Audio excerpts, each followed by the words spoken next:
如果往回瞧，我们那千年之缘有远有渺小。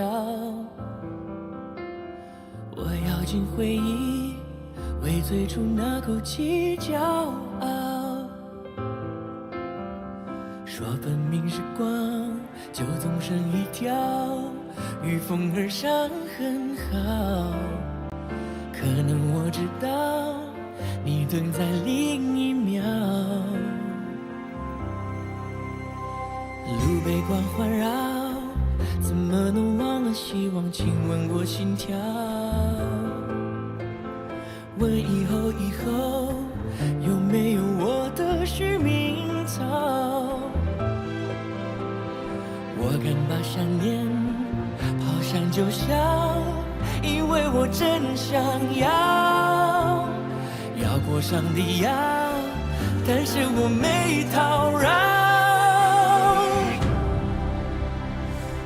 等我看见明日再次的坐标，另一个我们要的地灵鸟，那破碎以后复原的连接往日未来的桥，是你给我明日从此的坐标，孤身到同行后再向前跑，雕刻在时间纤维中的荣耀。风和泪过招，我听到乌云说要苍穹的拥抱，月光下星空下固有一只暗光鸟，我遇见回音对我一笑，说迎战吧别逃，那真爱风号，那些破烂的羽毛，等我看见明日再次的坐标，另一个我们要的地灵鸟，那破碎以后复原的连接往日未来的桥，是你给我明日从此的坐标，孤身到同行后再向前跑，谁到此以后可别忘了，在击掌以后不要分道扬镳，别糟蹋了脸上刺绣的年少，心静悄悄天高高，路上有个路标，似乎指向山顶的庙，老人家轻飘飘，我问他明天的可好，他笑笑，看见明日再次的坐标，一个我们要的地灵鸟，那破碎以后复原的连接往日未来的桥，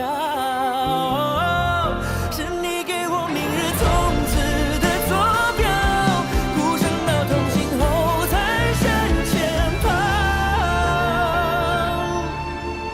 谁到此以后可别忘了，在击掌以后不要分道扬镳，最开始的启程到最后找到。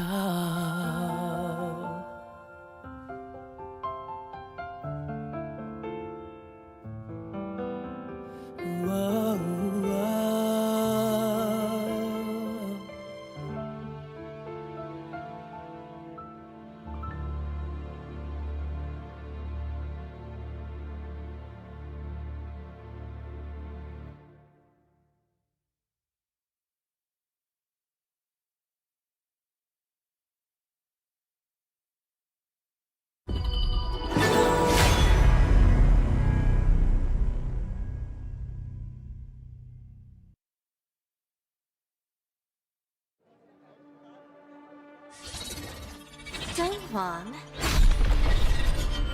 Won't you come out to greet an old friend? All this noise. How unruly. My oh my. Such a grand ceremony, and yet it's become such a mess. Let me help you tidy things up!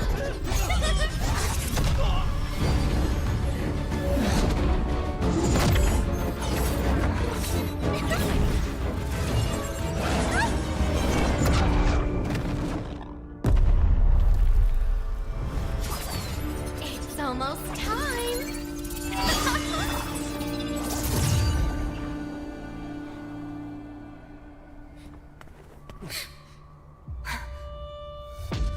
Hang in there! I'll protect everyone! Someone will come to help us! Who will come to help us? No! How interesting! Very interesting!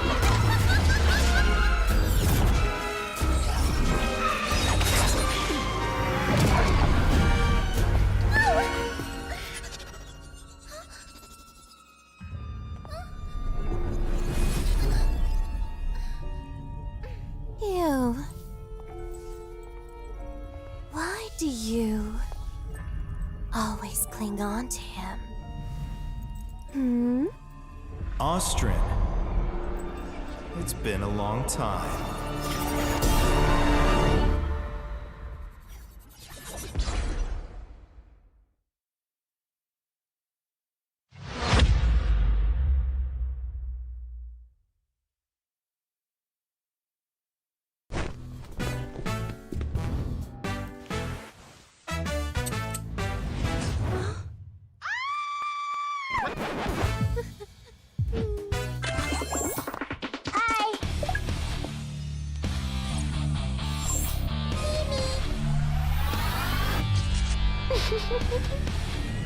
Caillou! Do not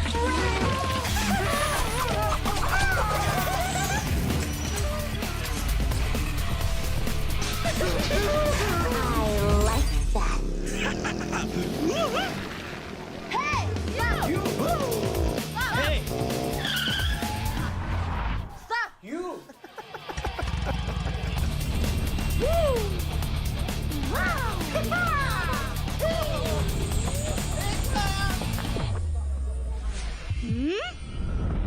Point!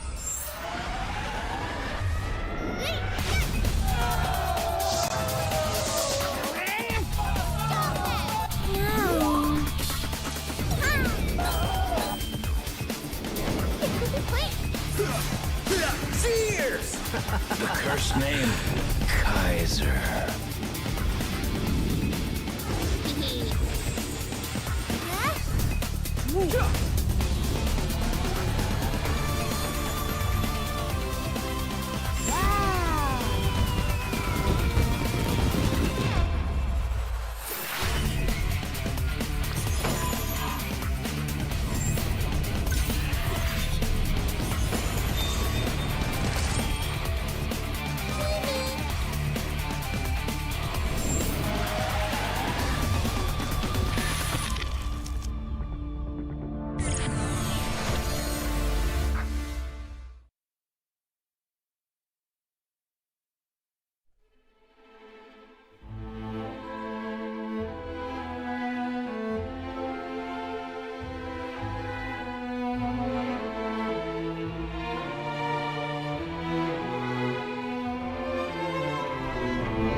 Hello.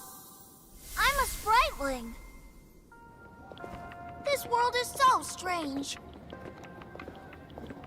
Happy people are colorful. So beautiful.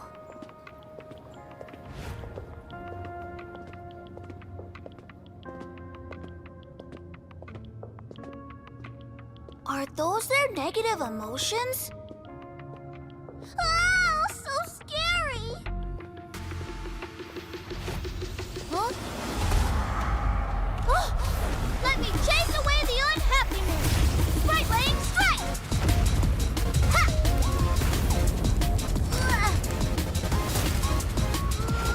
Hey!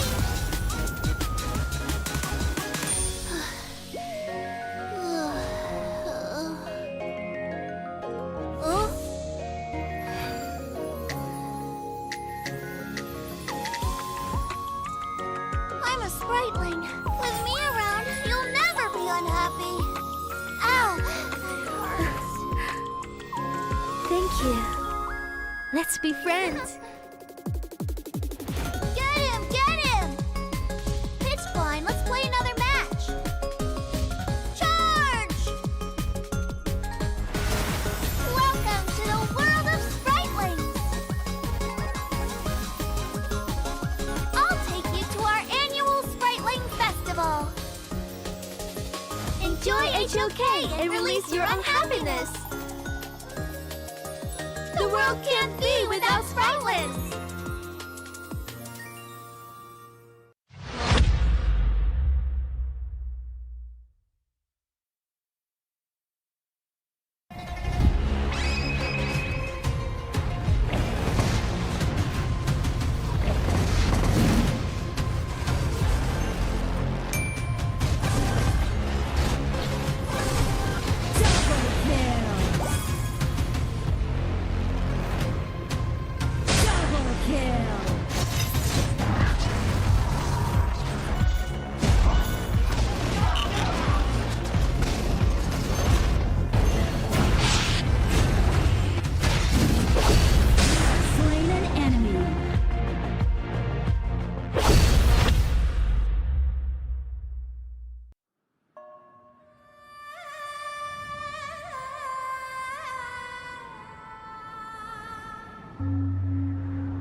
会叫，我们那千年之缘有远有渺小。我咬紧回忆，为最初那口气骄傲。说分明是光，就纵身一条，与风而上很好。可能我知道，你等在另一秒。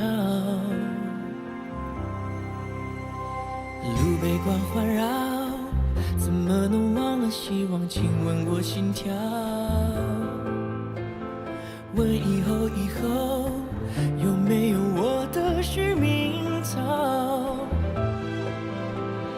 我敢把想念抛山就小，因为我真想要过上帝要，但是我没讨饶。等我看见明日再次的坐标，另一个我们要的地灵鸟，那破碎以后复原的连接往日未来的桥，是你给我明日从此的坐标，孤身到同行后再向前跑，雕刻在时间纤维中的荣耀。风和雷过照，我听到乌云说要苍穹的拥抱，月光下星空下固有一只暗光鸟。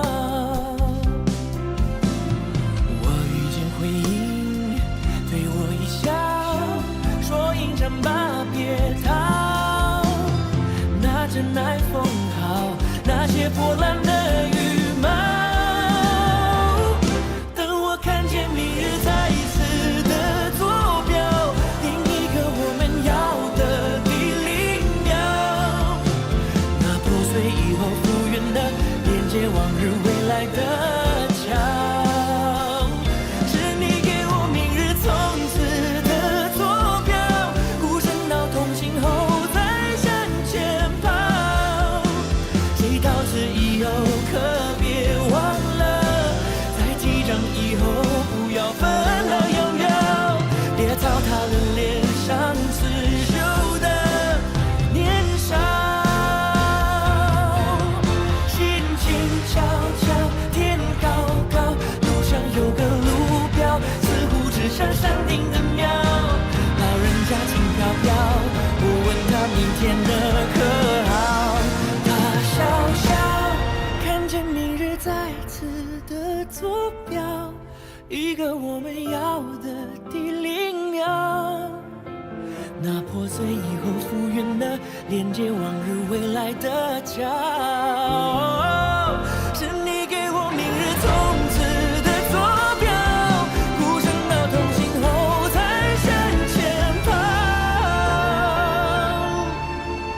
谁到此以后可别忘了，在击掌以后不要分道扬镳，最开始的启程到最后找到。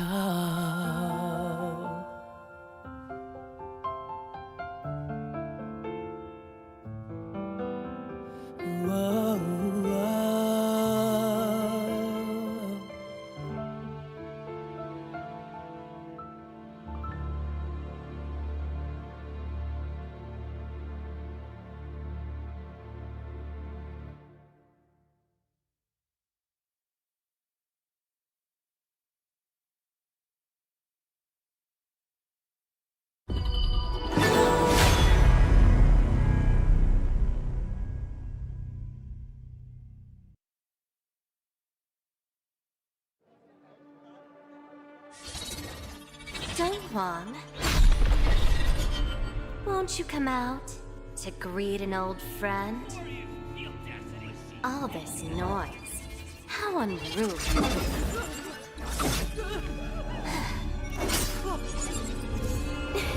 My oh my, such a grand ceremony, and yet it's become such a mess.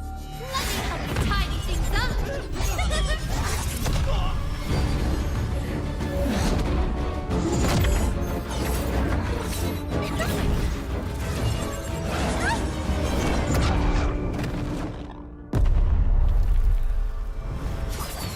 It's almost time.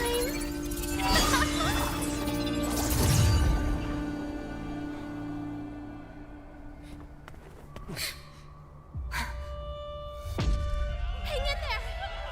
I'll protect everyone! Someone will come to help us!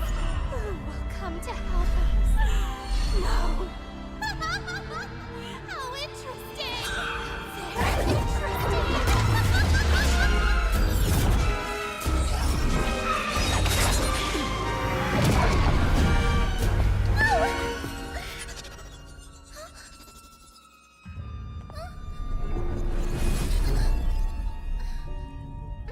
You. Why do you always cling on to him? Hmm? Austrian. It's been a long time.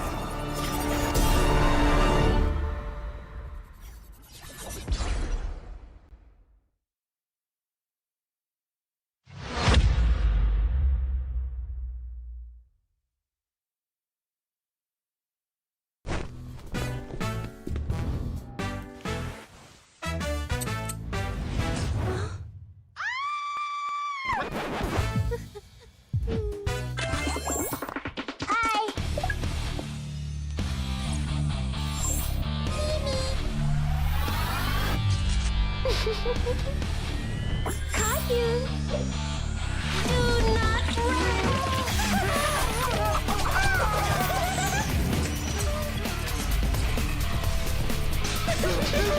I like that. Hey! You! Hey! Stop! You!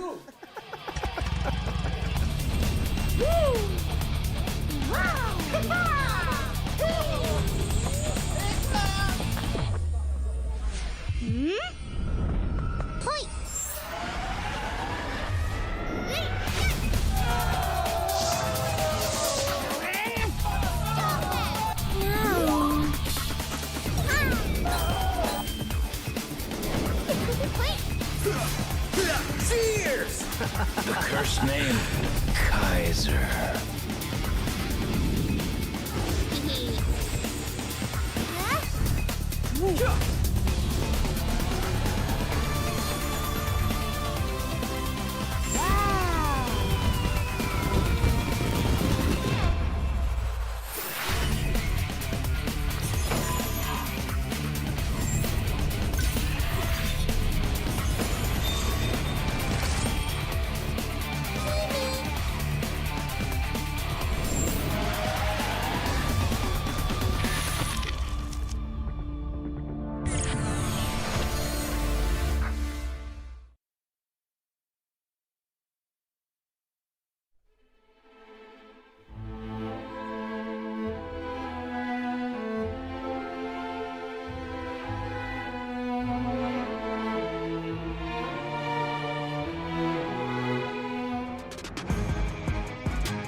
Welcome back to another wonderful day of Honor of Kings. We are back at the 2025 KPL Grand Finals knockout stage. Today's going to be an interesting one. It's your favorite kind of tofu, kindofu, and with me once again it is Blam the Man. How are you doing today? I'm doing fantastic. I mean, we finally get to see AG Super get to play, right? Like, obviously, this is a team that obviously everybody from the global scene knows because of their influence and their presence within the global scene as well, especially at the past 2 EWCs, right? Yes, coming from Chengdu, of course, the city that has all the pandas, which was really cute. We wanted the AG pandas. I think you got one. I haven't managed to get my hands on one yet. But of course, that's only one side of the competition. Now, the other side is going to be KUAISHOU Gaming, which translates to fast hands, KUAISHOU. So KSG against AG, who is going to take this series? It's another best of 7. Luckily for both, it will be in the winner's bracket, so they will not be going home. They'll just be dropping down when they lose in this upper bracket. Correct, yeah. So we had some upper bracket action yesterday. Obviously, we had Weibo Gaming going up against Dragon Ranger. Didn't quite go the full country mile there. We was almost at the ultimate battle, right? But didn't quite get that. I mean, expectations today.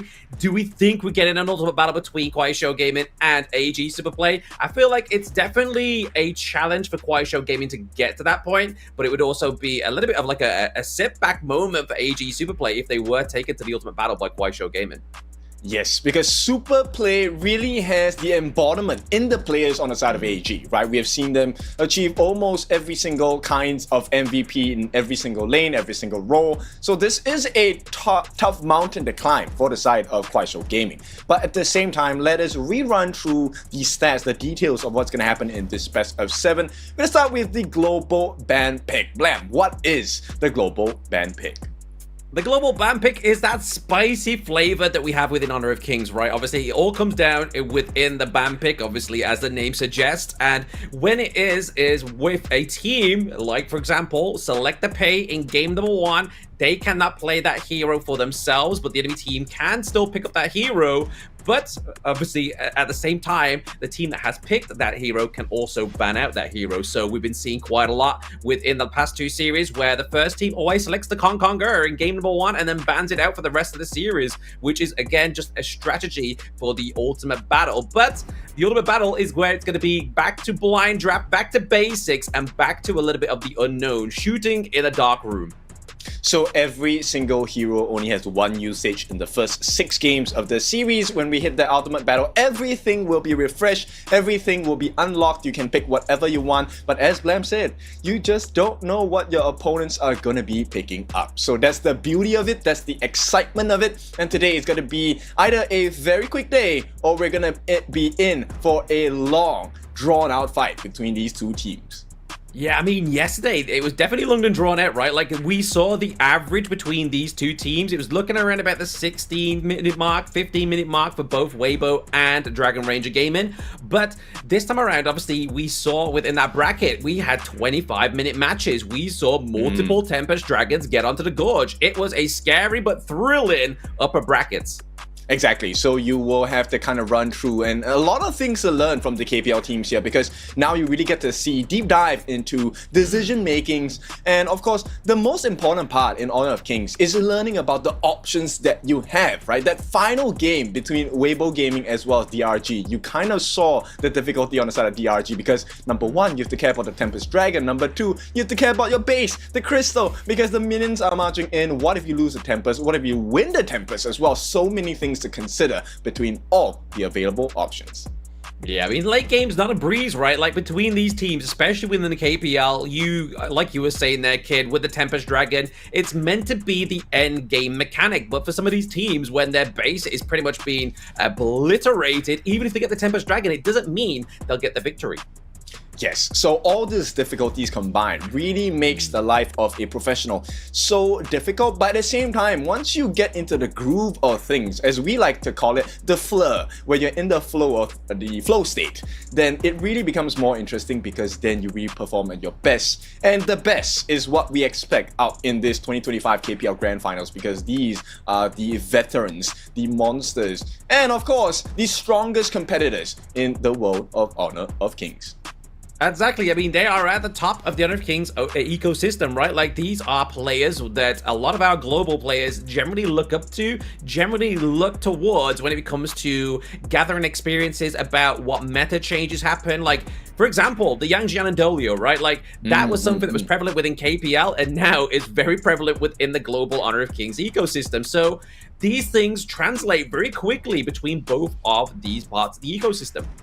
Yes, and this all comes down to experience. Now, a couple of the members on the side of AG as well as KSG have very long experience. They are known as the veteran generals in KPL. So let's take, for example, right, the captain, he is having 16 seasons of KPL appearances and experience. On the other side, we take a look at KSG. KSG also has some very interesting stats here. Ziyang is 11 seasons in, along with Dao. But they also have 6 seasons across majority of the players on both ends. So where does this experience come in? Where does it show across the gorge? That's going to be very important today. Very important indeed for both of these teams, right? Experience. I mean, the battle of the veterans, like you were saying, Kid, is definitely what's going to be the table, the storyline between these two teams, which is going to be AG Superplay and KUAISHOU Gaming. Obviously, 16 seasons for you as well is pretty crazy, right? Like, I don't think I've got 16 seasons of ranked, but this guy is pretty much at 16 seasons within the KPL. But we're going to jump over to the stage.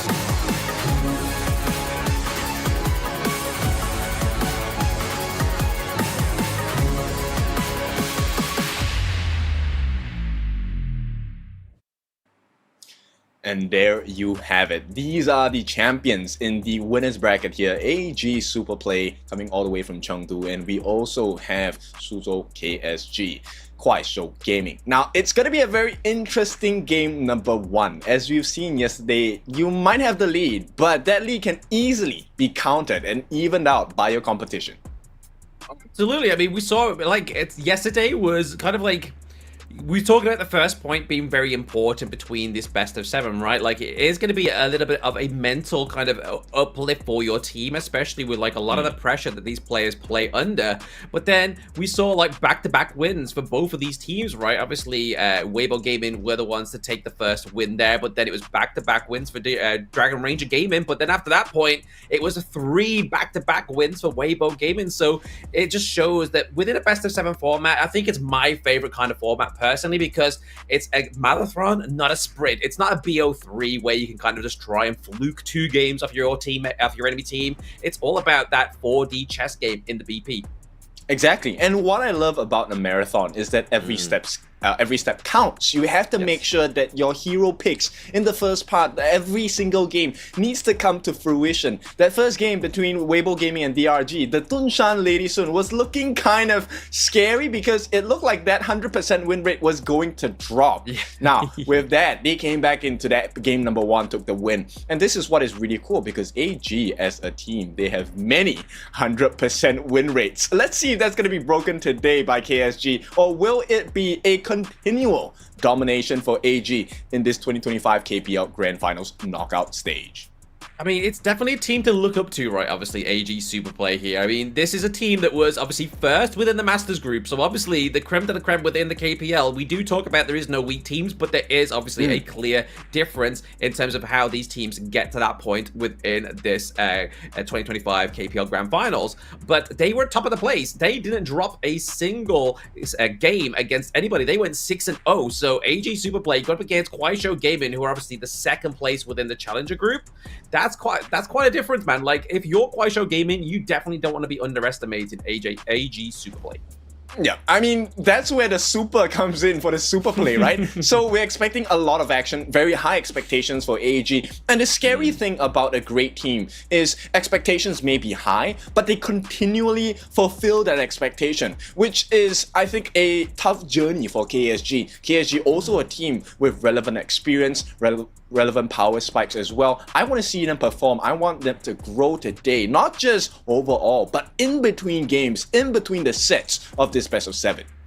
I mean, they've already proven themselves right. Obviously, out of the Challenger Series, the group there, obviously they first went up against JD Gaming within the knockout stage, and obviously they were the first seed out of that group. They qualified straight into the knockout stage, whereas KUAISHOU Gaming, they had to go through the breakout stage. They had to kind of put a claim to their name in that group alone, and then they were able to take a 4-1 victory over JD Gaming. So their journey is definitely not something to kind of like underthrow or even overlook. Yeah, a lot of growth has been achieved by KSG. I think that's no argument there. That is the case. That is a fact. Now, is it going to be enough for them to grow and outshine the monster and the champion that is AG Superplay? That is going to be their main challenge today. And it's not just a challenge of playing against the best. It's also a self-mental challenge. Do you view them as someone who is undefeatable? Because if you put yourself in that state of mind, then things get a little bit much more difficult.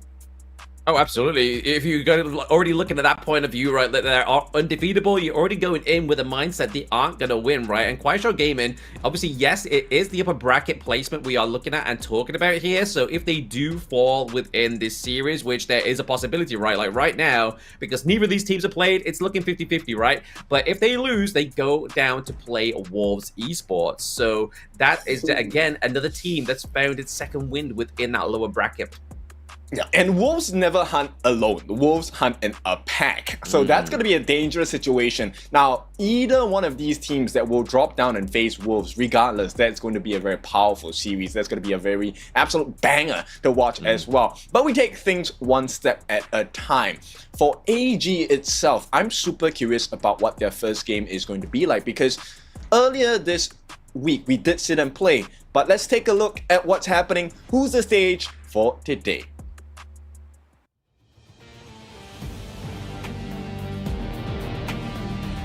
欢迎来到2025年 KPL 年度总决赛淘汰赛的比赛现场，我是一雪，欢迎各位的到来。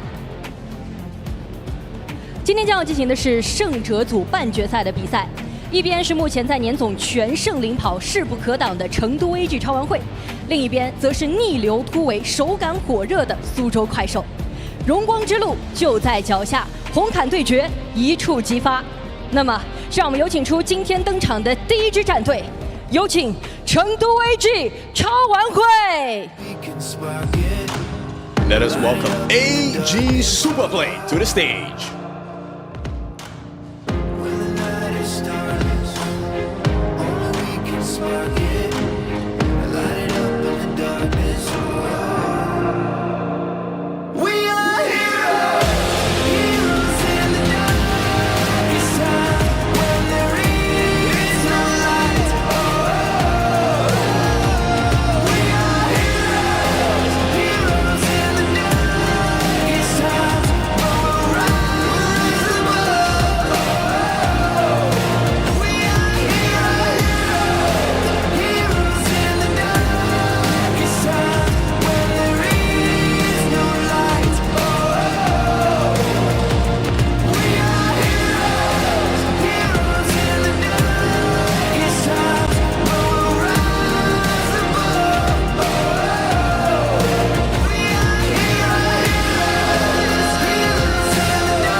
的第二支战队苏州快手。And their opponent is none other than KUAISHOU Gaming.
赶逐云霄志，荣耀绝巅峰。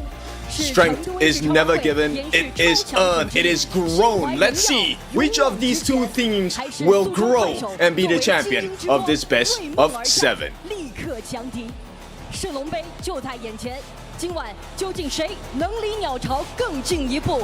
让我们共同期待。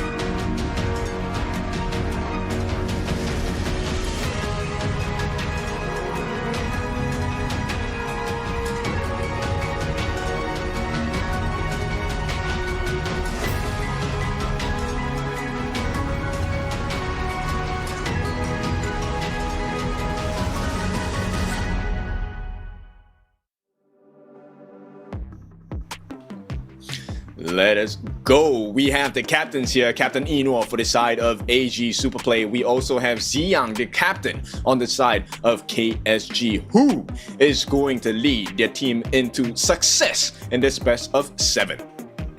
Yeah, we can only imagine both of these teams are going to be ready and willing to get onto the gorge, right? Obviously, game number 1 going to be under the way very soon, but let's look at the players, right? Clash lane for the side of AG Superplay is going to be none other than Ron here. Obviously, great mastermind up into the Clash lane. We do see a lot of love for him online. Their jungler, none other than the guy with the blue in his hair. It's going to be Zoe again. Another great player that you saw at KWC as well, right? Got to see him in person. He likes to wear the bucket hats. Looks pretty fly, man. Like, he's a cool guy. AG Superplay, mid lane is going to be another Shang here in the mid lane. So, again, another Maestro on the side of AG Superplay. Looking to bring that flavor to the team and bring them into the upper brackets. But here's the face of AG Superplay, Kim. Yeah, we all know him. This is Enor. Many people want to claim him. None can because the title is all his. And he's not the only member that is very strong. The next one that's going to provide him all the support in the world. The smartest man in KPL as they coin. It is Shuai here, looking for another win on the side of AG. Now, today is not going to be an easy day for the side of AG because we will take a look at their competition. We will move over to the side of Suzhou KSG, also known as KUAISHOU Gaming. This is going to be their Clash lane, Radish. He is one of the most prominent players on the side of KSG, looking to put up a big fight against Ran. No easy task here, but the man that's going to help him out is none other than Point. This is something he needs to do today. Stay on point as the jungler on the side of KSG. He's going to try and mount the advantage for the team, make that map rotation. In order to aid him with those rotational speeds, it's the mid lane player coming in for the side of KSG, Liu Lang. This guy has been on point as well. So let's see what kind of damage can he do to the structures, to the mines, and the battlefield.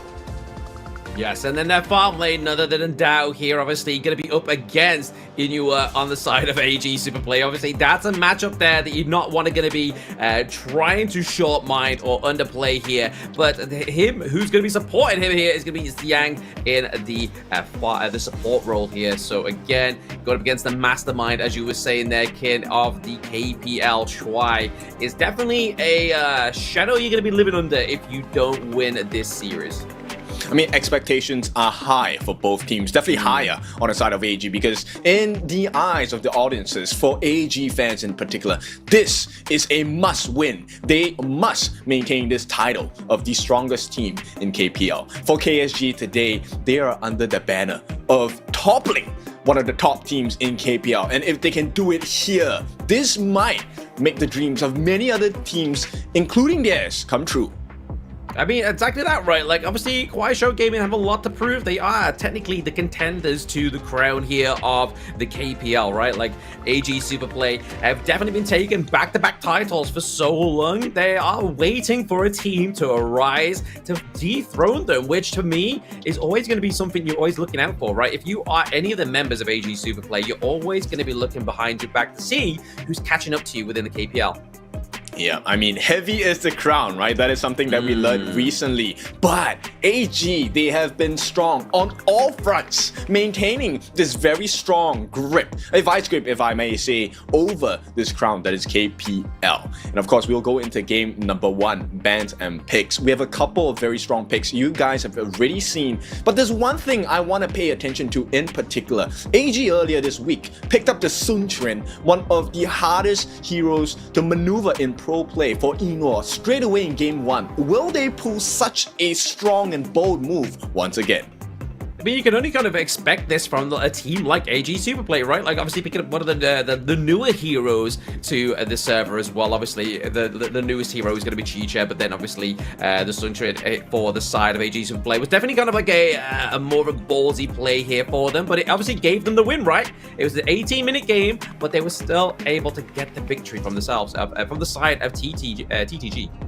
Exactly. So, you know, one of the things that we need to also consider is the fact that the side picking is so important, right? Because which side you're on will also determine how you're going to play this bans and pick phase, especially for the draft, because then you can kind of outplay the minds of the opponent coach. And the mind games are on a completely different level in KPL. A very different level, but I mean, if we look at obviously AG Superplay's last series, right, against TGG there, they didn't actually lock in the Conqueror once, right? Like, even if they went to all the way to the game number 6, they were looking at banning it in game number 3 and game number 4. So a little bit of a different story from what we've been seeing from the previous games we've seen so far within the 2025 KPL Grand Finals.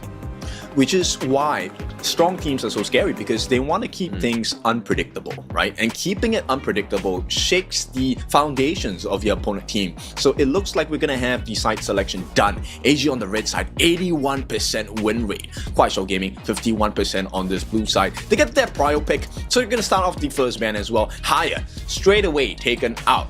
Conqueror is going to be the response. Do we get the Master Luban number 7 combination?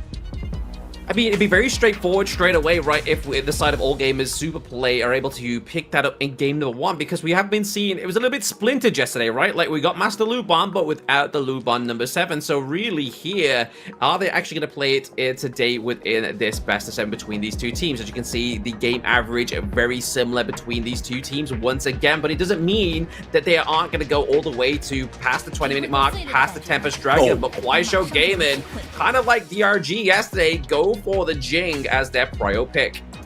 And this is a main hero for the side of Point, right? So they're inviting AG. The ball's in your court now. Do you really want to play the Luban Master and Luban number 7 combination? Because the Jing is a one-trick counter towards that particular composition. Ooh, but I mean, something that's going to catch the Jing out, right? Hopefully here for the side of AG Superplay is definitely going to be the Liang, and they're going to pair it with the Princess Frost. So it's that crowd control coupling we've been seeing far and wide within the Honor of Kings Esports. Okay, so 1-for-1, KUAISHOU now. They can have the Guanyu as one of the nice picks against this combination, because the two of them have to stick together, right? I'm talking about the Princess Frost and the Liang. The Guanyu is a great answer, but with that being said, this is a double-edged sword. That same combination you break could also catch you out. And this one is a bit difficult, but here we go. The Wu Zetian, one of the main counters against the Liang combination with the Princess Frost. Even though it's a main hero for the side of Sheng on this Princess Frost, maybe KSG might have just won this first half of the draft. Yeah, very interesting, man. They go for 2 counters, obviously, into this crowd control coupling that's going to be the Princess Frost and the Liang. But like you were saying there, Ken, obviously, Shang is going to be on his main hero. Those Frigid Prisons, you know, are going to be very calculated, going to catch off to the side of KUAISHOU Gaming. And it looks like AG Superplay are going to give us our first Machao here. Okay, Machao being picked up for the side of All Gamers. So both teams countering each moveset one by one. Jing for the potential Luban combination, gonna be stepped out by the side of the Liang and Princess Frost, immediately countered by the Wu Zetian and Guanyu combination as well. But the Ma Chao, he makes life so difficult for the Guanyu. So let's see what else is left for the side of AG. Yeah, looking to kind of like turn their heads towards the support picks here onto the side of KUAISHOU Gaming, right? Obviously banning out the Shuang set to obviously get any of that CC immunity off the Gorge here for the side of KUAISHOU Gaming, but also we saw some really big impactful plays from Zhang Fei yesterday. So again, we can imagine something like a Xiang here on the Zhang Fei would be pretty huge at kind of trying to disrupt that suppression from the Liang once locked in. And I also love the Zhenren ban, right? So you only have a one-time combination on the Princess Frost and Liang combination with your ultimates. The Zhenren gives you the extra chance. So now KUAISHOU Gaming, they have to play a fair fight. Consort Yu gonna be locked in for the side of AG, which is great answer for the Jing against the Guan Yu as well. Protecting wins. Second skill gives you physical immunity. He should be able to last. And this is Inoa we're talking about. Exactly, I mean, the outplay potential here of the Consort U, but I mean, what's going to be the direct counter here? I see this many times within my ranked games. As soon as I lock in Consort U, you know there's going to be an error in there coming around, but I mean, oh, look at this, kid. I mean, I get Consort U, you get Guaigutsu. Yep. Interesting. I like this matchup. So if the Guan Yu doesn't hit the mark with the catches, the Guiguzhi will definitely make that mark. And once again, this is Ziyang, the captain on the side of KUAISHOU Gaming, that's going to bring this force to be reckoned with. AG, they're going to wrap up their composition with a major tank, the Kaiser. Hopefully be able to tank up the damage so the rest of the team can go ham, especially Ran on this Ma Chao. Yeah, I mean, I'm really excited for this match, right? Like, if you look at these team compositions, like, the fact is, there's not really any kind of, like, healing heroes, right? Like, you haven't got somebody that's going to be healing you constantly, like a Diadea, like a Dolia. You've literally got a team comp here that's all around about centered team fights, especially with big AoEs, like the Mirror Domain from the side of KUAISHOU Gaming, like the Winters here from the side of All Games Superplay. So, you got to feel like that both of these teams, they are going to commit to a team fight when it goes down. Yes, for sure. Now, I think level 4, absolutely the point where it's going to be a struggle for both teams, right? It's the pinnacle of success for them because all the level 4 ultimates are going to be able to counter each other. But it's really who plays the first hand, and do you know what your opponent is trying to do, where they're going to be? I mean, we talk about first hands, but also we have the invisible hand here, right? Obviously from the Guaigutsu, that's going to be something that's really going to turn up the tempo here at the side of KUAISHOU Gaming. So we did say, obviously, direct translation is fast hands. This is a fast hero in terms of speeding up the team comp, especially with the Guan Yu, especially with the Jing. So Hidden Hand, level 1, first skill, that one lowers your defenses, physical and magical. It also deals damage. But the scary part for this Guiguzhi on Ziyang is actually the Animist, the second skill, because it gathers everyone together. One of which is in great synergy, not just with Radish, but with Liu Lang as well. The absolute power, where the planetary devastation coming in with that ultimate on the Wu Zetian might be that winning formula that KSG is looking to achieve. Yeah, a lot of damage coming through from that mid lane hero here for the side of KUAISHOU Gaming. So we can imagine that, obviously, their core we're looking at here, the potential core of the jungle being in the Jing, right? Because obviously yesterday we saw a bit of a splinter between, do they go assassin? Do they go for more of a tankier sort of support here, for a tankier jungle, sorry, to kind of dictate these team fights? And you can kind of see it's a little bit of a different side of the spectrum between both of these teams, because AG Superplay going for the Kaiser, you know, you're going to be using that kind of like diving combo, use the Invincible Warrior to fully commit into a team fight to fully soak that damage for the side of AG Superplay, whereas the side of KUAISHOU Gaming, they're going to look up for those interesting 1v1 pickups, right? Especially with the Jing. Yes, I think definitely we will see the Jing for point go with the Giant Script, right? But the itemization after that, or maybe he might consider Rapacious Spike and then build like the tankier items like the Axe of Torment and even the Master Sword. Or we'll see how it goes, right? Because he needs to be able to tank against the Kaiser just to be able to open space for the team. Yeah, I mean, both teams actually drafted in at least one main hero for each other, right? So it's not like none of these are expensive drafts. I mean, there's a lot of expense for both of these teams, especially with the Jing, especially with the Princess Frost and Liang combo over to the side of AG Superplay. But we're going to get into game number 1, ladies and gentlemen. We are on to the Gorge. So, KUAISHOU Gaming going up against AG Superplay. We are going to hear from the audience and the support before we get into the action.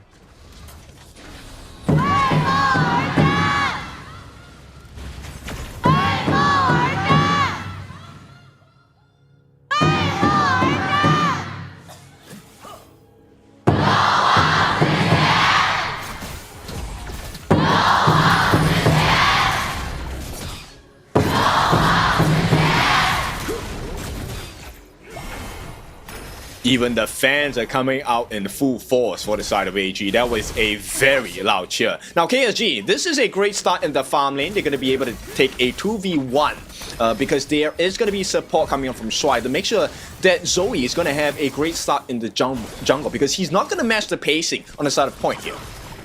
Yeah, that's the one thing you're going to be seeing quite a lot within this best of 7, right? It's obviously the buddying system, especially within this game number 1. Obviously, just kind of trying to like mirror where Zoe's going to be within that jungle, just to defend that any kind of like invade here from the side of KUAISHOU Gaming. Yeah, and with that, success has been found. They do have a little bit of lead for the side of KUAISHOU Gaming. The bait coming out from the side of KSG. They're showing only 1 or 2 members, hoping that AG makes that dive. Make the dive. I mean, even if they try and obviously make the dive here, obviously with AG, it's kind of like you're going to be seeing a very centered kind of dive from Zoe, but then also being followed up by Shang's Princess Frost, right? Obviously, that Winter is here once you kind of commit into with the Kaiser, but at the same time, Yang looking pretty low here on the Guaigutsu, who's able to escape from the side of AG Super Play, just kind of just bruising them, damaging them, just to force them away from that mid lane. But I like the fact that they actually force AG to use quite a lot of flashes. 2-for-1 flash trade here. Ziyang doing a great job. Yes, he had to trade a little bit of his health, which means he has to go back to base. That is a little bit of a timer restriction. But let's see, KUAISHOU Gaming already starting to look for an opening flank. Trying to look for opening flank here to the bot side of the map. The Murder Meat being used here, but at the same time, it's not going to be enough. We do get a takedown. It's first blood going up to point. What did we say? This is having and being on point for this Jing jungle. They need this lead. Very big start for the side of KSG. They also get the steal on that Spike Tail Beast, which means Dao and Point won't have any XP as well as a slight goal lead. Yeah, that's something you don't want to do, right? Obviously, it's something you want to do if you're KUAISHOU Gaming, but if you are AG Super Play, you got to make sure that they are not getting too far ahead, because we know AG Super Play, right? They are looking for that timer. They always got that kind of like a 10-minute mark, right? They're always looking for that 4-minute mashup into the Tyrant, into the Overlord. Yeah, and that's not the only timer they're watching as well. But let's take a look at the replay here. This is due to the vision on the side of AJ. They didn't have this. They didn't know that they were jumping in. And with a level 5 Jing on the side of Point, in couple with the absolute power, the ultimate on the side of Wu Zetian, the stuns coming in, the burst potential, that was a guaranteed kill for the side of KSG. Yeah, absolutely crazy there, right? Obviously, like you said, Ken, level 5, when you are level 5 on the Jing, it's going to make it easier just to kind of like close that gap onto something like quite immobile, like the Liang, quite immobile, like the Princess Frost. But what you see here within the KPL, right? Like, you see them play half the map. We saw top side of the map, AG Super Play there, was just kind of just like trying to make sure and maintain that top side, make sure that obviously Ron on the Machao here is not kind of like having any kind of issue against the Guan Yu. And then we saw that KUAISHOU Gaming, they knew for a fact that a lot of those resources from AG Super Play was being exhausted top side of the map. So hey, naturally, go down bot side, look for a pickoff. Yeah, there was no escape available, right, for the side of AG. Now, that's a great start, but we know about AG. We know they found insanely fast. Now, this 4-minute mark is going to be very important. There is going to be some information for both teams. Let's see if AG will choose to contest or try to go for the other buff instead. It looks like they will be able to hold off on the time being. So this is going to be a 50-50 wrestle, as both teams do have kind of a similar view on vision. Ooh, that nice little pull in there from Xiang. I mean, forcing out the Invincible Warrior. I mean, is that going to be a little bit an issue here for the side of AG Super Play to try and contest the Tyrant? It looks like they've kind of just given up here because KUAISHOU Gaming Point is able to get the Tyrant here for themselves. So not only did they have that kind of very small goal lead over the side of KSG, they have now that Tyrant. And they're showing you what the potential of decision making is like, right? So hey, Zoe, he uses that Invincible Warrior ultimate. Most teams, like usually when you start the game, you'll be like, okay, let's go for it, we'll try to break it. But KUAISHOU make the very smart choice to say, let's just disengage. He can waste his ultimate, it's fine. Oh, absolutely. I mean, it's definitely a good call there from obviously the captain of KUAISHOU Gaming, right? Xiang's able to kind of just force out that Invincible Warrior, which we was kind of talking about within the draft, right? Like, this is really the big initiator for the side of all gamers Super Play, right? Like, they are looking for Kaiser, they're looking for Zoe to make that play, make that first step into the enemy team. And what are the benefits on the side of KSGs? If you take a look at the draft, actually, they are almost all of them, maybe with the exception of Dao, they all have disruption skills, which makes life very difficult for the side of AG. Oh, absolutely. I mean, if you try and land that suppression, you're going to have from somewhere else a poke, a prod, a shove to get you out of that suppression, right? But in top side of the map, we are seeing a bit of a contention into that T1. They're able to actually get not the takedown here for the side of AG Superplay, but successfully for the side of KSG. They get that T1 down to the bot side. They might want to pull back here for now. Oh, Xiang, he is going to make the catch. Gonna make the catch into the mirror domain, into that ultimate, so huge. The power coming from here, the side of KSG. Not able to actually get a trade here, but the Machao Ron into the back line needs to make sure he gets back to safety with a 3-4-man chase here into the top side of the map. It looks like Radish is not happy with him letting to get away. And they will go for more. This is why the strength of Xiang on this Guigutsu is so strong. The Animus has a very short cooldown. Once again, they're going in on the side of KSG, looking for an opening. But for now, it's just to make sure that they can get the steal on the Crimson. And AG, for a long time, this has not been the case for them. No, exactly. I mean, they're definitely able to contest their own jungle, right? But this time around, it's looking like KSG, they've been kind of doing their homework, man. Like, they have definitely brought the flavor to the table. They brought their own dish, right? They're already up by around about 2k gold at this point of the game, which is going to be a little bit scary for AG Superplay. But AG Superplay fans, they know that their team can farm up when necessary. Yep, keep calm, right? Keep calm and composed, because the AG, what is the timer they're known for? It's the 10-minute timer, and we are 3 minutes away from that particular switch from the side of AG, because once they turn on those gears, you know they will be unstoppable. Yeah, I mean, it's the one point where obviously we see it here that we're hoping for the fans, obviously, at the stadium. They have turned out, obviously, in incredible numbers here for the side of All Gamers Superplay, so they're not going to kind of allow them to be disappointed. We do see a little bit of a macro play here for the top side of the map from AG Ron, able to get that T1 into the top side, so already kind of creating that sort of, like, difference, that split in the middle, the pressure for the Clash lane. And take a look at the positioning on the side of Xiang, right? On this Guigutsu. He's making sure that AG actually occupied this portion of the map, because those are the positions he has managed to catch AG off guard. And right now, AG, once again, Zoe wants to put additional pressure. Really get information for now, because I don't think they want to give another kill, because it's already 2 kills for the side of KUAISHOU Gaming with this 1,000 gold lead. Oh, I mean, look at KUAISHOU Gaming. They're kind of like orientated around, obviously, that Azure Golem, seeing if it's up here for the side of AG Superplay, but not quite. But I mean, visiting back that point, right? Obviously, Xiang knows from the draft of AG Superplay that there's always going to be a bit of a buddying system, right? Because obviously, Kaiser, not the fastest wave clear, so he may be able to catch out 3 rather than just 1, but that is going to be the Invincible Warrior procced pretty early, trying to use the Winters here to keep his teammate alive, and Shang does so with actual finesse. You look at that. They use 1 ultimate on the side of Radish, the Razor Cavalry, to trade out 2 big ultimates. Zoe's Invincible Warrior and Sheng's Winter Azure. Granted, yes, Winter Azure's cooldown is pretty short, but at this point, when you're nearing towards the 10-minute mark, you want to make sure that your waves are cleared faster.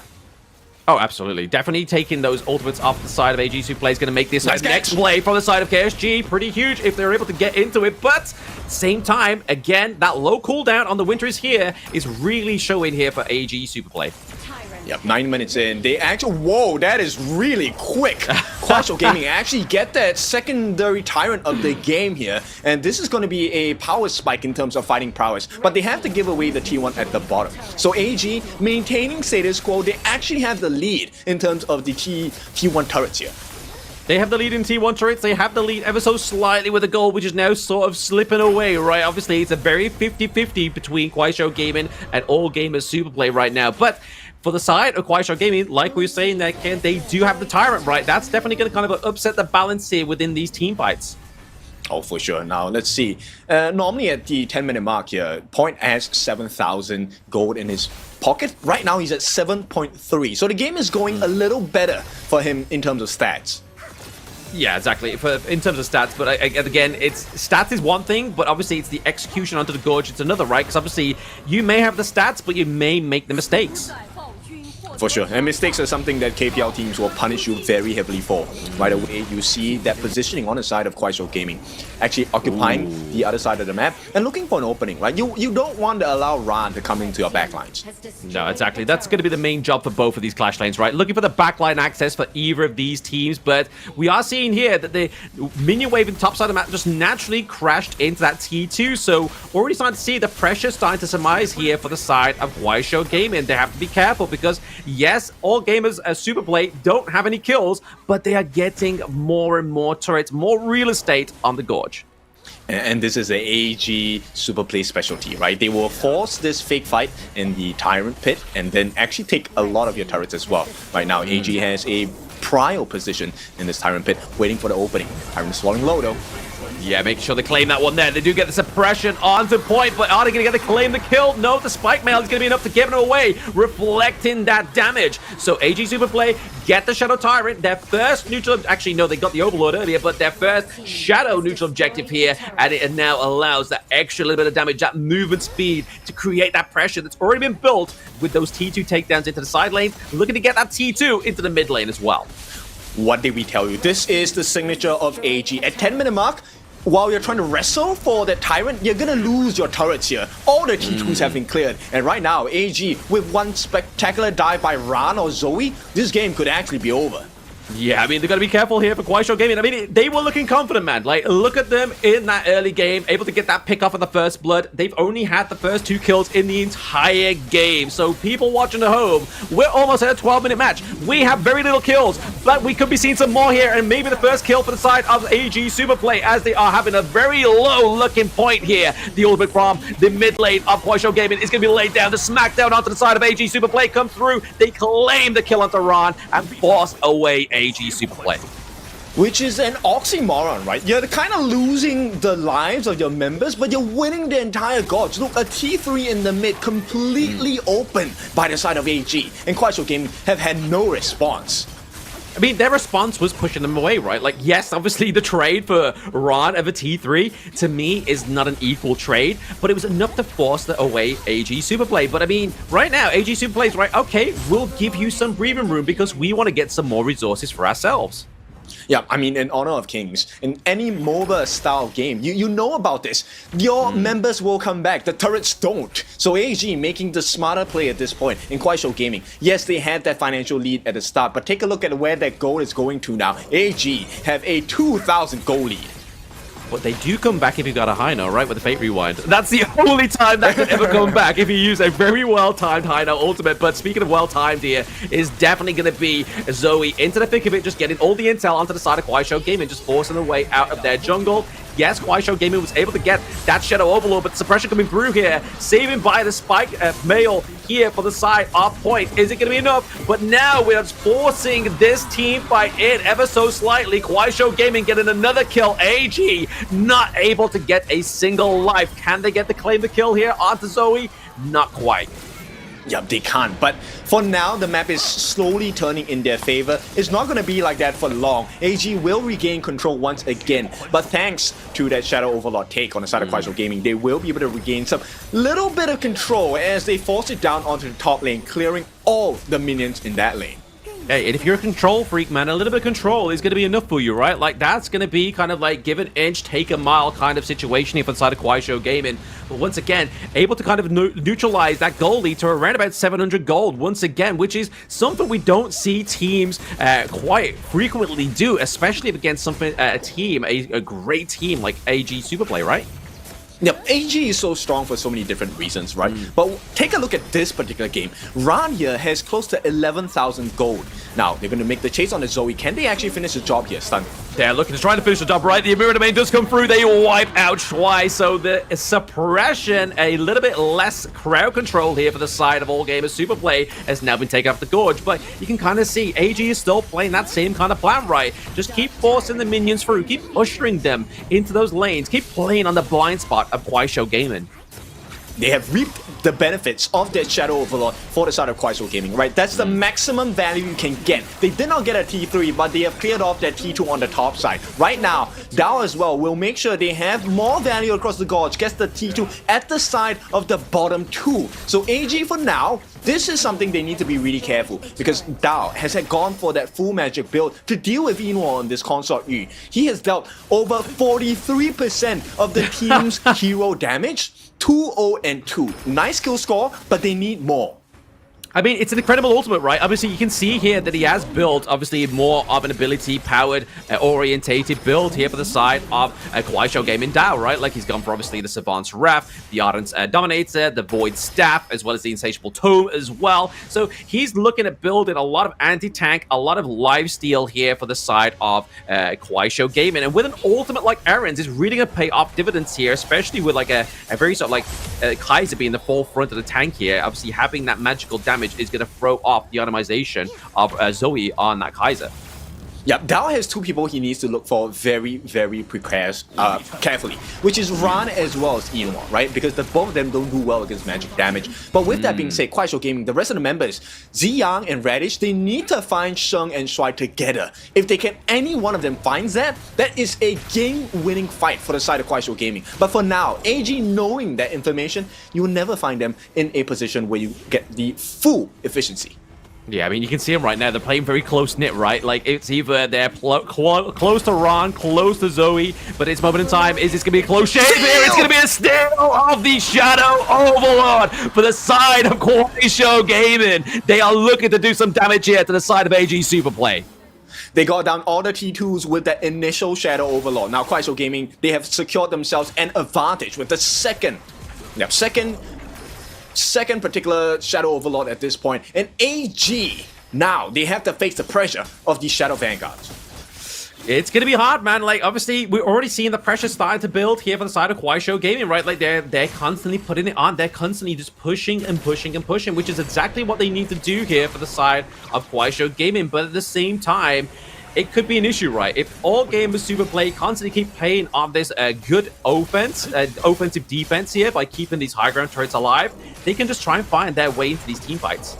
Oh, for sure. Right now, T3 is the prize that they're looking for on the side of KUAISHOU Gaming. Can they find it? They have restored their 2,000 gold lead that was available early in the game. And with 5 kills to nothing, right now, AG, they need to make sure that the macro game doesn't hurt them. Yeah, exactly. I mean, it's exactly that, right? Because, I mean, the team fights are hurting them because they don't have a single kill. I mean, in terms of the damage, they're really kind of relying on to Inua on the console U, right? Like, they're waiting for those oak balls to land and maybe try and find an unsuspected victim. But for the side of KSG, they have so much damage. Yes, and I think you really need to deal with Radish, right? Radish and Ziyang. But it's so hard because Ziyang, he does not appear on the map when he uses his skills, which is kind of irritating to deal with. Yeah. I mean, he's got to have some kind of good point about him, right? I mean, Guaigutsu, if you can see him on the minimap, you know where he's going to be dictated or where he's going to come from. But at the same time, he's just trying to force a way run out of this team fight, trying to splinter the side of AG Superplay. But this is AG special here. They're actually going to make you choose. Now, they will try to escort that mid wave. Not going to work out. At the same time, oh no, Ran, he needs to be a little bit closer. Manages to save the T3, but is one hit away. By the skin of its teeth, and speaking of that, the suppression comes through, but it's getting interrupted. The Mirror Domain once again gets a takedown onto Inua, but now we're seeing more damage going through here for the side of KSG. Some kills coming on the board here for the side of AG Superplay. The takedown of Luang, the takedown of Ziyang as well, but overall, that is probably a favorable trade here for AG Superplay. Right now, Dao finishes the job!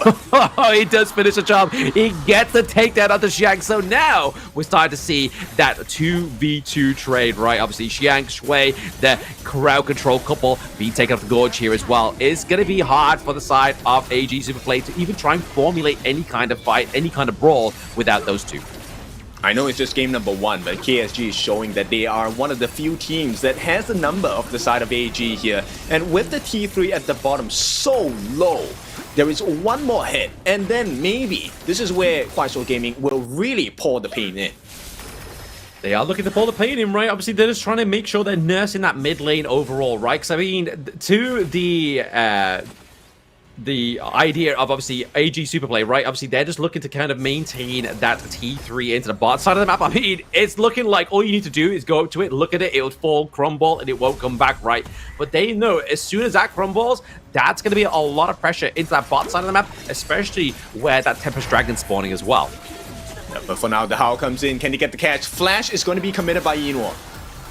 Flash being committed by Inua, but I mean, still just kind of maybe just trying to burn more of those resources, right? If they get the Flash away from Inua, it means that they've only really got the Sage's Sanctuary, as well as the Cleansing Wind here for the Protected Wind, for the Console U to keep him alive. Yeah, and that's going to be very important, right? For the side of AG, they need to make sure they have to fight with the equal numbers here. But KUAISHOU Gaming, looking for the split push on the top. If they can open up the T3 at the top side, AG might struggle to make a defense or even go for the Tempest because they have to choose. They do have to choose, and I mean, sometimes they say the illusion of choice is one of the hardest things, right? Like, if you deciding, like, right, okay, what am I going to choose? Do we actually have to choose anything right now? But for the side of AG Superplay, they've got to be careful. They've got to make sure that Ron is always into the top side of the map here. We are seeing a bit of a commitment here from Zoe. Maybe just trying to force out quite a few of those skills, but actually didn't get anything in return here. But now we're getting a bit of a re-engage here from KUAISHOU Gaming. Now there's a lot of AoE going through, but the takedown onto Inua once again is going to be a huge detriment to the damage output of AG Superplay. But they do get the takedown to point, which is huge. Yep, this is going to be a very precarious situation right now, AG. They have the waves crashing in the mid as well. They can definitely make it hurt because there is no more T3 in the mid. At the same time, AG can actually just make a beeline straight for the Tempest as well and just allow the waves to naturally win the battle for them. Yeah, very nice play here by AG Superplay, right? Obviously, having the pressure into the mid lane, having that pressure down to the bot side here as well, but also having the lack of smite onto the side of KUAISHOU Gaming is going to be a little bit hairy for them if they do trying to contest this Tempest Dragon, but at the same time, they're just keeping him into that mid lane, right? Just making sure that Zoe is able to get that Tempest Dragon to take down onto Ron, but are they going to commit here? They get the smite, so it's a little bit of a saving grace here for the side of AG Superplay, but we are going to get the takedown of Xiang, of Ron, of Zoe. That's a 3-0 trade for KUAISHOU Gaming. 3 members down for a minimum of at least 30 seconds. KUAISHOU Gaming can definitely make this hurt. They also have the Sage's Sanctuary on the hands of Radish. Right now, this is a 5-member strong KUAISHOU Gaming. A T3 at the bottom is hurting. One more hit will do it. The mid lane, the top lane, all 3 lanes are going to be super pressured at this point. One more hit does it. Yeah, I mean, look at this again. Just another assault onto the base here. They get the T3 down to the bot side of the map. KUAISHOU Gaming also forcing out Shuai. Is this going to be game number 1 here for KSG? We will look at maybe an easy series, but KUAISHOU Gaming take game number 1. Game number 1. What a fire game to start our best of 7. KSG have broken the expectations, risen above the competition, and have a great start to this best of 7.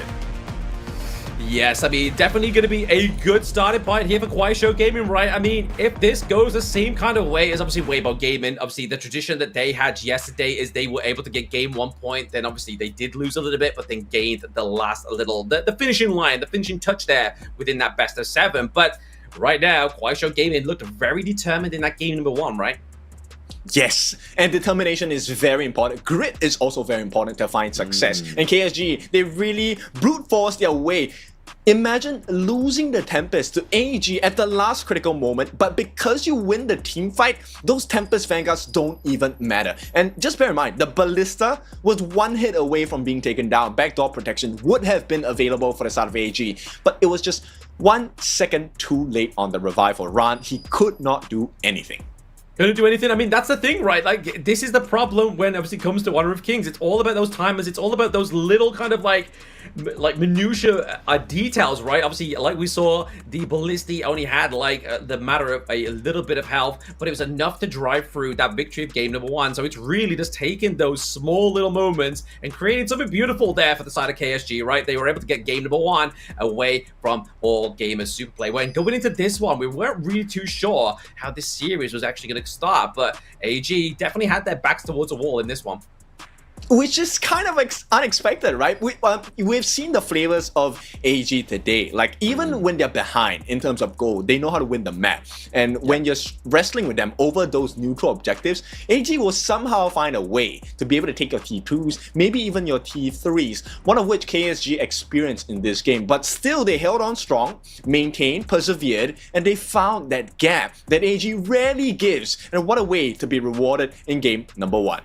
Yeah, I mean, that's the thing though, right? Like, obviously, in terms of obviously taking objectives, it's going to take a fully committed 5-man AG Superplay to actually get those objectives, to get that potential turnaround in that team fight. But there was very little times that we saw that it was actually a 5-man kind of a 5v5 between both of these two teams, right? Because obviously the pressure is towards the late game had Ron kind of always to the top side of the map trying to nurse and make sure that they had a little bit of pressure into that top side. And then once that happened, it was kind of like a green light go for KUAISHOU Gaming Gaming. They had the huge ulti from their mid lane. The amount of damage that came through with that one, on top of the mirror domain, was just too much for the side of AG Superplay to kind of contest that.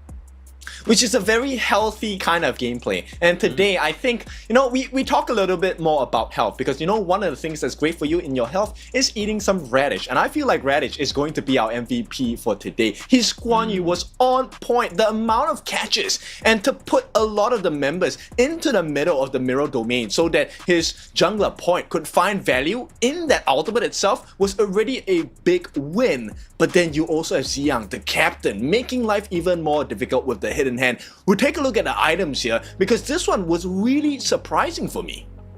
Very surprising indeed, right? Obviously, the itemization here, we obviously gave light to in the early part of the, well, not the early part, but maybe the mid part of the match that we saw that Eren was obviously building a lot more magical damage items here into the bot side of the map. But I mean, overall, if you look at the Guaigutsu, Eren, and the mid lane here for the side of KUAISHOU Gaming, there's a lot of magical damage there already, right? So it kind of forces Zoe on the side of AG Superplay to build a lot more magical defense. And that kind of just like, it kind of overplays the damage coming from Jing, the physical damage.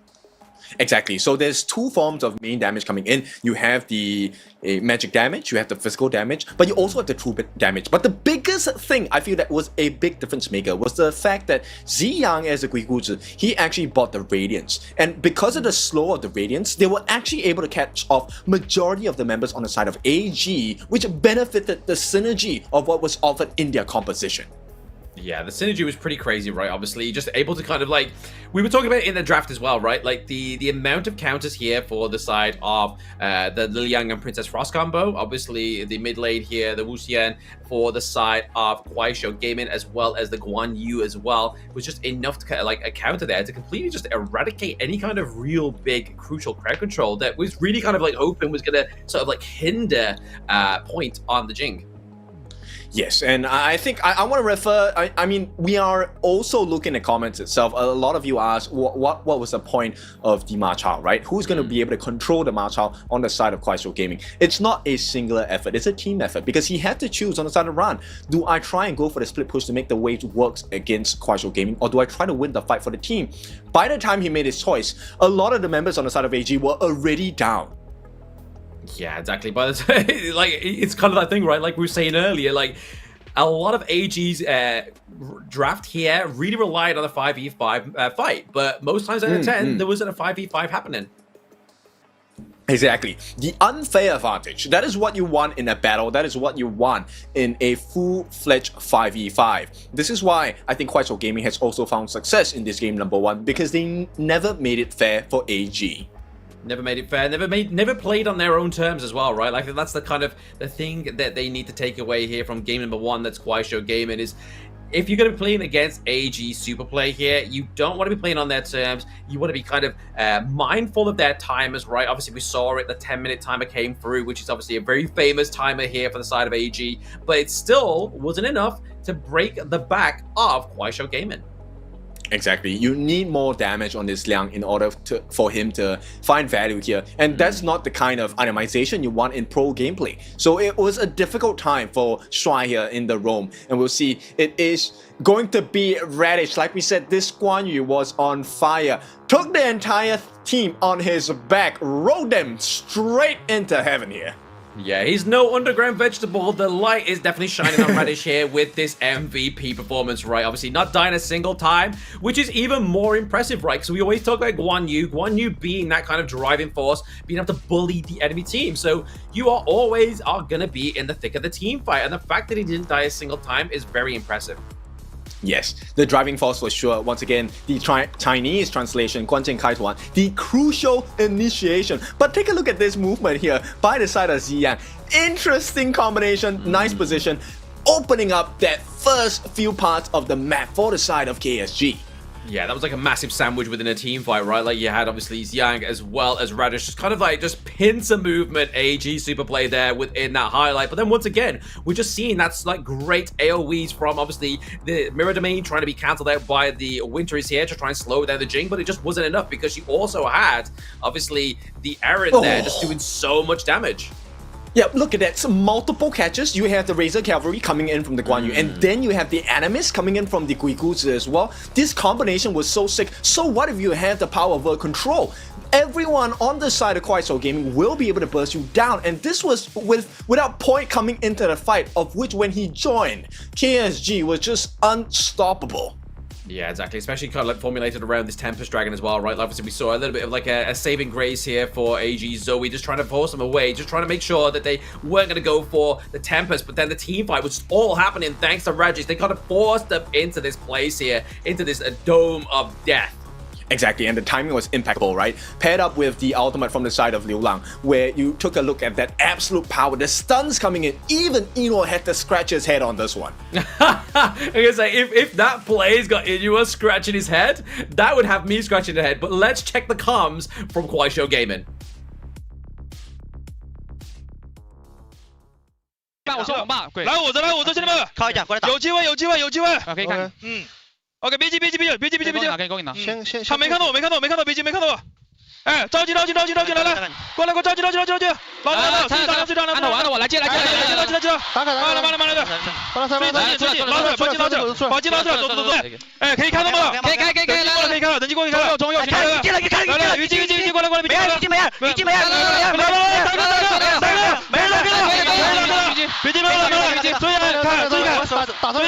追赶，保安马超，追马超，跟不上，别急，你杀开，追保安里，别急，他一放，别让一个口子，我走，这个有人进来，杀人，6000吧，马超，保着，马超，追赶，上马的看楼，去看楼，杀人，去看楼，抢楼，可以杀人，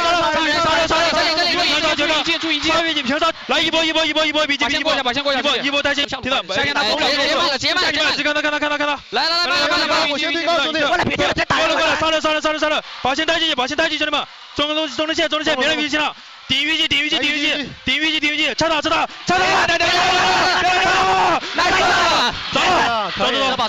，nice。 Lovely comms. Okay, I'm just gonna break it down for you as best as I can. It may sound very chaotic, but essentially the team is just keeping in alignment. So all 5 members are actually shouting the next objective to go for. And when I say objective, I'm meaning the players that they're looking for, or the map, the objectives like the neutral objectives, or even the turrets. Now, it may sound very chaotic on the side of KSG, but nonetheless, I hope you understand that this alignment came into the same pathway at the end of the day. So everyone was on the same page. And while it may seem more chaotic than your average KPL teams we have seen in the past few days for the comms, this is definitely still something that works. Oh, absolutely. It's a chaotic beauty, right? There definitely is. There was a lot of chaos. We was even saying, like, yeah, we're not too sure what's going on here, but there's a lot of noise. The boys are rowdy. And I mean, that's the kind of energy you need, right, going up against AG Superplay. You need to be quite chaotic because they are quite methodical within their means. So bringing that chaos onto the Gorge really showed here and paid dividends for KUAISHOU Gaming in this game number 1. So to make it as layman as I can, the way that KUAISHOU Gaming won this game in the majority of the time was actually through the team fights. So with that being said, does this push AG to go into a more macro game sense, right? Do we go for the Gudo? Do we go for the Channel? Do we go for the Direnjie? Where, you know what, maybe we just don't complete the fights, go for those turrets as well. Because AG, even though they lost this game number 1, you could see their macro game was impeccable. Oh, absolutely. We was always praising AG Superplay's macro play throughout that entire match, right? And like you're saying there, I think it is a very good point that they may just go down that macro team comp within the next BP because they know that's where KUAISHOU Gaming is not going to quite have as good of a time, right? I mean, if you look at their draft from game number 1, obviously they had a great movement speed from the Guan Yu, able to kind of always go up and down the gorge, be where he needed the team to be, but now they don't get that pick thanks to the global ban. So at the same time, now if you're KUAISHOU Gaming, you're going to be thinking, right, are they going to go for that macro team comp? And if they are, what's going to be the counter here? Exactly. And here's another interesting thought for you to run through, right? If you're a potential coach or you're a player as well. Now you're presented with 2 options. You lost this game number 1 due to a lot of team fighting. But this also means KSG is very confident in team fighting. So what happens if you are able to draft a composition where you beat them flat, hands down, on the team fighting department, then you will kind of wonder as KSG, do they flounder from that? Does the confidence take a hit? And maybe they try to switch it up from there. I mean, that's probably maybe the approach here from the coach of AG Superplay, right? Obviously, try and beat KUAISHOU Gaming either at the macro playstyle or take the team fight to them, because obviously there is some great team fight compositions that they could go for here on the side of AG Superplay. Like, they could definitely go for more of obviously trying to get the initiations into the backline, especially something like a Dharma here. Maybe even try and pick up something like a Charlotte in the early part of the draft, right? But this time around, obviously, AG Superplay, they were the losing team. They still get to choose which side they want to go on. So do they stay on the reactive red side, or will they go and try and get some prize pick on the blue side? I mean, if you are having an 80% win rate on the red side, I would be comfortable staying there. At the same time, AG, you know, they're so fluid, they're so flexible, they can play on any side, to be honest. And now it really comes down to that composition as well as execution. We've already seen 10-minute mark is the AG clock. That is the alarm clock that a lot of teams have not woken up to. KSG, one of the few that has woken up to that in this particular game. But this is just one game. There is 6 more potentially to go. 6 more to potentially go, and obviously that's quite a while to go for, and a lot of stamina needed here for the KUAISHOU Gaming boys, right? I mean, are they going to be able to kind of like amp those comms even more for the entire of this series? Because I mean, I can't imagine I'd be raising my voice for 6 games in a row, because they will be screaming a lot more than I am. I can. You will be voiceless after the broadcast, but of course, that is the challenge in our job. What the challenge is going to be for KUAISHOU Gaming as well as for AG is going to be a lot tougher, because now there is also a strong mental component about keeping in the players in check. AG now has a tough choice and a tough mountain to climb. Not the tallest just yet, but we'll see game number 2. Does AG come back, or does KUAISHOU Gaming make history by taking a secondary game against AG Superplay again? I mean, that would be a great comeback, right? Like, obviously, back-to-back victories up against AG Superplay would be pretty huge here for KUAISHOU Gaming. But I mean, if we take a little bit look at that draft, I mean, in terms of expensive picks, right? Like, meta picks, we're looking obviously like the Jing, right? Obviously the Guan Yu, very sort of like strong within the meta there, but the likes of the Guaigutsu, the likes of the Wu Xian as well into the mid lane, they aren't looking like kind of like, oh, like these are super expensive mid lane picks, like something like the Cap Boom or the likes of that. Yeah, they haven't even shown their trump card yet, right? And that's the scary part about AG. Sure, you can take one game, but what is one game in the overview of 7 games in total for us to play it out? No way AG loses their confidence right now. It's about how much further can you push AG back, because you know they will come charging at you once again. Yeah, exactly right, and you're gonna know that KUAISHOU Gaming are gonna know that, right? Like they as like, right, okay guys, we got one game from them. We can't kind of like take that one and just run away with the fairies, right? They've got to remain composed. They got to make sure that they try and take the victory once again here from AG. But I mean, if we look at AG, right, like AG Superplay within obviously the KWC, they lost a lot of games towards TTG, right? Like they lost quite a few rounds until they started to get back on board and got the reverse sweep and then took the ultimate battle there. So it's not within the realm of possibility that AG Superplay could take this all the way to an ultimate battle and still win. Yeah, I mean, look, AG known for simmering, right? They are a pot that simmers, but once it boils over. And that is something that KSG always had to keep in mind. Now, we're going to go into round number 2. Game number 2 of this best of 7. KSG, a very nice start to the game. It looks like they will be on the blue side once again, as AG want to keep at that 80% win rate side. Yeah, let's go for the colors on the jacket as well, right? Like, you know what color we wearing? Red. Let's go red side. But at the same time, it means that you can kind of open up that kind of reactive red first 2 picks, right? Like, depending on whatever KUAISHOU Gaming go for here, on the blue side, obviously the last game it was the Jing. This time around, it may be either the likes of potentially going for an Orgrin here, or maybe trying to sort of like take away something like the Dunshan or maybe the Luban Master. Oh, they actually opened that all up. KUAISHOU Gaming, I think it will be a mistake here to pick up the Luban combination here, because the higher is banned, which means Guan Yu is available for Ran to take. And Ran's Guan Yu is quite the spectacle, so KUAISHOU Gaming, they have to try something else I think the Dunshan will be a great start here. Oh no, they're gonna go and play into point strengths here. They've gone from Jing to Pei, so they're looking for that aggressive jungle, the assassin jungle that's gonna be Pei. Obviously, we were talking about it, right? Obviously, macro playstyle. How do you keep up with the Pei? Do you decide to go for the Dune Dolia combo? Do you decide to go for something like the Agudo to match the pace here for the side of AG?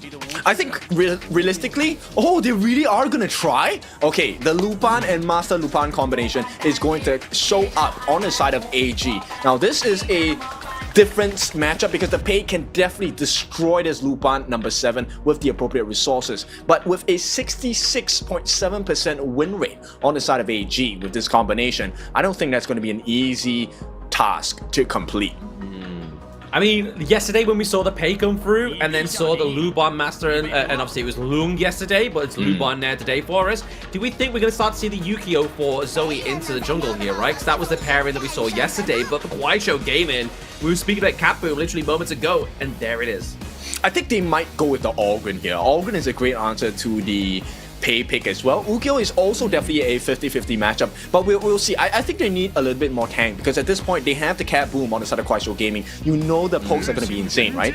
Oh, Yang Jian. Ooh, okay. So I mean, they could go for the Yang Jian here. Obviously, they're not going to pair it with the Dolia. So is this going to be Ran? Obviously, potentially flexing this as their third pick, right? Keep KUAISHOU Gaming guessing, but I feel like they don't have the Dolia, so therefore for me, I don't think it's going to go into the jungle here for the side of AG Super Play.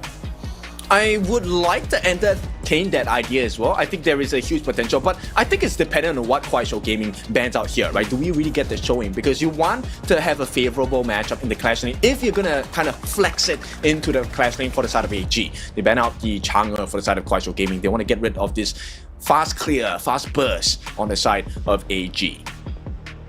Yeah, already looking at KUAISHOU Gaming's draft though, right? They're very sort of like early game centered, especially within the jungle, especially within the mid lane, right? I mean, now we can kind of maybe see here for KUAISHOU Gaming, they'll probably look for more sort of like tankier frontline picks into the Clash lane, right? And into the support role, because the thing with the D-Ranger is you kind of want to have a strong frontline, right? For sure. And right now, you also have to deal with the fact that, hey, this Yang Jian is going to be very super sustainable. There is no Byron to pick as well. So at this point, I'm kind of leaning towards maybe we get a surprise Lupu pick to be able to deal Yang Jian, but then dealing against the Lupin number 7 combination, I think that's a hard choice. Lupu may be one of the considerations here since Meng Tian, one of the major tanks in this game, is going to be picked.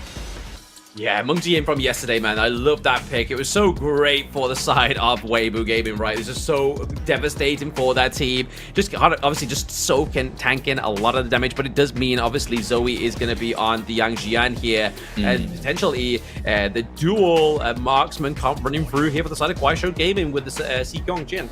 Yeah, I like the Sikong pick, right? So Sikong as well can do well against the side of the Meng Tian, simply because he is also going to be itemizing that Doomsday, which is, it works wonders against the Meng Tian tank. But instead of going for the Dunshan, going for the Sulia, they go for the Lianpo. So we're looking for, once again, multi-man subs. KUAISHOU want to keep fighting against AG.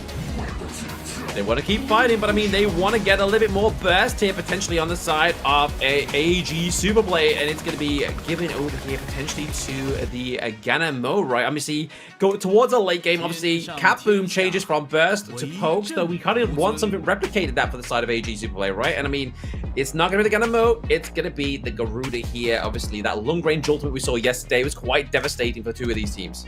Yes, now the long-range poke here is actually quite insane from the side of AG, right? So not only do you have to deal with the Hellhounds, you have to deal with the ultimate coming out from Sheng, you have to deal with the Gatling guns and the Shark Cannon from the side of Enoy, and he's going to be super irritating. Ran as well, unexpectedly far range for a melee hero.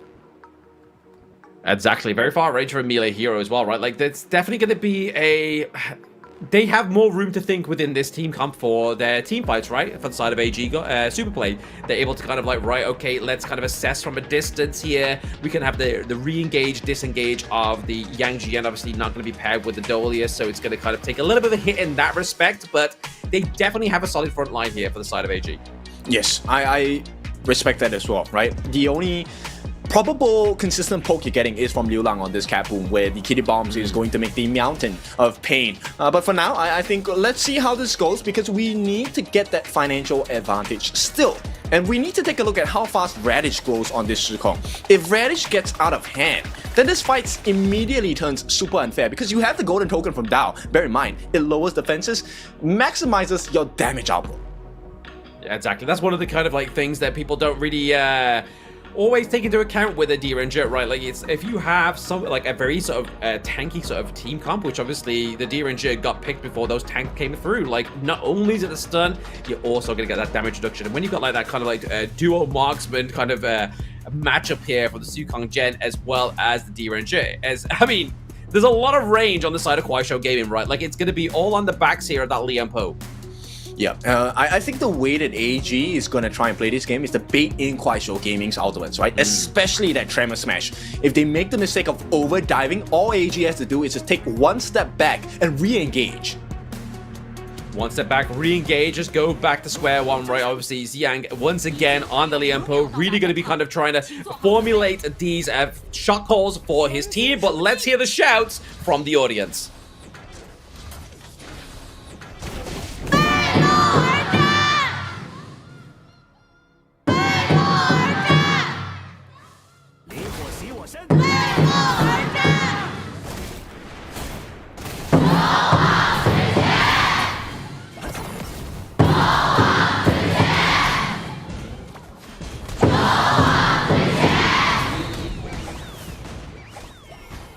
Charge forward, that is the calling from the side of AG, but this early game is looking a little bit scary for the side of AG because KUAISHOU Gaming have an immensely early power spike with the pay, with the cap boom as well. So let's see how does AG deal with this early game pressure. Yeah, quite a few low health bars for my liking here for the side of AG Superplay, right? Obviously, they are just trying to maintain themselves, maintain the composure, but you are seeing a bit of a direct response here. We did see that Point went to invade the side of AG Superplay's jungle, but now they take away those boards from the side of KUAISHOU Gaming, just trying to maintain and gather Zoe's farm speed a little bit faster than Point here. Yep, so both teams actually making the nice rotations in their own bottom side of the jungle. I think the difference maker here is definitely going to be in the clash lane, right? If Ron is able to tank the majority of the damage coming from KSG, he's going to be that anchor, the catalyst for AG to really come into an explosive lead. But if Radish takes the lead, then it's going to be a completely different story. Yeah, I mean, definitely dictated by these two top side of the maps, the clash lead here. We are seeing a bit of a rotation from Point once again, just trying to give an edge here for the side of KUAISHOU Gaming, because that's what they're really going to be looking for here, right? Getting that edge in the early game like we saw in game number 1. They got the first blood over to the side of AG Superplay in game number 1, so they're looking to replicate that again, replicate and maintain that pressure that we saw from KUAISHOU Gaming. Yes, but this is a timer, right? Because if KUAISHOU Gaming does not find that advantage soon, in like the first 4 to 6 minutes of the game, then AG immediately turn this around. They may do right. They may turn this around. So we are really hoping for here for the KUAISHOU Gaming fans that they are going to be able to do that. But that's going to be the ult from Cap Boom there. Just kind of just try and zone and focus a little bit damage onto Inua as well as Shuai. Yep, you know, looking for the shot cannon as well. Manages to land it onto both Liu Lang as well as Xiang. Xiang here actually, you know, with his passive is able to come back in the lane, almost fully healed up as well. Yeah, I mean, it's pretty scary, right? Like, just kind of like soak a lot of damage, build that meter, get that health back. You don't have to go back to the base here, but a bit of a 3v1 dive here onto the Sukong Gem, but that ultimate's not going to be enough to save him. Zoe picking up the first blood here. We were speaking moments ago, kid. If KSG don't find a moment, they are in trouble. But now it's spelling like a little bit of trouble here for the side of all gamers as they get that first blood.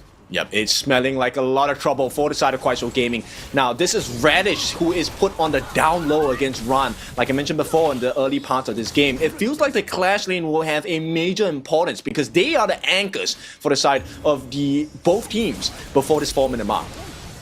Yeah, they're going to be careful depending on how they maintain their clash lanes prevalence within this matchup, right? Obviously, seeing right now, all gamers Superplay are just about 800 gold ahead between these two teams. But it's definitely looking very hairy, right? Like, KUAISHOU Gaming could turn around and get the pounce here. But they are really kind of maybe trying to look onto the lockdown of the Lubon number 7, right? But with the Lubon Master, he's able to just use that tether, as you just seen there, to kind of get him out of those sticky situations. Yep, you can only try it, right? Right now, the financial mark for Ran is about 6,000 gold. Not saying that he has gotten 6,000, but once he hits 6,000, he's going to be able to tank a lot for the side of AG, and that's going to be a turning point. So Radish needs to make sure he gets that Doomsday ASAP along the Spark Force Dagger, but right now, they're pushed away by Xiang. This means AG have a guarantee on this Tyrant for the first part of the game. Yeah, first Tyrant going over to the side of All Gamers Superplay, whilst they do trade for the side of KUAISHOU Gaming, that Overlord. So they are looking to get some kind of neutral objective here, but it's instead going for that Tyrant like they did in game number 1. But I mean, they had the priority down to the bot side of the map, right? Obviously, AG Superplay had everything going for them. Obviously, the ulti had been expanded here from the Garuda, as well as the Trevor Smash landing onto Xiang, but he's able to use that tether once again. Lubon Master really giving a lifeline to his teammates. Yeah, they don't call him the mastermind and the smartest man in KPL for no reason. Shrine is very adept at all the different roam heroes. Right now, he is going to be trying to go for that roam item here. Let's see if it's going to be the redemption for the shields across the board, or is it going to be the howl so they can get the relevant catches. If Ran gets extra movement speed, actually it's kind of scary for the side of KUAISHOU Gaming. Absolutely. I mean, a tank running at you with full speed is pretty crazy, but a 2v1 here, maybe trying to get neutralized here thanks to the backup of Zoe now going beast mode. He's trying to get the pounce onto the side of KSG, using that ultimate just to try to like burn down a lot of that damage. He gets the poke, he dives into the back line of Seacon and Gen, but that ultimate's going to keep him alive, but not for long. The takedown from Inua here on the Lubon, so giving over the resources to the right player here within that fight. Beautiful pull by the side of Shy, actually using his ultimate, the powerful storage, to pull away Radish. Yeah, but speaking of which, I mean, look at Lu Liang, right? Like, he's looking pretty low, but it's going to be the dive onto the back line there. The potential takedown of Dao as well as Xiang, but Points almost losing life. Liu Lang as well, right? That shot cannon was looking for blood, did not find any. But AG, now you see the value of the kills as well. 4 kills and a 1,500 gold lead, but there is much more to come. The Azure Golem under threat, and AG, Zoe's going to get his hands on this one. It's the one thing you don't want to do in the early game, right? You don't want to give AG Superplay an inch because they are taking them out right now. Like you were saying, Kin, they're looking for the T1 down to the bot side. They got the Azure, they got the Tyrant, sorry, and they got 4 kills onto the board. So that's a lot already taken away from KUAISHOU Gaming. They have to try and reformulate. And where's the chip of the armor? This is where Radish came into play, right? Radish was that weakness that AG have now identified, forced him to be in that position, and continually, if they shut Radish down more and more, look, the level difference is already at 1 level, but the main thing here is Zoe will be able to take him on a 1v1, even with the ultimate usage on that Thunder's Might. Yeah, again, just gotta be careful. I mean, there's been a lot of focus into the Clash Lane, right? And you were saying previously, Ken, about obviously the relevance of their Clash Lane being sort of the thing between AG and KUAISHOU Gaming, maybe being the difference maker here. But in terms of that pressure being built, though, it's down to that bot side. So they're really trying to make sure that Dao on KSG is not having a great time in terms of farm.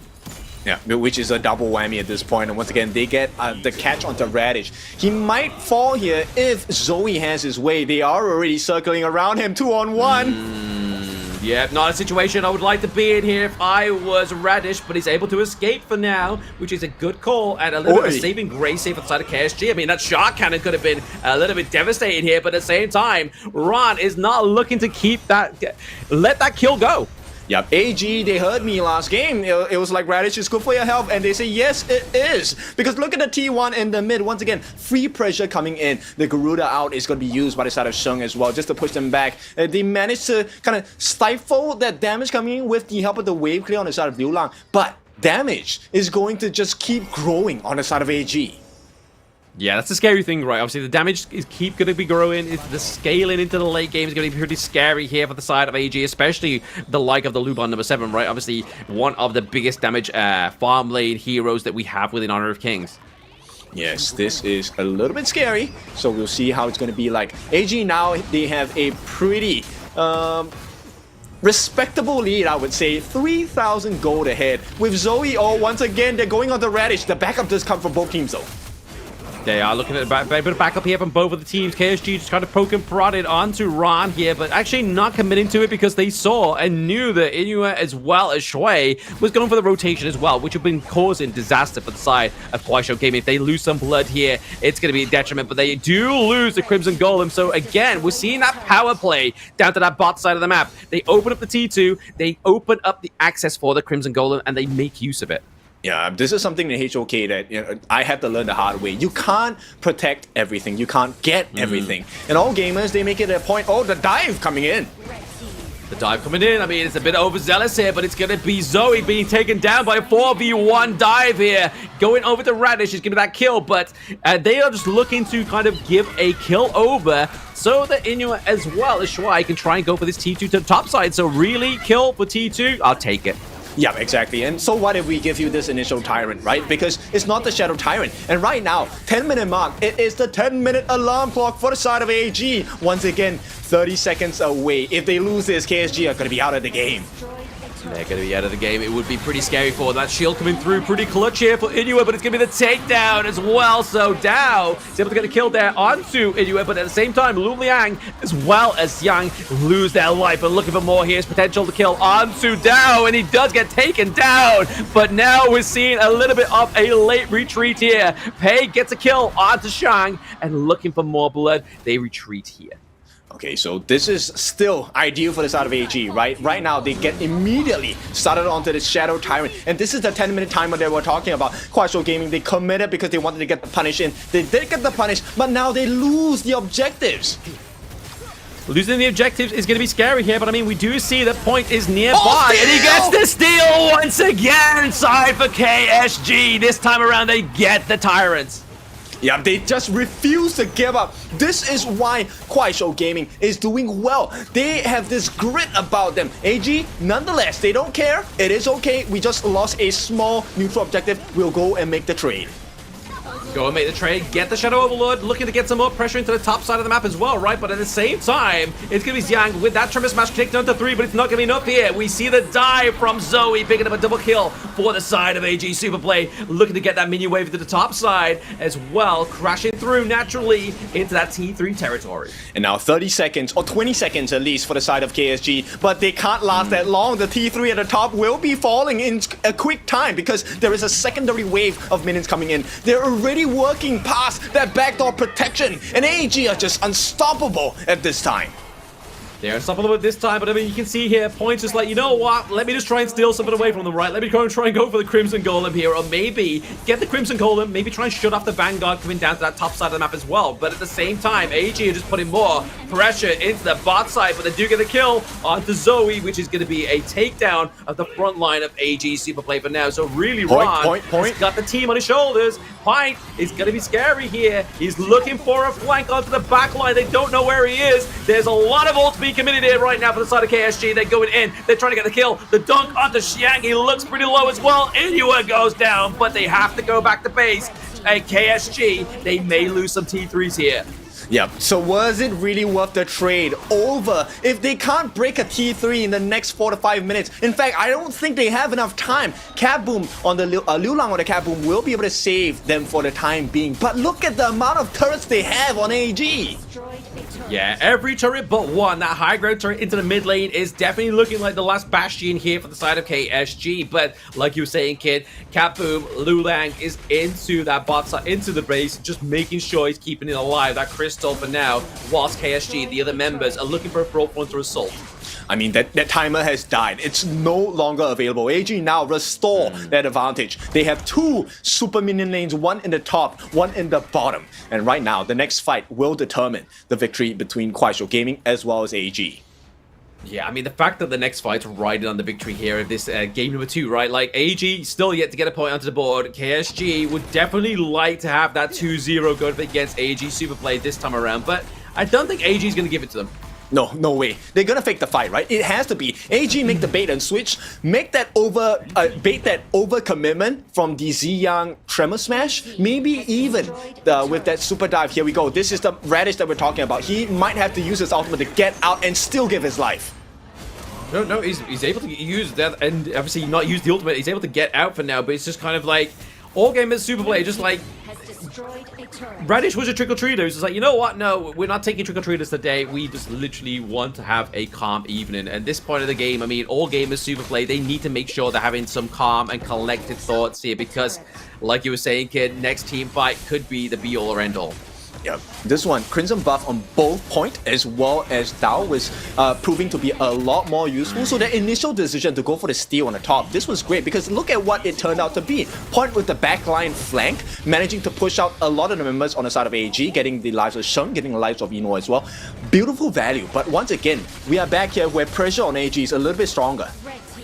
A little bit stronger indeed, but I mean, Dao gets taken down as well, thanks to the ultimate of Shang there on the Garuda. That feather coming through is just too deadly, too long of a range for the D-Ranger to get out alive. But now, a bit of a handicap here for the side of KSG. Yep, 30 seconds without doubt. This is going to be 30 seconds that's a little bit too long because AG, they need all the damage they can have. Yes, you have Yulang with the wave clear, but is it going to be enough? Okay, a little bit of a deterrence, but chase down! The chase down indeed. Point is going in the wrong direction here just to try and find a point of exit for himself now. But at the same time, AG Superplay are at the base. They're looking to go for a front-runner assault. They're hoping that taking Zoe away from this team fight is going to be enough to keep it alive. But the Crystal in game number 2 is looking pretty low here. AG go and take the victory potentially here with no minions. That's right, smart choice from side of AG, and they come back into the series 1-1. A brutal domination across the map. Very smart decision.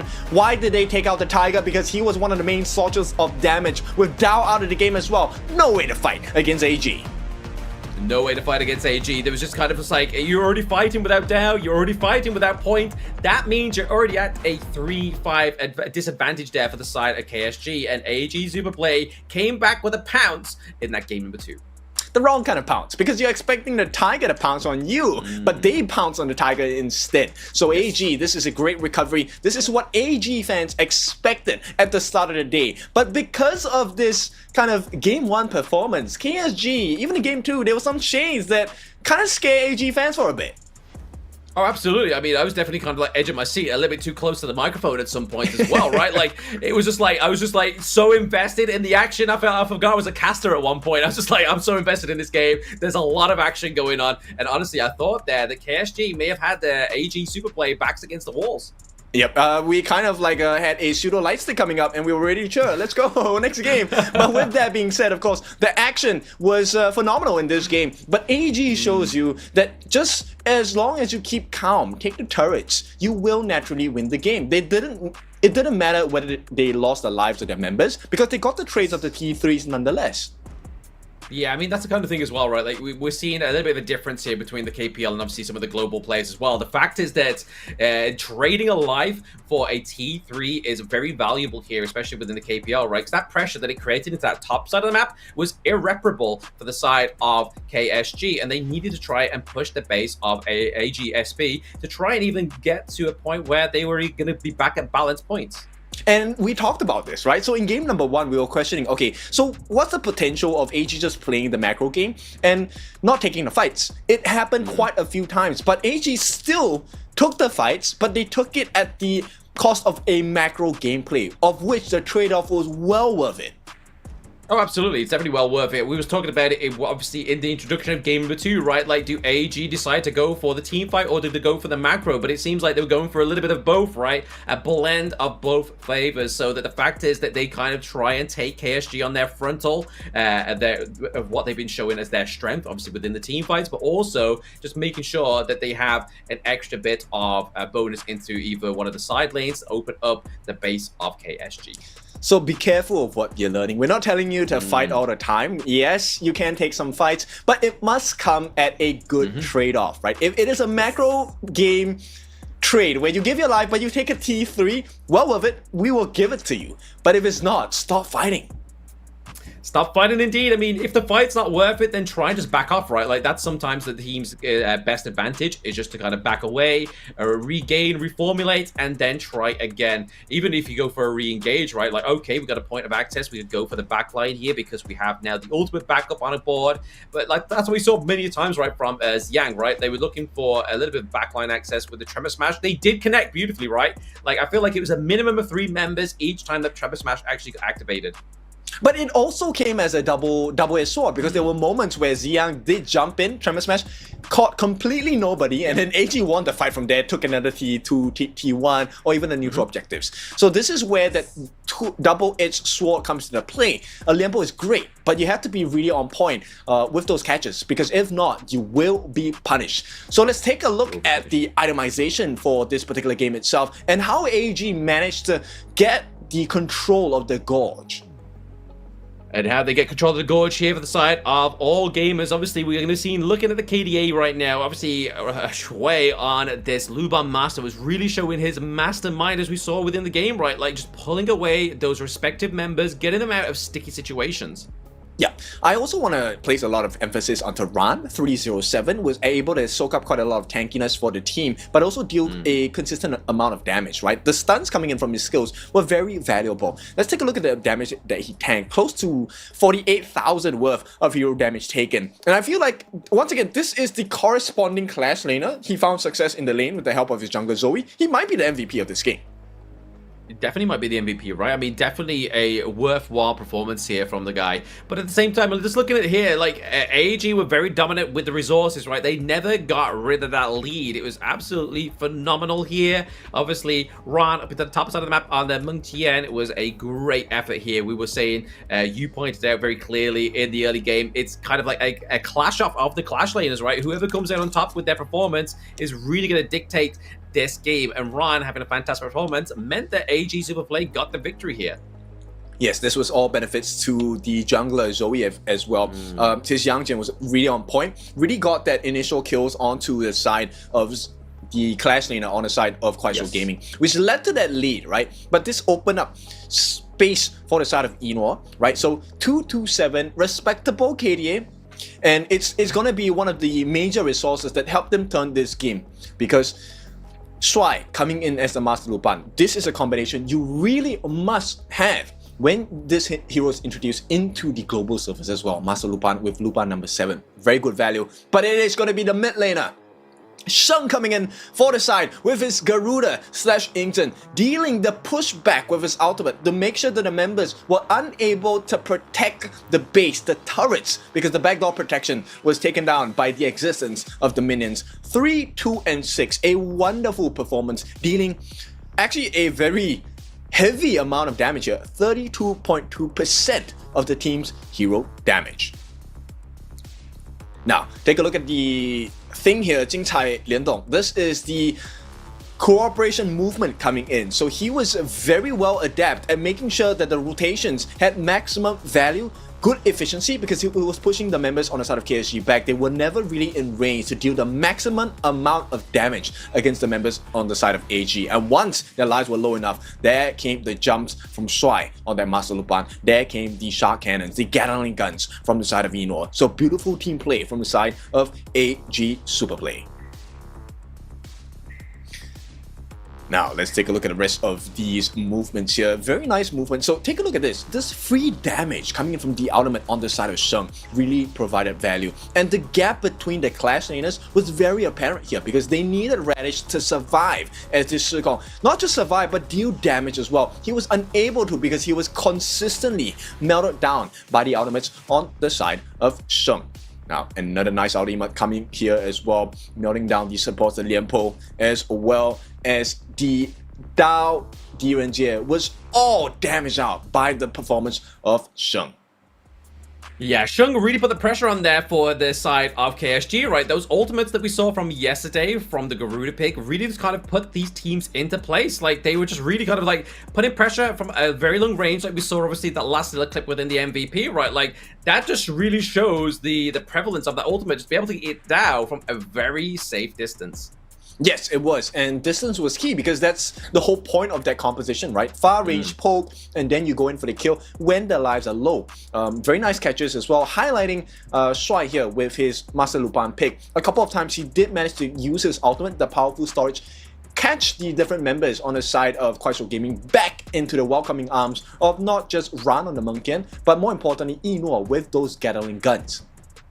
Yeah, I mean, that's the beauty of obviously the Luban Master as well, right? The fact is that pull in of the ultimate, you kind of feel like the enemy team's going to try and disengage, but it's like kind of like, no, buddy, you're coming back. It's like your buddy's trying to leave the dance floor, but Luban Master, he's just bringing you back in. He's just trying to have a good time with you, and that's exactly what they did on the side of AG Superplay. But now the fact that Luban Master came out for the side of AG Superplay, do they now decide to ban it within those first 2 ban phases like we saw very much previously with the other teams?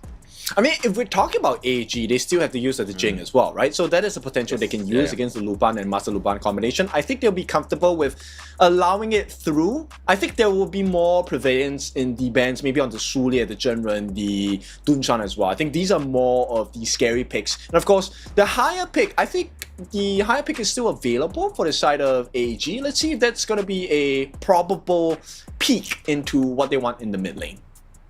Yeah, I mean, so mid lane's kind of been like a very determining factor within these past 2 games, right? Like, obviously, game number 1, the Wuxian was obviously so much damage for the side of KSG that it meant that the team fight just always went in their favor, just a little bit too much damage for the side of AG Superplay to even contest with. But then the next game around, Xiang into the mid lane was just kind of, once again, just able to put pressure onto the most focal points of the side of KSG, namely like Dao, like Point, to stop them getting into these team fights.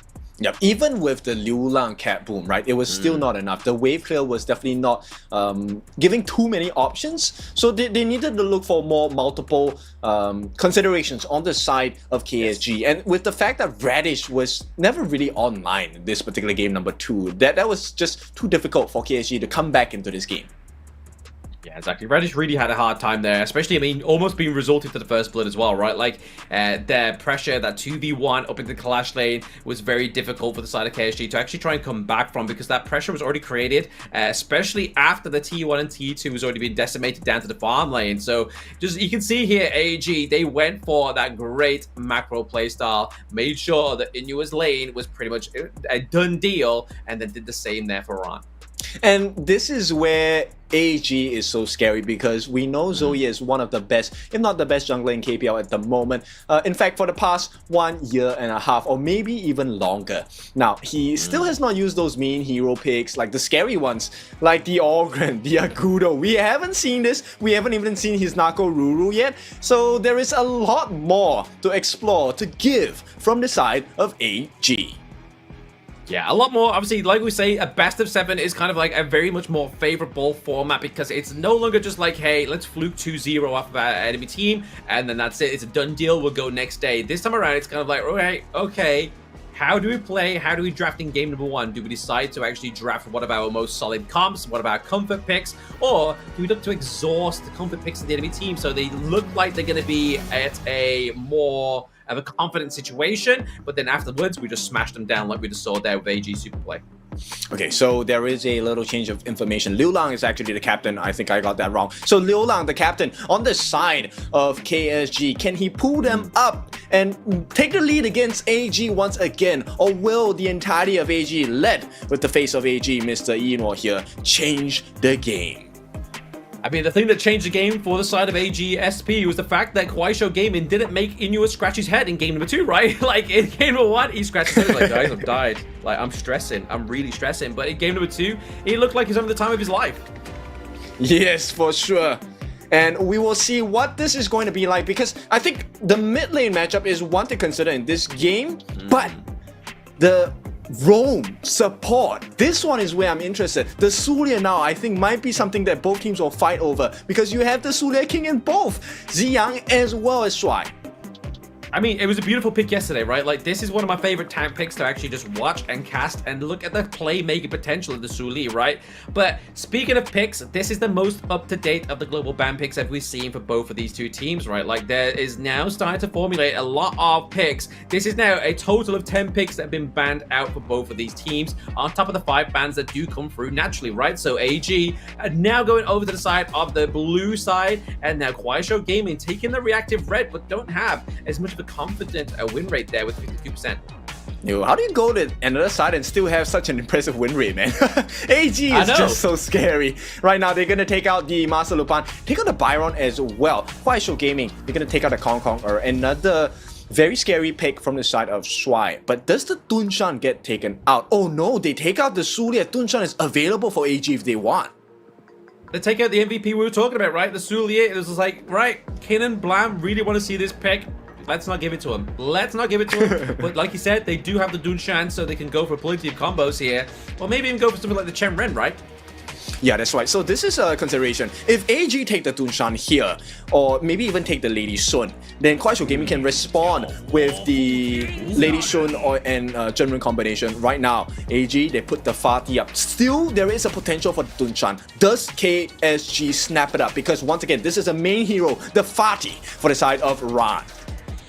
Yeah, some devastating plays and performance here from Ran on the party is definitely what AG Super Play really want to be looking for within this one, right? They want to make sure that they are getting their best foot forward within this game number 3 because we are slowly but surely formulating into halfway of this best of 7. But there it is, the Lady Sun and Dushan combo.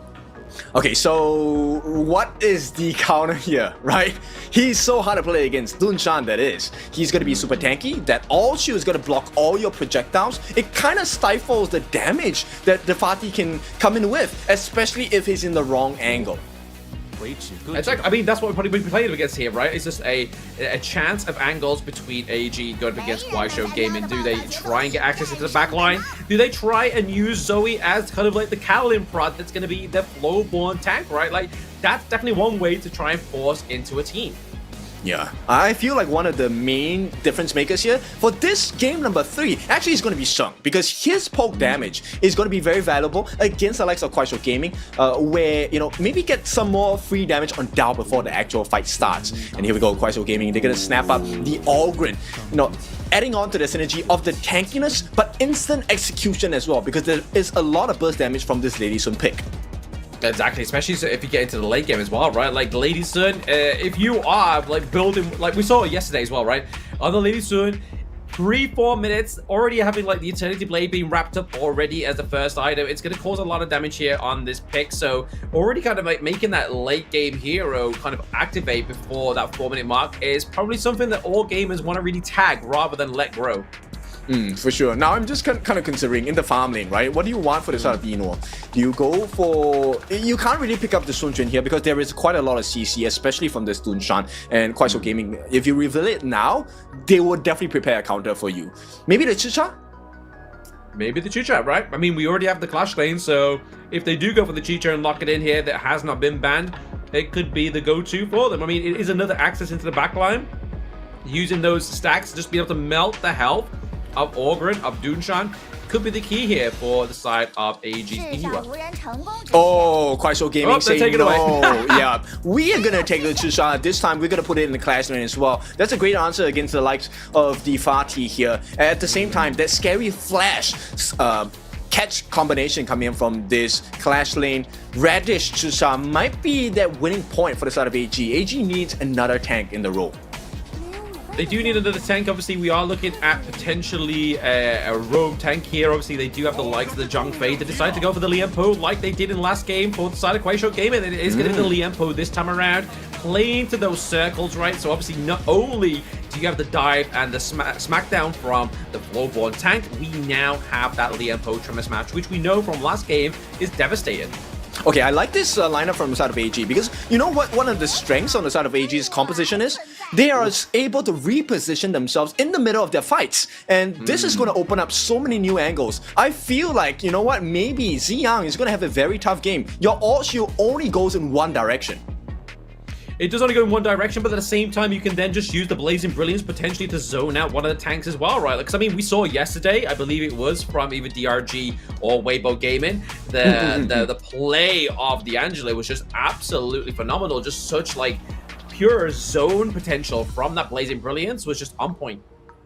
Yes, but once again, it's very hard to aim against the different members on the side of AG. No, look, it's so difficult. I can't see a single member where, okay, maybe because I'm not a professional, like I find it very difficult to aim any of these 5 members. You're semi-pro, what are you talking about? You're semi-pro. Yeah, I go to competition and lose. Semi.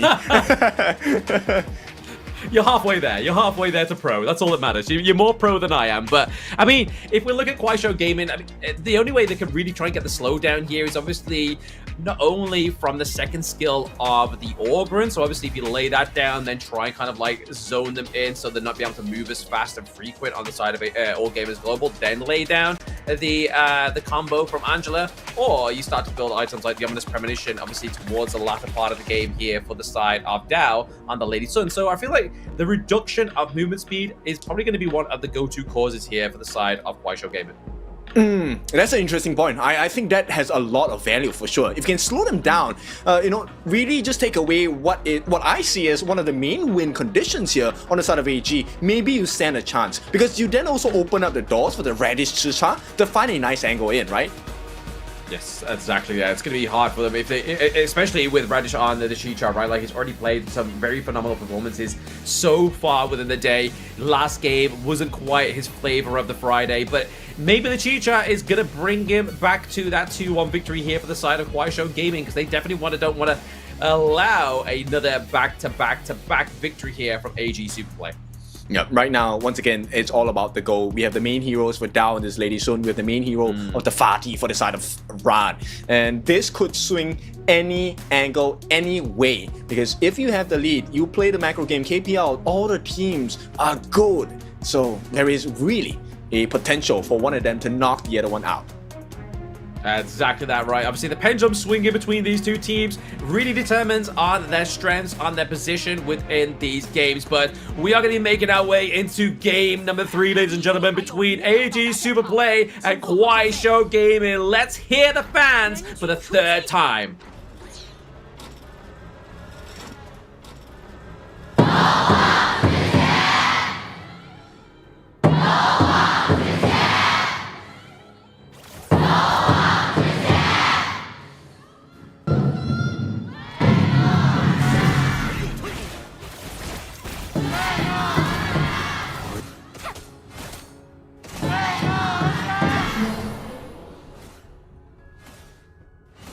Alright, and we get straight into game number 3. Once again, a nice aggression coming in from the side of All Gamers. Already you can see Radish in the top side not having another fun time in game number 3. The backup does come from Shuai to give number 1 vision, but also to help them force this wave earlier so they can take that space bright.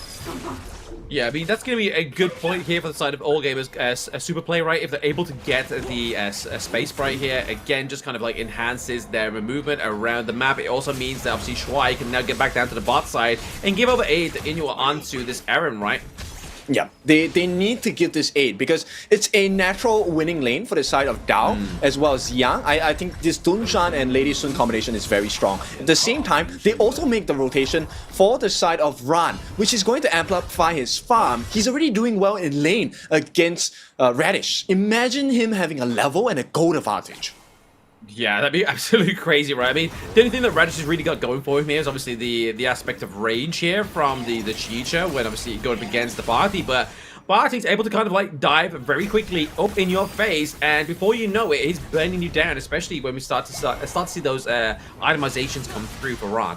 Yeah, and that's the thing about the Chicha pick. It's very strong, but you need to land hits before you get those skill shots. So, unfortunately for him, he has to commit into a melee range assault against Ran, and he's not going to win that.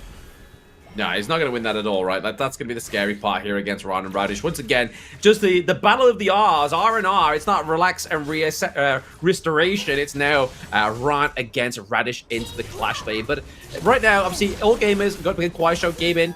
KUAISHOU Gaming, for now, slowly, but now, as I've been saying it, they now lose that gold lead, right? Like, it's very sort of like 50-50 at this point of the game. But that's just all back down to the fact that All Gamers are just such a great team at gathering farm, even with such a pick, like a slow pick on Zoe on the Flowborn tank.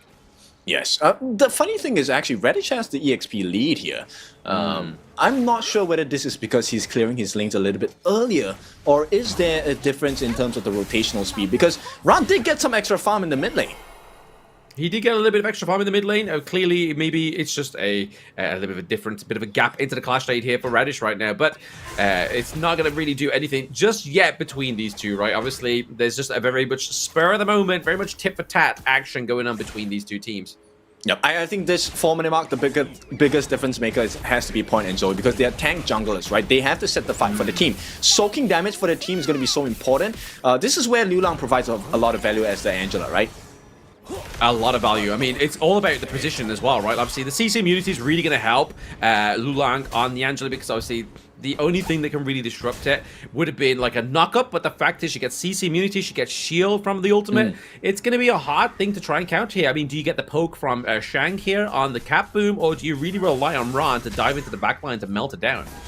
So Shang, I think, plays a very important role here, right? If you can get those very huge burst potential pokes or before the match actually starts or the actual skirmish actually starts, KUAISHOU Gaming have a natural advantage. But if like look at the poke damage coming in from the side of Yinhuo, it's not enough. So Shang needs to be the one to do this.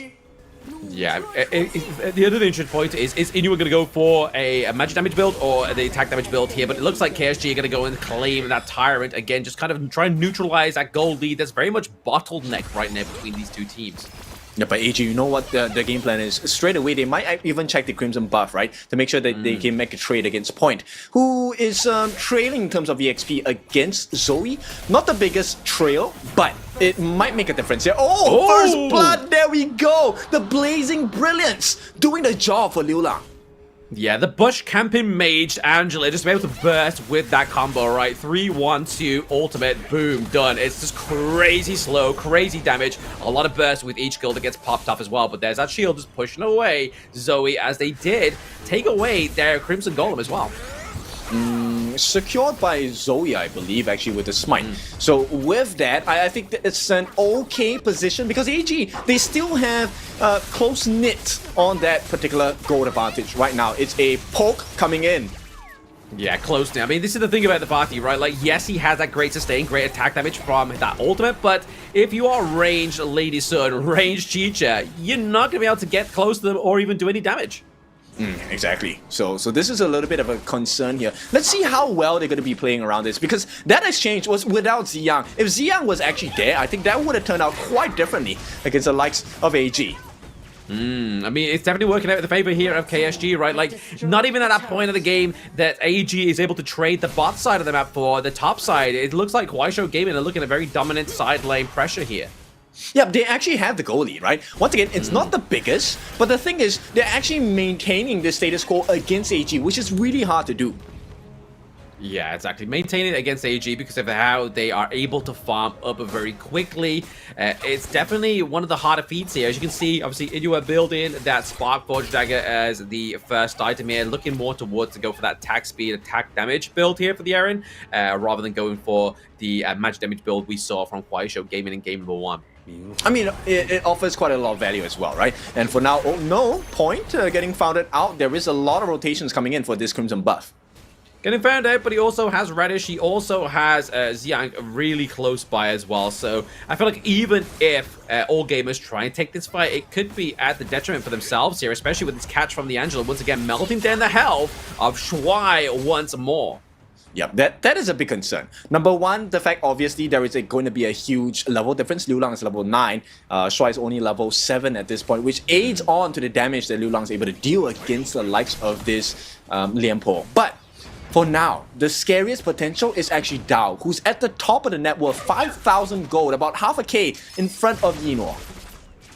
Half a K in front of Inu. I mean, that's definitely a point of privilege right now for the side of KSG, right? Like, they need to make sure they're maintaining their marksman ahead, but especially with Dao being on such a sort of late game marksman like the Lady Sun here. But all gamers, super play, are just looking to kind of splinter that lead that KUAISHOU Gaming have right now by taking that T1 to the top side of the map, just kind of basically repairing that privilege that KUAISHOU Gaming had moments ago.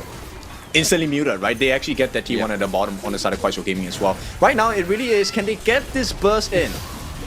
They're trying to get the burst in, but at the same time, it looks like it's actually going to be Shuai that takes away the Azure Golem there. Actually keeping it for the side of all gamers, super play, but they do get a takedown of the Radish, so they claim their Azure Golem. They get a kill. Can AG get some more? They need to. Nice jump in. Nice jump in here. There's not enough damage here, just quite yet formulating around the Flowborn tank. He's just there. Zoe knows his job, and that job is to soak the damage of KUAISHOU Gaming. Okay, they continually tried to invade, didn't get it. Now it's their turn to defend. KUAISHOU Gaming. Oh, yep, I mean, they are able to maintain their Crimson Golem. We did try and see a little bit of a steal there for the side of AG. They tried to replicate what KUAISHOU Gaming tried to do and failed, but also all gamers tried to do and fail as well. Alright, so this is going to be 8.5 in the Tyrant, not the Shadow Virgin just yet, but it's going to be something that's going to help and aid them in the team fights here with the Tyrant buff. Yeah, over the Tyrant buff, over this very quite close-knit gold lead as well, right? The Blazing Brilliance has come through, connecting onto the backline. We do see that point, just trying to drive them away. It's going to be the last hit for Dow onto that Tyrant. So you can already see here that all gamers are like, you know what, let's peel away. They have that extra damage. Yep, but stolen straight away. Point actually getting that Crimson Golem for himself. And right now, Dow trying to put a little bit more structural damage. The T1 take at the bottom did not work out for AG. So KUAISHOU Gaming now did they get to reset and maybe even visit that Azure Golem if they make it on time. If they do make it on time, they got 4 seconds right until that comes up. You can already see here both, obviously, Swang, Lulang, as well as Point, just all trying to formulate around about that Azure Golem. But that was that instant replay there as well, right? Like trying to get the steal away, trying to get that Azure Golem, but they weren't able to get anything other than the kill itself here from the side of AG. Yep, so once again, they did try, but then AG has secured that Azure Golem for themselves. At the same time, very nice play by Ran. He gets a T1 at the bottom. So we are neck and neck in terms of farm, neck and neck in terms of turrets as well. Yeah, it's looking very 50-50 right now between both KSG as well as all gamers, but at the same time, it's looking very low there. Forcing the flash from Shuai. He gets taken down with that ultimate shell. A very rare mistake coming out from Shuai here, as AG feeling the pressure, and they will try to take this T1 in the mid. Out of all the towers, T1 mid is the most important because it gives you valuable information. It also blocks the access into your jungles that has great potential, right? The Azure and Crimson are the real prize, but 10 minutes, KUAISHOU Gaming. KUAISHOU Gaming doing so much damage onto Xiang there, forcing him out of the team fight, forcing him back to base as well, which means that they are going to be a bit of a handicap here for the side of all gamers if they decide to go for the Shadow Tyrant. But it is going to go very hand in hand here for the side of KUAISHOU Gaming. Able to actually get and keep the Crimson Golem is going to be Zoe here. Oh, they get a nicer one. They actually melt down quite a bit of health on the side of Shuai, and this T1 might be under pressure. Might be under pressure indeed. I mean, they're going to definitely try and wipe out that minion wave, but it's not going to do, right? Like, there's so much damage coming from not only the Angelette, but also Dow here onto the Lady Sun. Definitely too much to contest here for the side of all gamers. Yep, this is, they have, you know, pressed the snooze alarm on that all gamers timing right now. This is a rare incident coming in, and with a 1,000 goal lead, with the Tyrant buff take, KUAISHOU Gaming, they're in, I won't say driver's seat, but a nice control of the gorge. Yeah, they're just outside the driver's seat, out of the window of the driver's seat. They're smashing on the car window, trying to get in, trying to get the driver out, and then try and get to the crystal there. But they're not quite yet, as you said there, kid. They're comfortably sat in the driver's seat of the commanding vehicle right now. But you can already see, though, that all gamers being kind of like pushed towards their base means that if KUAISHOU Gaming really want to, try and go for the Shadow Overlord at the same time, right? Is this going to be a bit of a bait, or are they committing to this? I think they will commit, right? Because Radish is checking for information on the other side, and AG, they're a little bit far away to make any sense of this situation right here. KUAISHOU Gaming, they need to push because they have the advantage. Let's see how far they can push now that they have taken the Shadow Overlord. Shadow Overlord, Shadow Tyrant, both going for KUAISHOU Gaming in game number 3 here. But it's all about what do you do with it, right? Can they get some more presence into these side lanes? Can they open up that mid lane a little bit more to give access into that jungle just a little bit further? But at the same time, forcing out the Traverse Smash, using that Blazing Brilliance onto Xiang is going to be very careful here. But at the same time, we see Ron running away with his hopes and dreams into the back line of the side of KSG. And at the same time, Inua has to run away from this one because he's looking pretty low. The Vanguards at the T2s are crucially taking them down. Yep, KUAISHOU Gaming are primed here. Nobody has flash on either side. One mistake will cost you. The T3s are under pressure. The Shadow Overlord has marched down on the top, flown down, and AG under pressure from KUAISHOU Gaming. Under pressure indeed, losing that T3 into the top side of the map here. I mean, is it going to be Xiang trying to use that ultimate to clear out that Vanguard? Or is KSG going to commit this crystal in game number 3? It's going to go down. KUAISHOU Gaming with game number 3. Oh, they make history once again. They take the lead against AG. A very tight wrestle, but they snooze that alarm clock. And once again, KSG, they are primed for success.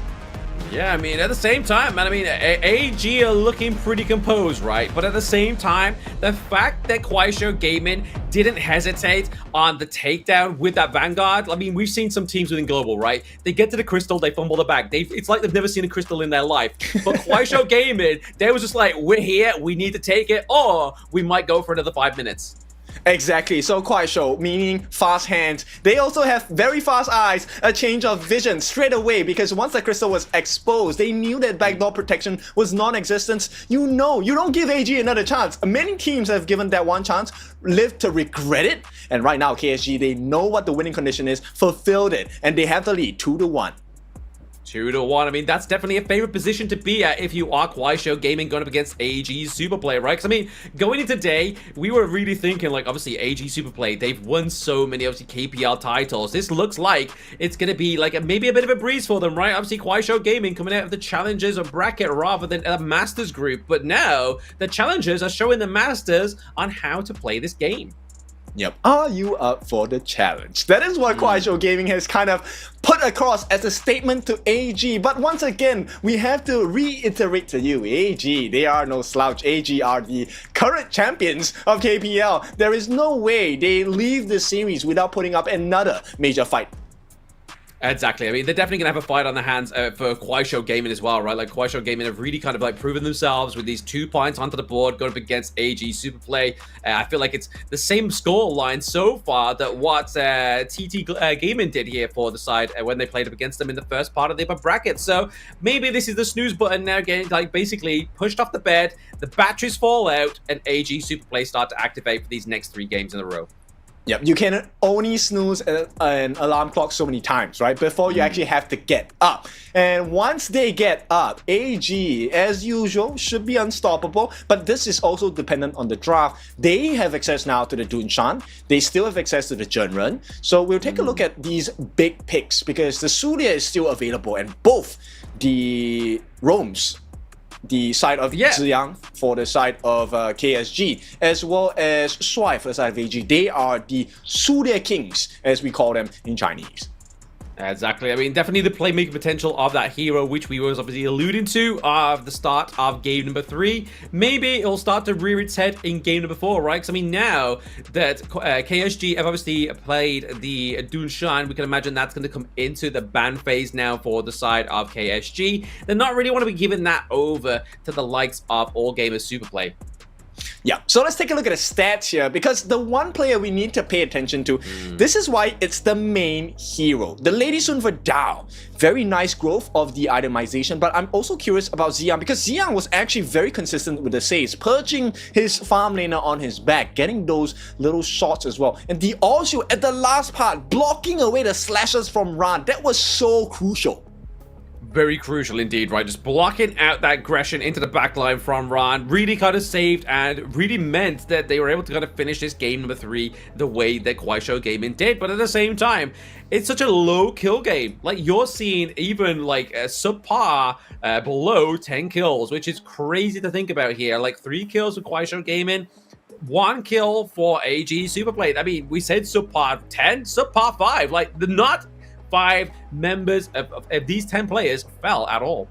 Yeah, I'm now, because of those stats, I'm so curious who the MVP is going to be for the side of KUAISHOU Gaming, right? Because I felt like the mid lane, the farm lane, the roam, the 3 of them have performed extraordinarily well in this game. Not to say the point didn't do much or Radish, but I feel like the value coming out from the Angela pick, the shred was so insane. The saves coming out from Ziyang as well, very monumental in the different exchanges throughout the entire gorge. So I feel like this is going to be a 3-way battle between the 3 members. I'm going to ride the wave of the mid lane players, right? I'm going to give some main players a little bit of love here. We've had the sort of like love story of support players getting the MVPs of Dateable 1, but now I feel like this is going to be definitely a Lulang MVP on the Angela because just the prizing, the pressure from that combo of the Angela, even with just 1 kill on the board, was absolutely crazy.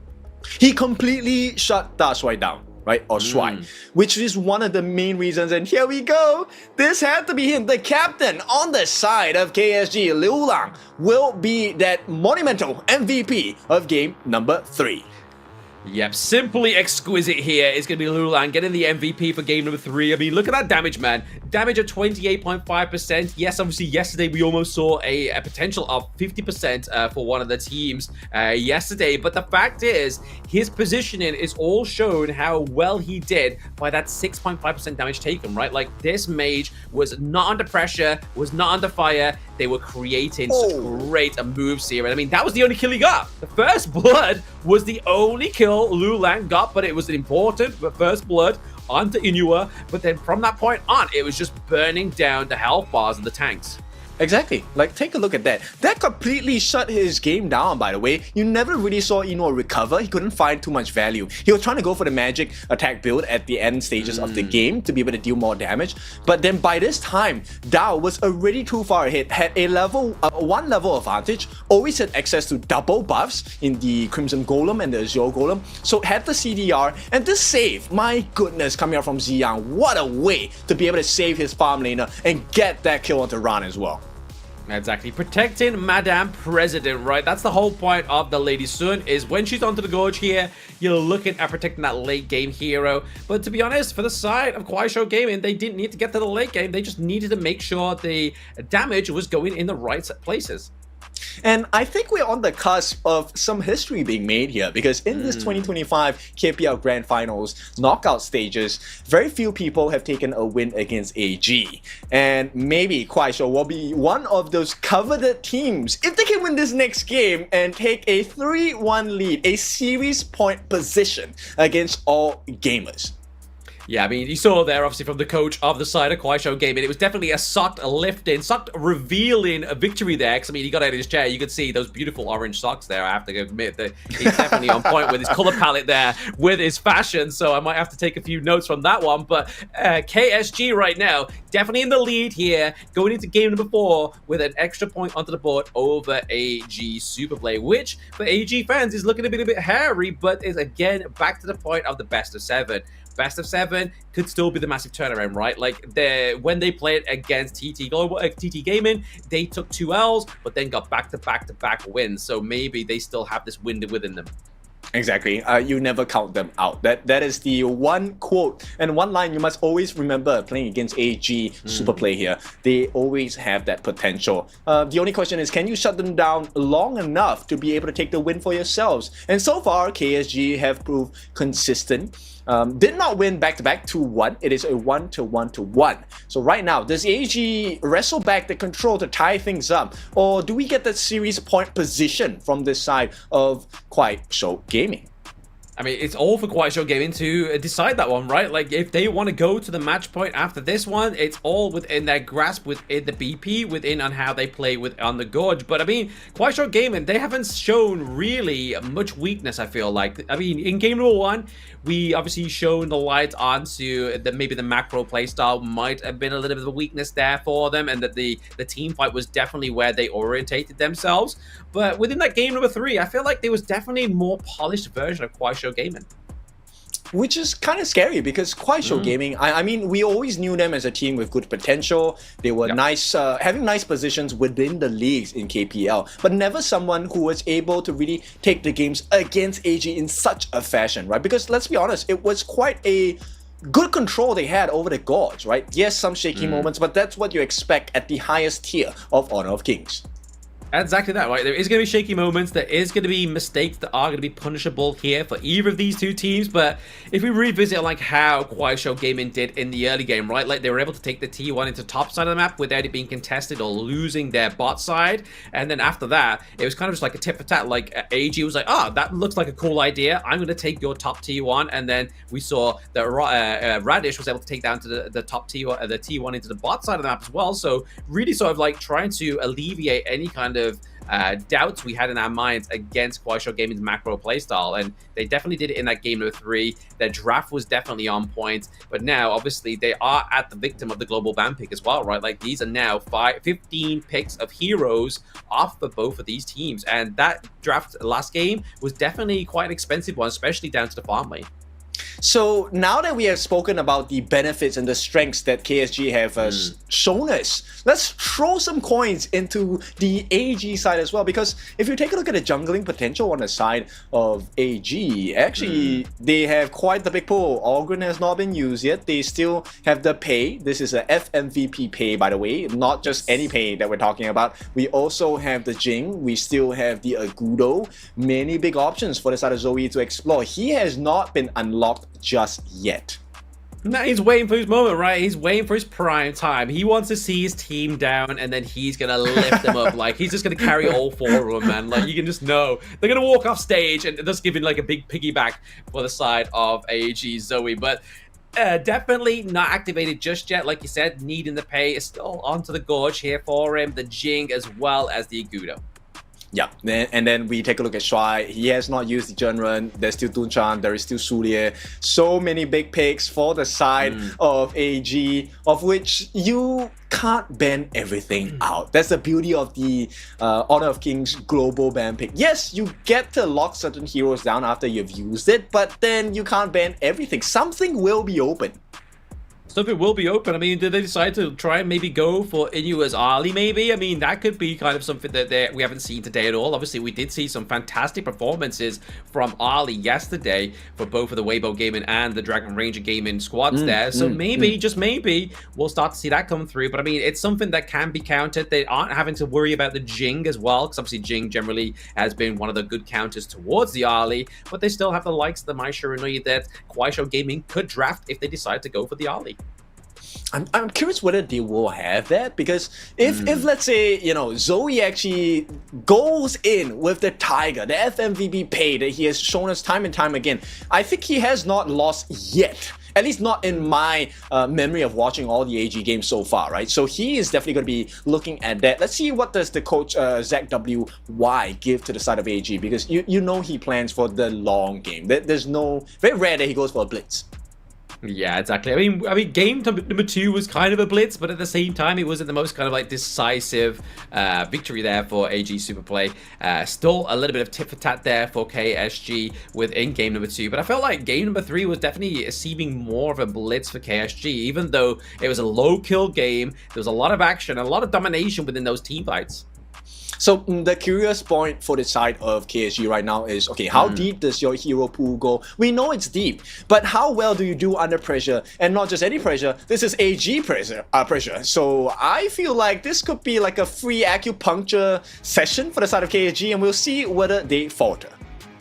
See whether they falter, but I mean, they still have some big combos available, right? Like, we haven't seen the Yang Jian for the side of KSG, we haven't seen the Dolia, so that could still be something they'll look to pick up for themselves within this game before, because we've seen, obviously, one great combo come through and gain them the victory, which is obviously the Lady Sun and the Dunshan. I am curious whether that will be allowed, right? Because I feel like Dunshan is automatically going to be banned out in this 4th game of the series. We are going back into Changsha right now. Captain Ino as well as Captain Liu Lang. Can they make history for their teams? They've got to try, right? I mean, definitely history being made here for the side of KUAISHOU Gaming if they can take another point off of AG. But at the same time, they could still come back, right? Obviously, AG, if they were at match point, then you know the heat is going to be turned on. Yeah, let's see how this is going to go. We are straight heading into the bans and picks of game number 4. Which side does AG go for this time? We'll have to wait and see, right? They decide to go back to the red side, which is kind of like they're currently at a 50% win rate loss on this series alone. But at the same time, they could just be like, you know what? Let's go for blue. Let's try unlocking something for the likes of Shui into the support role. I mean, it could also be the RD, right? Coming in for the side of, you know, this is one of his signature heroes as well. Let's see if that's going to be the case, because like we said, you only get 2 bans in first phase. You can't ban everything. You can't ban everything, exactly. Like, if the first 2 bans is obviously going to be 2 bans each for these 2 teams. Well, like I was saying, after that last game, I feel like KUAISHOU Gaming may actually ban out the Dunshan as well as potentially the Su Li once again, as they did in game number 3. So we'll have to see what they are going to ban here for the side of KSG. Alright, let's see. Once those stats and those assets come onto the screen, we will finally get a lock onto which side AG picks. And let's see if that's going to be the determining factor in what they want as a comeback to chase back a tie against KSG, who currently have the lead 2-1.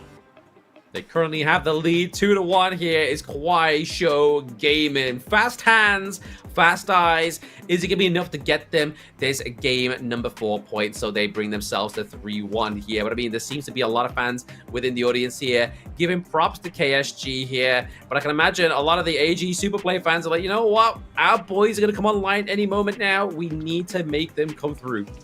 Yes, you want to see red for the side of the AG fans, and they will be on the red side this time. This was where they found, I think, the first victory as well. Exactly. If they find the first victory here, would be pretty crazy for the red side here for this team. But AG now obviously going on the reactive red, KSG going onto the blue side here.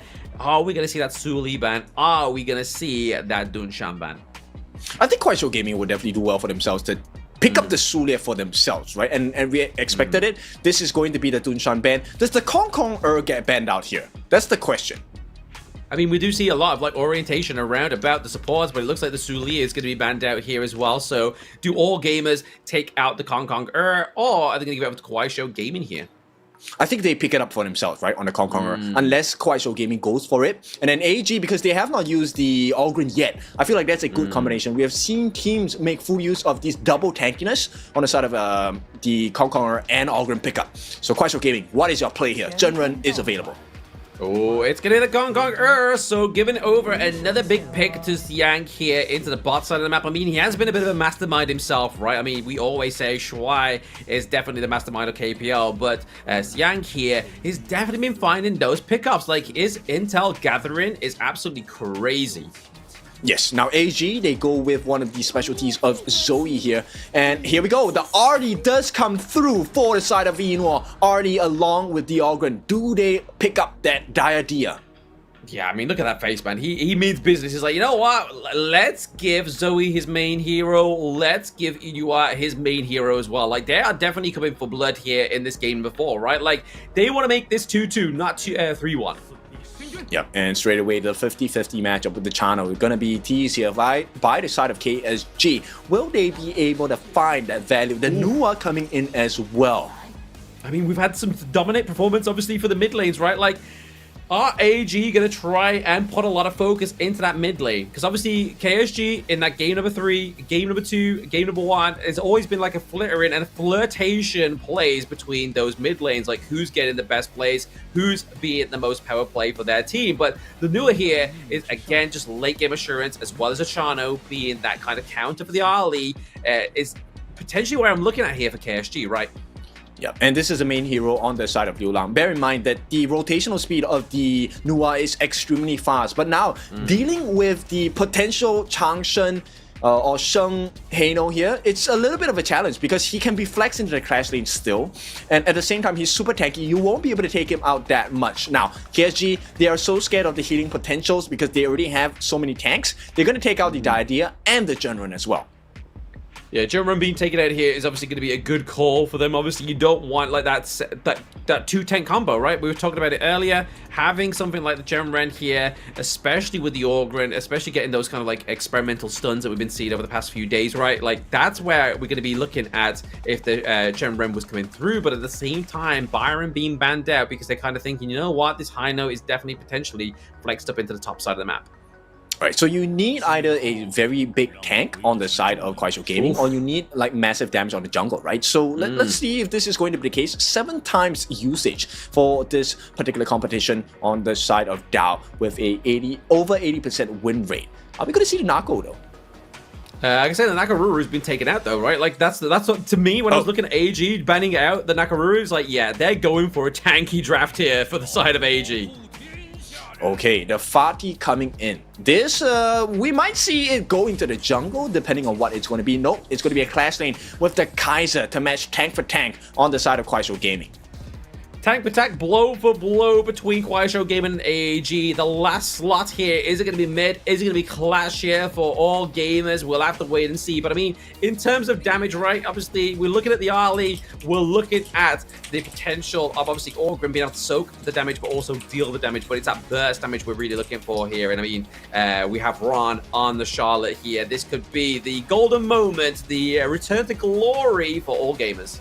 Yes, so this is going to be a big moment for the side of Ron. He's going to have the Charlotte. There's a lot of entry for the side of AG. One from Enor, the other from Ron, the third from Zoe as well. So let's see how this is going to work out, because if they catch their hands on Dao, you will not be able to get consistent damage besides Radish. Yeah, that's the problem, right? Like, if we have Dao on the Chano here, it's going to be pretty scary, right? Obviously, there's a lot of late game potential here for KUAISHOU Gaming from the likes of the Nua on the Chano as well. So really, KUAISHOU Gaming playing that timer into the late game. So really, can they beat all gamers at that 10-minute mark that we've been seeing? It's been a bit of a 50-50 kind of like a showdown. Is it going to happen? Will it actually come into fruition? That's the whole point here for KUAISHOU Gaming, is making sure they can actually peek past that 10-minute mark. But for the side of All Gamers Global, All Gamers Super Play here, they do have that front line assault, right? They have the Orgren, they have the Zhang Fei here. I mean, Shuai, on such a pick like the Beast himself, using that Unbridled Airburst, being able to push away a lot of the side of KUAISHOU Gaming, maybe to try and topple the team fight potential here, could be the shot here for Shuai on the side of all gamers. But really, protected Inua is going to be the call here, trying to get him in that early game power spike with the likes of the Sparkforge Dagger. The Doomsday coming through here is definitely what they're going to be looking at, especially to try and get the takedown onto KSG points Kaiser, because obviously using that damage on based on health is definitely where that Doomsday item is going to come through in terms of itemization. But late game potential for the side of all gamers, you're looking towards Ron, you're looking towards that Orgren. So really for me, yes, Zoe gets his main hero, but a KSG going to allow Zoe to just gather up a lot of resources, get that Orgren online, and just basically steamroll this game number 4. But it's all to play for here. All Gamers Super Play going up against KUAISHOU Gaming. This is the game number 4. Let's see what these teams two can do to either get to 3-1 or 2-2. That's right. This one is going to be super tight. Exactly what we expected today between both teams. More for AEG at this point than KSG. But KSG, they have proven us wrong. And I love that we have such an exciting series on our hands today. So let's go into the Gorge now as we welcome both teams to create an even deeper and more exciting history. Create a deeper, more exciting history, but also let's create some waves in the stadium at the main event. Let's hear the audience.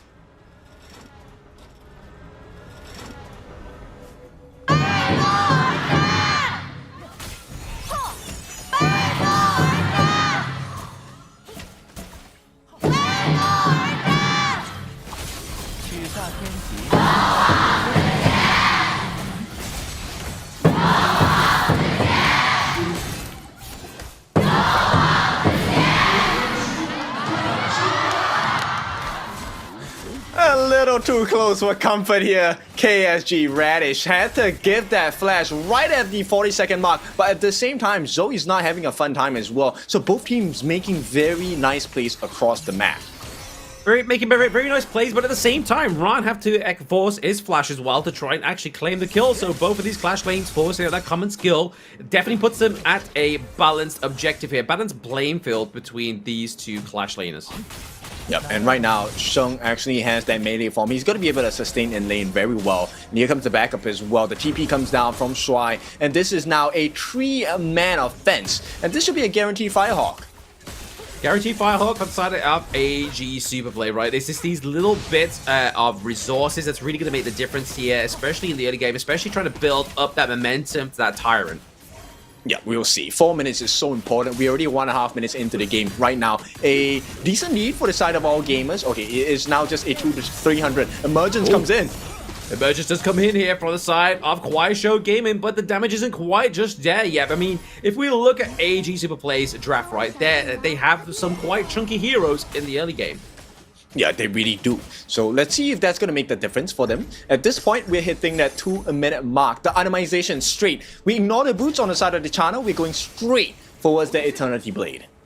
Yeah, they're like, you know what? I mean, I'm riding the wolf. That's a lot of parachutes that I might have to buy here. So we'll go for the Eternity Blade. Try and get that damage online a little bit early here for Chano for the side of KSG Dao. Okay, this nice 3-man rotation coming in. That's going to be nice gold shared for the side of KSG. We're hitting that 2.5-minute mark. I think the one thing I'm going to be keeping my eyes on the entire game, it has to be Ran, because Ran and Radish, the two clash laners, once they access into the backline, I feel like that's going to be a big game changer, more for AAG in comparison to KSG at this point. I feel like the AoE knockup from the Charlotte, especially onto Ran here, is definitely going to be more devastating if you're catching like 1, 2 members, 3 members of the side of KUAISHOU Gaming, right? Like, that's going to be crucial, whereas the side of KSG Radish, he's really got to zone in and lock down that one target. Like, if he changes target midway, like, committing into the backline, he's probably going to be dead. Yeah, because Dao doesn't have that big of an escape compared to Enor, right? And Sheng does have the Fate Rewind as well. Shuai has the Unbridled Albert. So many things to make the save on the side of AEG. KUAISHOU Gaming doesn't really have as much. The thing I was saying, obviously, once the draft was like solidified and concluded there, like try on this Zhang Fei, he's really going to be landing some of those great Unbridled Outbursts to the level that we've seen yesterday. Yeah, and this is a huge cause of concern. I think AG definitely has an advantage in the draft, but it's up to KUAISHOU Gaming to prove us wrong once again. I mean, they have proved us wrong, right? They definitely have been showing their real flavors, their real attitude here, but at the same time, Shang has to use the Fate Rewind into the backline of the enemy team, forcing the flash out here, but still manages to survive. Right at the edge. He was at pixel health, but before that Fate Rewind finally took effect. And this is where it gets a little bit scary, because KUAISHOU Gaming now, they should be on the back foot. But 4 minutes in, this is where AEG, they're going to find their first timer, first Tyrant in the game. Very little contest coming in. I don't think they want to fight this. They don't want to fight this, even though Shang has obviously used his ultimate, used his flash here, but they looked for the annihilation, but didn't get the prize. Yep, they were hoping for it. Once again, this is Liu Lang's main hero at level 6 only, but there is a considerable goal lead for the side of AEG. Now, 1,000 might not seem like a lot, but with the Tyrant buff, this is going to add on to their attacking prowess across the map. Oh, it's definitely going to tip the scales here between KSG and All Gamers, right? All Gamers are definitely going to be at the greater advantage here because they have the gold lead. I mean, it's now slowly starting to fall between that 1K to around about 800 territory for now, but they still have 55 seconds on that Tyrant. All right, so that's quite a lot of time, right? Slightly less than a minute. And KUAISHOU Gaming, they have to hang on for the time being. It's still a 1,000 goal lead for the side of AEG right now, trying to put a little bit of pressure on the T1. If they put this T1 down, it's going to be great for the side of AEG. But the defense coming in from Radish is just on point. Yeah, he's a one-man army at this point, but now he's got his boys with him. Point is here as well, so he's not going to have to defend this all on his own. But at the same time, like we keep saying, All Gamers definitely have the advantage here with the gold, right? So that's definitely going to give them a little bit of a Brucey bonus, a little bit of a leeway into these next few team fights. And as you can see, they've already started to damage that top side of the map. They're looking to make sure and claim it, make it a priority for the side of AG to get that T1 takedown. Yep. Now the question is, what is the decision from KUAISHOU, right? Do they make the trade, and how are they going to do it? Yeah, I mean, they decided to do it here down to the bot side. I mean, looking like Xiang's just trying to defend that T1 down there. I mean, that's going to go down pretty quickly if you're Chano, but he's able to wipe out the minions as well. So, oh, the annihilation before he can even use the Fate Rewind. Xiang goes down, but I mean, it's at the cost and the potential T2 here. A good rotation from Radish. He did get it though. They reset that damage on the tower, but he still had to give his life. So that's a great trade for the side of AG. Right now, it's about making that advantage. They did take the T1 at the top. They took the T1 at the top. They're creating that pressure slowly but surely, right? But I mean, the pressure is also coming into the form of that gold lead. But now we are seeing Dao being forced away here as we see Ron come and teleport down to the bot side of the map. Yep, AG just protecting the T1 at the bottom here. And with the steal coming in, it is going to be secured by Shuai actually. So no value for the side of KSG. They have to back off now. Yeah, denied. AG get that Crimson Golem. I mean, yes, you kind of wanted to give it over to Zoe, you kind of wanted to give it over to Inuit, but you don't want to give it over to KUAISHOU Gaming. So they still came with an objective, which was to maintain that Crimson Golem. Yeah, let's take a look at the replay here. So with the Fate Rewind, really leaving it to the last possible moment, knowing that the Fate Rewind was ready on point. This was timing on the side of Liu Lang, blocking him actually with the Matrix so he couldn't get out. Auto lock on. Yeah, beautiful play there, but aside of Liu Lang onto the Nua, but I mean, this is his main hero, right? He's been having some great performances so far within this series. So, did we expect anything less? Probably not. No, but the Maple Dance into the backline gives safety to the side of AG Inoue, using that unbridled outburst to push away 3 of KSG, but they're looking to go for this T1 into the bot side of the map. They are able to get it. Are they going to get some more or just recuperate here? I think you back off now, get a bit of poke damage and reset, right? It's a very smart move from KSG, right? Even using the teleportation portal to try and save their minions so they can get their backdoor protection removed. But still, nonetheless, they have achieved what they came for, but here comes the wraparound. Here comes the wraparound 2v1. It's going to be the Liu Lang and Radish go up against Ron, and Ron is looking like he's going to go right on top. I mean, it's his 2v1, but now he has the help of Shang, but it is going to be the payback here for Radish. He gets help from his buddy. At the same time, Point is waiting for that recall so he can go and dive in on top of Shang, but they aren't going to be able to do enough damage here. Zoe is coming from behind at the same time. Yep, they're trying to wrap around, get the disruption onto Inoue here. Actually putting Shuai quite low, but he does have the Unbridled Outburst. Makes the save for the team. Makes it safe for the team, but at the same time, we did see Point trying to gain some access points onto the enemy's jungle here, trying to contest that Crimson Golem, but wasn't successful. He got it, he got it. Oh, so he got it. Okay. And yeah, so Zoe now is in a little bit of a fluster. 8.5 minutes. This is not the Tyrant that is super important, but still, value indeed if they can get this. A very much great value here for the side of AG. They do get the Tyrant, the second Tyrant of the game here. Not quite the Shadow variant, as we are just pre-10 minutes. So we're already seeing a very scary AG, right? Like KSG, they're doing the best to try to contest, but at the same time, AG getting to that 10-minute mark is going to be scary. We'll take a look at that timer, right? Do they snooze the alarm that is the AG alarm, or do they just get loose on the side of AG and really turn the tides here? Yeah, only time will tell between that. Obviously, we're a minute counting down. Obviously, everybody at the edge of their seats now, seeing if AG's able to commit to either the Tyrant or the Overlord here. Sitting in the brush is going to be Point as he fakes away there with the Kaiser. But at the same time, he's just trying to gather resources, seeing where, getting the feelers there to see where AG goes. Yep, Shuai here is trying to make sure that he gets his passive on the Madness here. Does have it now. So there's everything available for the side of AG. But similarly, the same for KUAISHOU. Yeah, exactly. I mean, it's a bit of a 3v3 skirmish here going on right now in that mid lane of the map. I mean, at the back side, we are seeing Radish, we are seeing Ron going for a little bit of a repress here into Inoue, but at the same time, the Maple Dance comes through, gets him back into safety. Xian gets the lockdown onto Dao. Yep, beautiful move, and this is isolation for the side of Point. Isolation Nation, it's going to be the takedown at the Point as well. I mean, that's definitely not what you want to lose, right? You don't want to lose your farm lane, you don't want to lose your jungle, especially if you're not trading that for anything. Exactly, and Blam, do you hear that? That is the 10-minute alarm that is AG. They now have access into the Crimson Golem. They have access into the T1. They also have access into that 10-minute Shadow variant of the Tyrant. AG have everything on the cards. Yeah, I'm having a bit of a flashback here. I mean, it looks like that game number 2 victory right for the side of AG as they work down that bot side of the map. They steal away the Crimson. They're looking to go for this Tyrant, and obviously there was going to be trying to attempt of a steal there for the side of KSG, but not quite successful.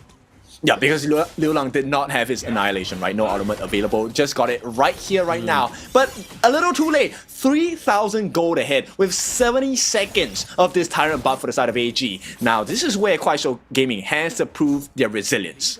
They have to prove their resilience. At the same time, they have to prove themselves in terms of the resources, right? I mean, 3k is definitely something you don't want to be batting your eyes at, because in terms of the anti-heal for the side of KSG, they have the Blazing Cape, they have the Venomous Staff, and obviously, Hayano, Chano as well, Charlotte as well as the Ogryn have a lot of healing potential here.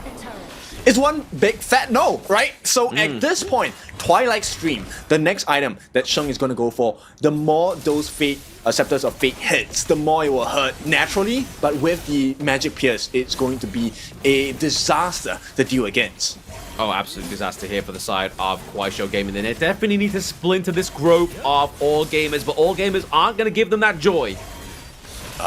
No way. And right now, the nice pokes coming in. Quite a lot of members do have those strikes on them. And I feel like this is the moment that AG will really look for that opening onto the T3s.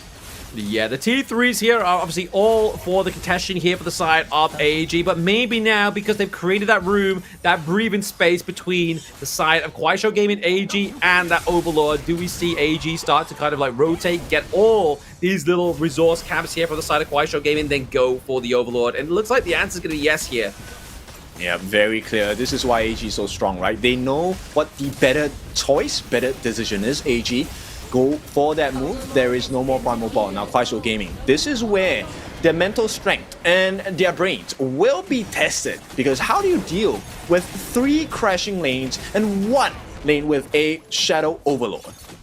I mean, one way you could deal with it is just go to the fetal position, sit to the crystal, and go for game number 5, right? But at the same time, KUAISHOU Gaming don't want to allow that to happen. They want to try and get that 3rd point onto the board. But right now, if we're being realistic, all gamers are looking like they are very strong for that point. Yep, 6k right now, close to 7,000 ahead, 7th heaven for the side of AG. And if they really make this comeback, KUAISHOU Gaming might have just made the biggest comeback here. Might be the biggest comeback here if they are able to kind of just keep away this Vanguard for now, right? Obviously, KUAISHOU Gaming having to defend these very precious T3s for now, but are able to do it into the bot side, but they do have another crashing minion wave come through with the Vanguard. Yep, they make the stand, but this is temporary because look at the damage that Ino is doing onto the T3 at the bottom. A freebie for now, a few more hits. A few more hits, a few love taps from that Vanguard, and that crystal, that base, that T3 is now gone, and the base is open for the side of AG, right? That's now going to support and summon those stronger minions down to the bot side. And that was not even, the final wave. There is still 1 more wave crashing. All 3 waves will be synced. They have to try and stagger it somehow on the side of KUAISHOU Gaming. They got to try and stagger it. They've got to try and have that kind of effort here for the side of KUAISHOU Gaming, but I mean, is the effort going to be enough here? Obviously, they have to play. The only way they can play this game, obviously, for the next maybe like 2-3 minutes, is be very defensive. Maybe try and get a pick off here and there onto the side of AG. But AG, they are not giving up Inua for nothing. Exactly, and I feel it's so difficult to achieve this state because if you take a look at the itemization across the board, Ran, Frigid Charge, Pure Sky, Zoe already has the Blood Rage, and we also have Shuai, has the Redemption, has the Frigid Charge, a lot of armor for the side of AG, and the only sliver of chance would have come in that steal, which was missed. Yeah, I mean, KSG throughout the series so far, they definitely had some really good steals, right? But it just doesn't look like it's down to Lulang to get those steals for his team. I mean, it's been up until this point getting those steals of those neutral objectives, and it's definitely a hard one when you're newer, right? Like, you see that runway when you're on the enemy team, you look to put as much damage on quicker and faster and get that smite through. Yeah, I feel like MVP for this game, if AG win, had to be Sheng, right? The value he has given, I mean, the strength he has given with the Scepters of Fate, really putting the destiny of AG in sights. Yes, exactly. Destiny of AG in sights for now. I mean, the Fate Rewind has been used here by the side of AG just to get Xiang out of a pickle there. But at the same time, speaking of pickle, is potentially that T3 into the bot side of the map, right? I mean, they're definitely doing a lot of damage onto it, regardless of any minions being there. No, that's the most irritating part, right? Because Sheng using his Fate Rewind, the secondary benefit of it is he actually lands those marks onto the different members on the side of KAG, allowing those massive damage that he's doing right now. Doing the massive damage right now for the side of AG. I mean, that's definitely something that KSG have really got to try and compete with, right? Like, not only the defense, not only the minion waves crashing through, but also the damage going through for the side of AG. As you see there, Xiang looking pretty low. Oh, well, he does have his Fate Rewind, so it's all safe. He did have to commit the flash to get out of safety, but this next fight, hang on, Ran, looking for a bait. Radish knows he's there, right? He's got to know he's there, right? He's definitely got to know that Radish is nearby, but there we go. He's like, you know what? I knew he was going to rear his ugly head, and there he is. Yep, just buying time. Making space so that the rest of the aggression could not come to compete with that Shadow Overlord take. And once again, AG putting pressure across the map, across the gorge for KSG. I mean, even if KSG managed to come back here, right, with such a great offensive defense here at the base, like, they still have so much mileage between that crystal of AG and the victory of this game number 4, right? Yep, they need to win like 3 or 4 fights in a row in order for that to happen. And right now, AG, they're putting a lot of pressure. They are creating a lot of pressure here. I mean, a lot of clone damage onto the Kong Kong Earth clone, but at the same time, they're just able to open up that top side of the map, which could be scary here for the side of KSG, right? Radish looking for some kind of like backline access here, maybe trying to get Xiang low so that he dives on, tries to melt down the damage, but it might be a little bit too low here. The Invincible War being committed into the backline. Is this what we've been waiting for? Radish gets a takedown onto Inua. Can he claim some more? The damage comes through. Zhang comes in as well. Mid lane down. No trade here for the side of KUAISHOU Gaming, but they Vanguard at the Crystal. They may have to go back and take these wins. But the dream stays alive for the side of KUAISHOU Gaming. This is beautiful work from them. But take a look at the goal difference. 7,000 behind. AG is still in full and absolute control of this game. Oh, absolutely. I mean, they do have the mini wave here into the mid lane. Maybe they could try and contest this T1, try and start to slowly open up the side of all gamers. Yep, they have to do it. They have to do it now. They have 10 seconds to do so before Sheng comes back, and he will have that feed rewind very soon after the revive as well. So they make the play. Oh, Invincible Warrior into the backline once again. They're trying to get the rundown here onto the Zoe Ogren. He's looking pretty low. Sage's Sanctuary being built here at that last moment in time. But now Ron comes through. He's trying to get the poke onto a very low Radish, but he's able to get out. They just have to stop them from going back at this point. All gamers, they have an immense wave coming down onto the bottom. Shadow Tyrant available for the taking. It looks like KUAISHOU Gaming saying, we need to prio this. We need the fighting prowess available on our side. Oh, absolutely. KUAISHOU Gaming, if they get this Tyrant, it could be scary here for the side of All Gamers, but at the same time, All Gamers knows what's going on, right? Like, they reset it, they get it back into the pit, they take away that privilege of defense from them, but right now, Point goes in, he doesn't get the steal, it goes over to Inua, but now, the team fight is all to be taken here for the side of AG if they decide to go. They're chasing on the Radish. Right now, both Dao as well as Radish, they're in nice positions. Actually can get the engage. There is an ultimate available for the side of Ziyang. Can he make the turn for the side of KUAISHOU Gaming? I mean, that'd be crazy, right? If he can get, like, wait for his stun to come back online, get the lockdown onto, obviously, either, well, Inua is going to be the prime target, right? Just get the meltdown, get him shut down, completely eradicate that output of damage there for the side of All Gamers. But now, it's all to be had here. We see that Zhang Shui, obviously diving in deep there with the Leaping Savior. The Annihilation does come through to do a lot of damage, but it's still being mitigated by the Freight Rewind. Actually, you know what? It kind of looks like it's possible for the side of KUAISHOU Gaming. AG, they're not able to hold up against the sustenance on the damage output on the side of KSG. Dao does have that Crimson buff. He's going to deal true damage as well. They go in. They do try to go in here. Obviously, Kong Kong ult does actually be used here, but at the same time, they've got 24 seconds until this Tempest Dragon comes onto the Gorge. They have minion waves crashing through into the bot side, onto the side of AG. They have to tend the farm before they can even try and attempt fate here and try and take the Tempest Dragon. Exactly, we have seen this situation happen before yesterday with Weibo Gaming. They made the clear choice to try and bait out the fights, but actually go for that Crystal Rush. Now, will AG put KSG in the same uncomfortable position? Yeah, AG could go for the golden dangling carrot here, which is going to be the Tempest Dragon. It's 20-minute game, ladies and gentlemen, watching this one between KUAISHOU Gaming and All Gamers Super Play. I mean, KUAISHOU Gaming, they're living on a bit of a dream here with no T3s. It could be a huge miss or a huge upset here for All Gamers if KUAISHOU Gaming can take a lead. Yep, and Ran is making that rotation. They will be 5 men strong very soon on the side of AG. Meanwhile, Radish needs to clear that wave. So a lot of things they need to consider on the side of KUAISHOU Gaming. At the same time, Ino, look, he's just being a menace, getting the free pokes in on the side of AG. Yeah, he's just getting those little jabs, like he's your older brother just punching you in the back of the head, right? Like, there's no reason, your mom's not stopping him. That's what Inu is doing right now onto the side of KSG. And right now, they've got to make sure they don't commit to a fight. Because, I mean, if they do commit to the fight, there's already a priority to the top side of the map here once again for All Gamers. But we do see Lulang going for the wipe there, trying to clear out that minion wave. But at the same time, there's a 2v1 down to the bot side. I mean, it does open up those minions going through into the bot side of the map. But Ron is looking pretty low. He has a Sage's Sanctuary. He doesn't get wiped out. But now be the takedown for the side of KSG. Tempest. And that is going to be it. Tempest is now up looking pretty low here.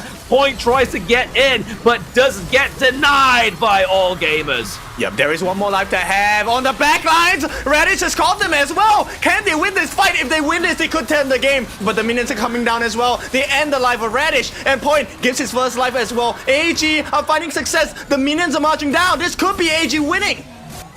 This could be AG winning with 3 minion waves going through into those minion waves. But now we see that AG gets this execution down to Lu Lang. And they're looking for a little bit more, right? They want Point going down. They want Dao going down. They want to make a statement piece here for the side of All Gamers.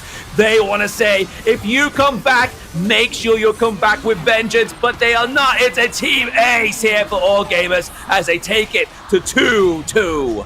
Easy pickings from the side of AG with the Tempest buff as well. This is why you don't give the Tempest buff away. But what a way to come back into the series. AG showing us that it's never easy playing against them. Never easy at all. I mean, they made the super play and it is on brand here for All Gamers, right? They definitely came back in game number 4. I mean, there's still a potential of 3 more rounds here, Kin. Like, this could definitely go the country mile. I would think so. I think it's time to get the stretches in, right? So get some water, get some food, because we're in for the long run today. A true marathon has shown its pathway for both teams. Now, this is going to be potentially 3. A maximum of 3 more games. But not just 3 more games, 3 more Tempest games. Yeah, I mean, that's why a total of 60 minutes so far. So like you said there, Kin, to those, I mean, I don't know if that's a warning to me or a warning to the audience to get food, get water, but we're definitely going to be in for a long stretch here between these two teams. But I mean, it's the upper brackets, right? These teams are wanting to stay in that upper bracket situation as long as possible, right? Like, they want to keep breezing through in the upper brackets, but either of these teams are not allowing the other to just keep breezing. There's no way, right? We are at this juncture of the competition where it is the most tight-knit, 2-2. There is no one that is going to be more pressured than the one that loses the next game in this series, because automatically you are put in a series point position for the winner. And then all the pressure in the world, the competition falls onto the burdens of your coach and the 5 members representing your gaming team. Yes, the organization, the gaming team. But I mean, to be honest, this would be obviously not the first ultimate battle within the upper brackets, but it's been a while, right? I mean, it's been a hot minute. We had the first game of the quarterfinals. That was the only ultimate battle that we've had. So we are long overdue an ultimate battle here. Even the lower brackets hasn't given us that kind of flavor just yet. So I feel like that if we keep going at this 1-1, 2-1, 2-2, and then all the way to the ultimate battle here, it could be a feisty end for either of these two teams. Yes, we need to do a stat check on how many of the comments asked for the ultimate battle. Maybe we reached that marker where we had enough requests to make it an ultimate battle, and then the players were kind of like, okay, we will fulfill this dream of yours today and bring us to that game number 7. But we're only halfway there. We just slightly cross that halfway mark. So we go into the stats a little bit later on. We'll talk about this game itself. You could tell, right? There was not enough damage on the side of KSG and too many lives to play around with for AG itself. And they found success, especially with the aid of the Tempest buff. That's the thing, like that's what I feel like with when we see a Kaiser being drafted. It's not going to be there for damage. It's literally there just to be like the Trojan horse into the enemy team, right? Like once he's like a very far distance away from you, the next minute is all up in your face. But KUAISHOU Gaming, I mean, they did have the Chano, they did have the Nua, they did have the potential of Radish on the party as well, right? Like, so there was damage output, but I feel like it's down to the resilience, the sustain of the likes of the Orgrin, the Zhangfei, as well as the Charlotte that really just kind of mitigated that damage. I need you to take a look at the 3 members. The Orgrin, the Halo, as well as the Zhangfei. Look at that. Totaling, I think this is over 400,000 worth of hero damage soaked for the side of AG. So, did they have damage? Yes. Did they have enough? There is no way. They tanked 400,000 worth of damage and only died 6 times as a team. Yeah, again, just another low kill game, another low amount of... But this is what happens when you have, like, such a sustaining kind of front line, right? Like you were saying there, obviously, the Haino, the Zhangfei, as well as the Orgrin, all just basically been able to mitigate all that damage that was coming from the side of KUAISHOU Gaming, and it just was never enough. Yep, and okay, if he doesn't get it, I feel that Sheng, for me, as the mid laner on the side of AG, provided so much value in this game. He is my personal MVP. Let's see if production is going to agree with me. What about you? What do you think was that standout performance here? I mean, there was a lot of standout performances for me, right? To be honest, I mean, like run on into the clash lane, onto the Charlotte, just be able to get that kind of like pick up into the access, just really kind of just being the juicy sort of golden carrot for the side of AG super play, right? But at the same time, I feel like maybe Zoe as well did some great plays as well, obviously just forcing open the side of KUAISHOU Gaming. Yeah, for sure. And this is a tough loss. But here we go. Inor is going to be your MVP, the face of AG, but the dagger for AG as well. 3, 1, and 2, I believe. FMVP skin coming in. Look, we need, once again, request. We need a bigger screen. This guy has too many achievements across the board. It just needs to be like a rotating belt, you know? Just needs to keep going like to back and forth, back and forth. Sushi belt, conveyor belt.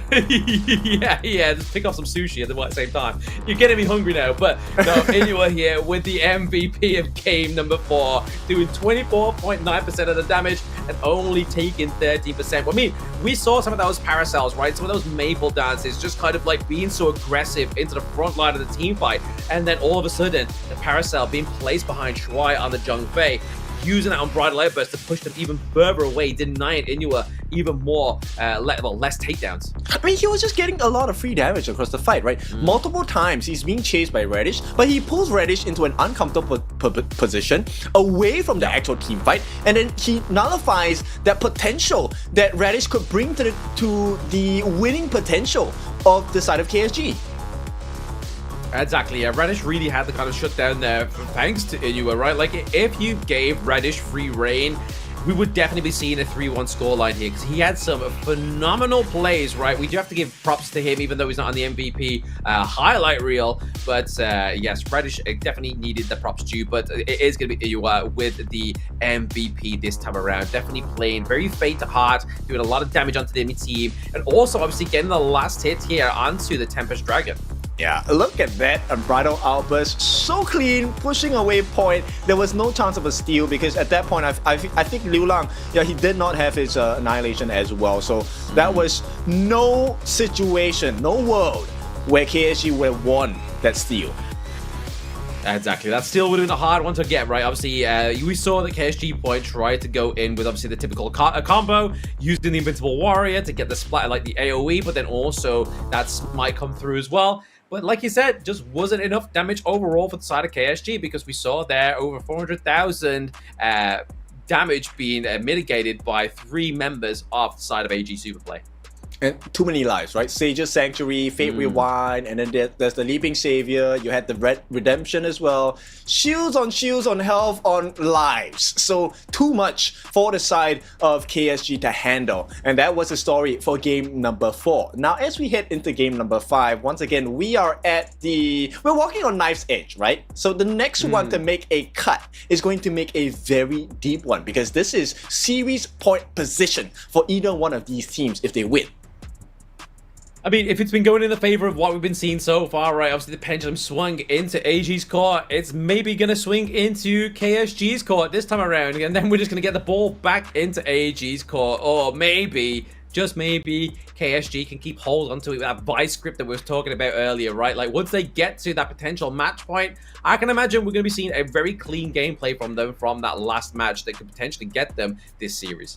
That's right. So now the question is, it looks like we are playing ping pong, right? So from ping pong, we transition to pickleball, to tennis, and then to badminton, or whatsoever have you in that particular sport itself. Now, what kind of game is it for the side of AG? Because they have plenty more left in the tank. We can guarantee that for you.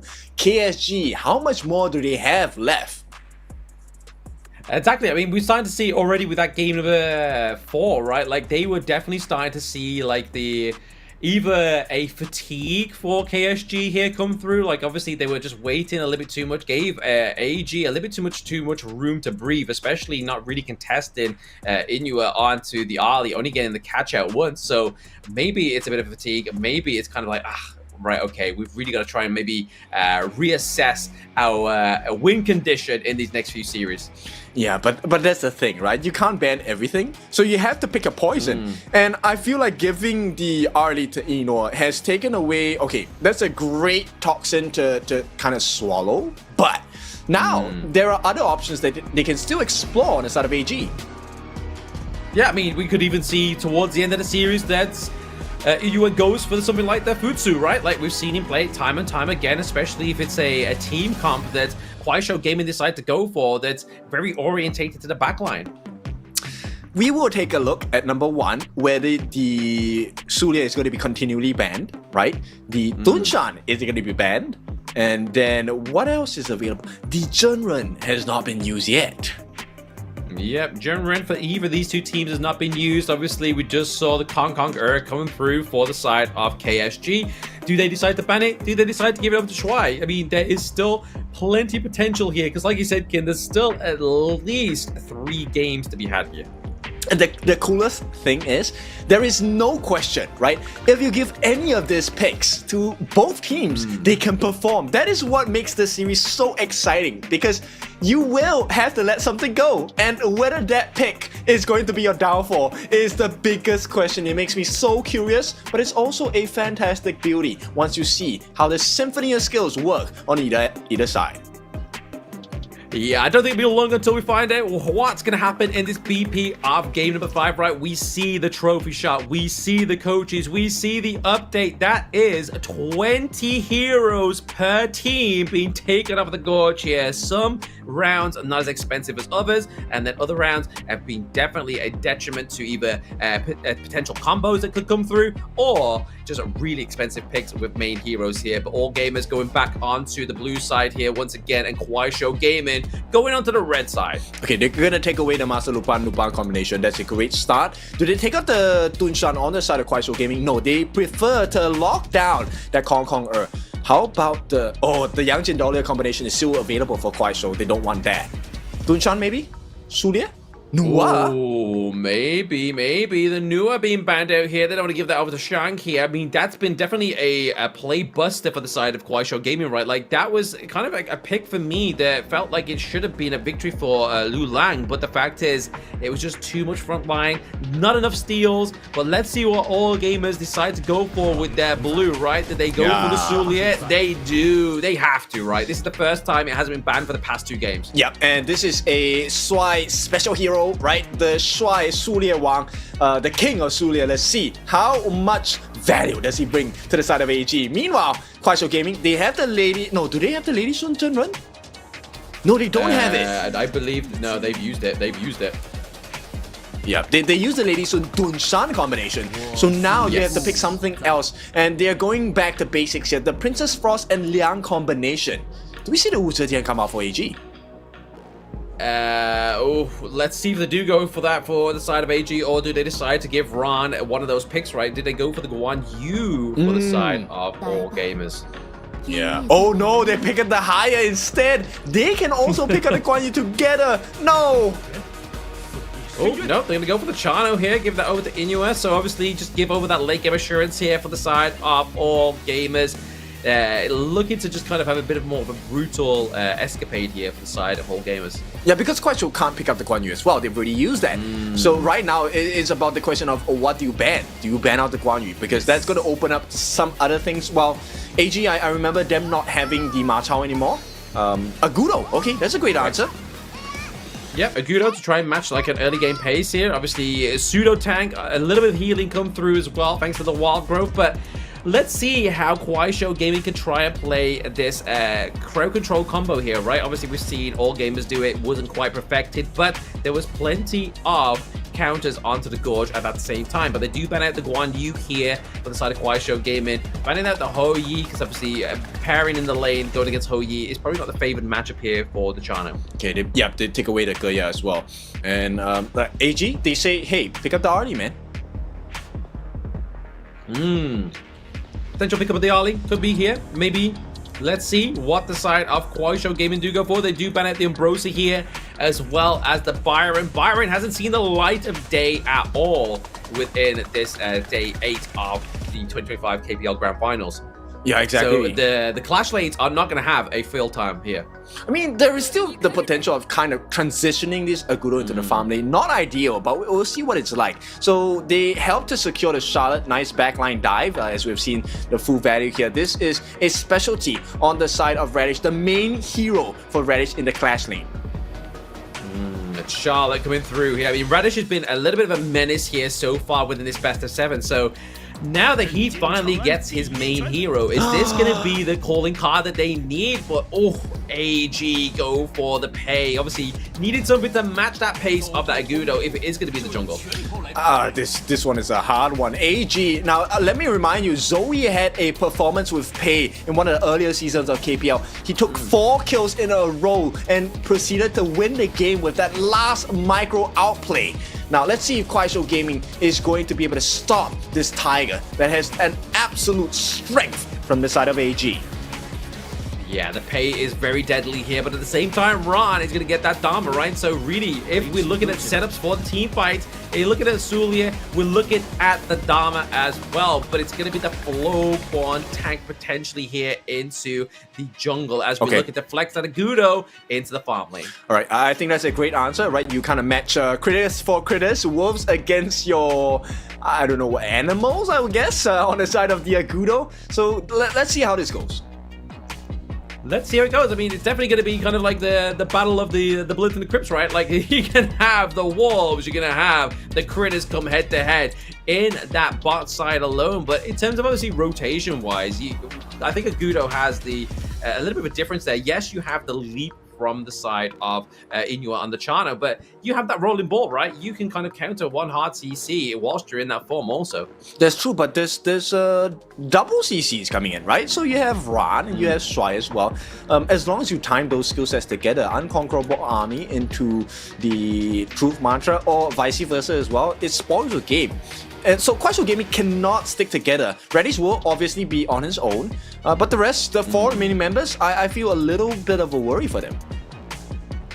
I do feel a bit of worry for them as well, right? Like, if you separate one of these crowd control partners, right, like, you're not going to have that devastating combo. But like we always say when Liang and Princess Frost comes out, you're kind of looking here for the side of KUAISHOU Gaming at that level 4 point, right? I don't think they're going to make any hasty decisions prior to that level 4. I feel like this, once again, draft in favor of AG. It's not an automatic win, but they spoil the composition of the Princess Frost and Liang here very quickly. Oh yeah, exactly. Very, very quickly indeed. Like, if they can kind of dismantle them, just do what KUAISHOU Gaming did, right? In game number 1, just kind of separate those 2 pairings, and then after that point, obviously, you're really just depending on and hoping that the Flow-born tank doesn't have that great initiation that we know he can have, right? Like, if you can land his ultimate onto, say, for example, I don't know, like the take out Inua pretty early out of those team fights, in terms of damage, it starts to dwindle there onto the side of all gamers. Exactly, and in this game, if it's not an objective fight, Sheng has a freedom to really just pull anyone he wants into the Moonscape Mirage, right? Even Radish. In fact, actually, I feel if he catches Radish, that's the end of the team fight. There's no way that anyone will come in with the save. Oh, absolutely, yeah. If they get Radish taken out of that Moonscape Mirage, it's going to be a difficult team fight for the side of KUAISHOU Gaming. But we are now at the game number 5. Honestly, we didn't think we was going to get here between these 2 teams going into this day, but now both teams proving us wrong. KUAISHOU Gaming with the fast hands, looking to potentially try and go and take another bite from all gamers. Yep, it's rarely about the destination, it's about the journey, it's about the company that you're with. And right now, AG and KSG, let's see their fans cheer for them. 全军出击！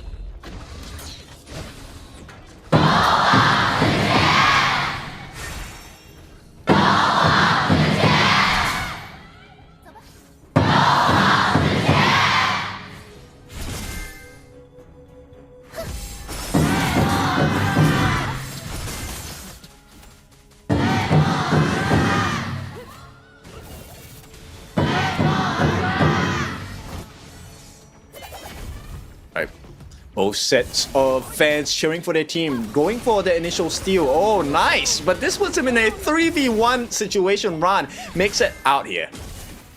Yeah, trying to obviously content the Spike-tail Beast there from the side of AG, but I feel like it did go over to the side of AG there, as they do have the gold lead for now. But at the same time, just having Shang here as a buddy to try and uneven the odds. Yes, they need to make sure that they have this prio over the Space Sprite. They need that early rotation, but straight away, Flash committed. Flash committed, tries to do enough damage onto Lulang's Princess Frost, but not quite enough just yet. But they are committing 4 members for the side of AG nice into the top side of the map to push away. Using the Flash, forces it out from Xiang, but is that going to be enough to get the takedown here? They do get the stun, and now come through is going to be Point with the on-point kill onto Xiang. Crucial initiation, but he might fall here. Yeah, he may fall. He's still committed into the bit there. Obviously, that first skill, second skill for the Flowborn. Tank was with the knock-up there, trying to get the kill onto Ron, but it's opened up that 1-1 trade. Yep, KSG needed to shut Zoe down. Right now, this buff is open, and AG will be strong after this. Oh, very strong, right? I mean, Point needs to kind of make his way back in there, and it looks like they were able to contest that one and get that for the side of AG. Zoe is looking happy with himself. Yeah, very happy. I would be too as well, right? You've stolen the Crimson buff away. This is a level advantage, a buff advantage, and as well as a map advantage, because they did get that Space Sprite at the top as well. They did get Space Sprite at the top, right? Like, they definitely kind of like covering all early game grounds here for the side of all gamers by stealing away objectives, getting the Space Sprite. They literally are looking for a good game, right? I mean, Zoe on the pay, he needs to have a clean early game. You don't want to be getting into the late game with something like the pay, right?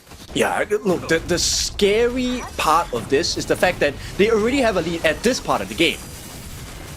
Exactly, yeah. It's so early, already got a lead. It's going to be scary here for the side of KUAISHOU Gaming. They're definitely going to be KUAISHOU quaking in their boots. Yeah, I mean, this fight itself, the freezes coming in with the Frigid Prison have been on point, but that little pullback on the side of the Princess Frost for Liu Lang, I think that was a difference maker, because AG was just a little bit more aggressive, right? If they had backed them up, Point that is, on the side of KSG, I think they would have won that fight.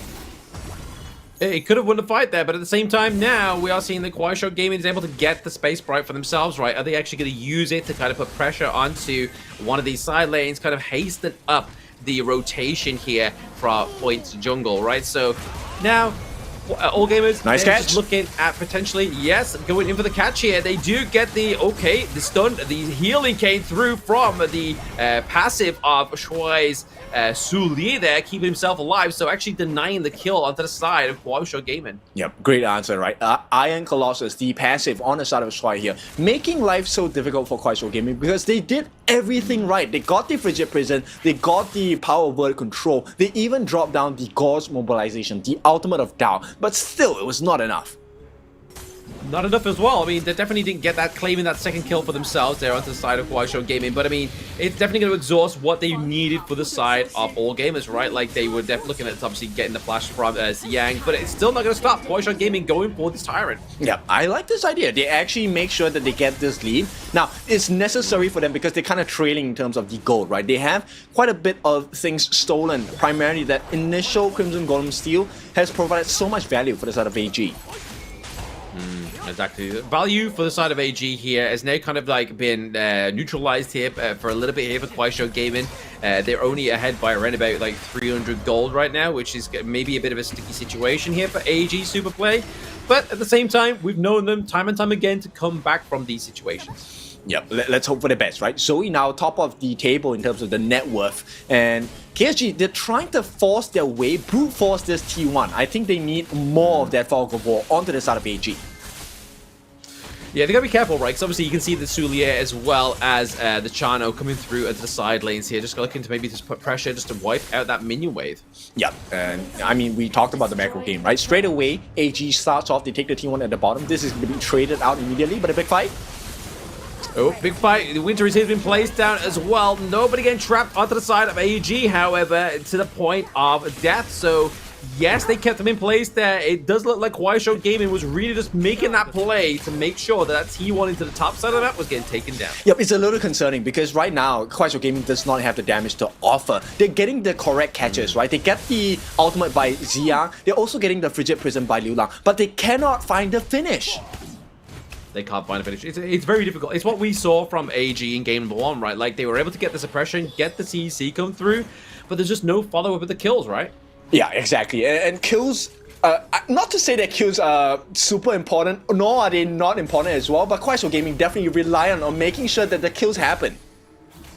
They need to, right? Because, I mean, if they want to play a team fight in their own advantage, they definitely want to play at a bit of a handicap here for the side of all gamers. Like, they have too much initiation force, right? They got the Dharma, they got the Soulier. They've got to be careful here for sort of KSG as they look to go and try and take this T1 down to the bot side here. Put a lot of pressure on, but it's going to be that Eye Colossal come through and once again try to save Schwai, but it's getting the damage and the knock up from Point once more as we get the takedown on the farm lane duo. But now into the backline is going to be that Moonskin Mirage, keeping away Lulang from his teammates. But is it going to be escape here for the side of Sheng as he comes back through that portal? And that's a no, but it opens up the top side here for KUAISHOU. Yeah, but look, AG still win. They're taking a T2 now, and this is just 7 minutes into the game. KUAISHOU Gaming, that was a great attempt on taking the T1, gets a couple of nice kills, 4 kills in total right now, but you lose the map. You do lose the map, exactly right. Like, you committed the bit there, obviously waiting for Shang to come out of the Moonskin Mirage just to try and get a kill, but then you look up to the top side of the map and you lost your T2. And you know what's the hindsight bias behind this? The later the game goes, Ran obviously will have his itemization. He's going to catch you out because you're going to have your backs against the wall. The only place left for you to defend at the top is in your base under the T3s, which is full of walls. Yeah, exactly. There's so many walls, so many places to land those truth mantras, right? Definitely going to be a better situation here for AG Run. Not to say that he's not had a shining moment so far. I mean, he is lacking behind in terms of the resources here over Radish in this lane alone, or just under about 1k here. But at the same time, we're just waiting for him to get those crucial pickups, right? Yeah, because you have damage in the form of Zoe, you also have damage in the form of, nice. Oh, yep, we do obviously use the Gorge mobilization there, just trying to push away Ron out of this team fight. And they are able to successfully do that. KUAISHOU Gaming live to see another day. Okay, so they force out the flash from Ran. That's great. Right now, they need to find more value. Trade the T2 somehow. I think that's the ideal situation for the side of KSG. But with the composition on AG, it's so hard. It's very difficult, right? Like, you've really got to try and sort of like use maybe Reddish to try and get the macro playstyle here for the side of KUAISHOU Gaming to try and trade those T2s, but it's not looking like it's going to come into fruition here because it's always seeming like KUAISHOU Gaming need every man on deck, right? I feel like that's the commitment you have to make when you go for the Princess Frost and the Liang combo. You need a 5v5 fight. Exactly, and one of the difficult things, we'll take a look at this, right? I want to talk about Shuai in this fight. The value that he brought with the second life, look at the delay that he bought for the team. Yes, overall, they lost this entire fight, but the way that KSG had to commit 5 different members by so much time, which allowed the entire map to be exposed by Zoe at the top side. Look, a T2 for free, technically for free. I mean, you trade out 4 lives, but who cares? Yeah, who cares when you come out of that one, right? I mean, it's definitely trading 3 lives in the early game is probably better than trading 3 lives into the late game, right? Like, you are able to have the pressure into these lanes. You've got the mini waves pushed into your favor. So trading 3 lives at that point of the game is a pretty much safe bet. Yeah, look, even with a 3-life trade, they're trading by 2 kills. They're only trading by about what? 400 gold, 500 gold.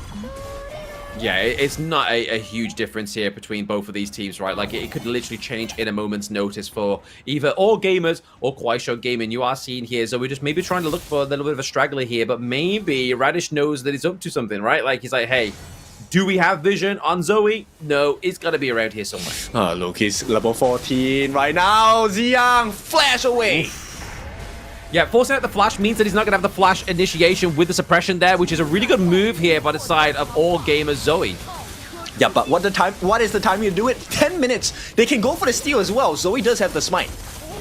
He does have the smite, but does he have the dream here? I mean, the winter is here. This got placed down the zone at the side of AG, but for now, we are seeing a very damaged Ron into the backline, and Inua's already down as well. Well, one tank gets a dunk onto Shank here, and that's going to be a 3-0 trade here for the side of KUAISHOU Gaming. They have the minions into the mid lane, into the bot side, and they can usher through and do some damage here. Exactly what KSG wanted, right? So very nice winter is here, along with the power word barrier to stop that entrance from that particular angle. And now they win the team fight, they can get the T3. The only person defending has to be Shuai on the bottom side. It's gonna take a bit of time for Eno to come in. By the time he arrives, it's too late. KSG have opened a wound. Meanwhile, AG, they're trying to sneak the Shadow Overlord at the top side.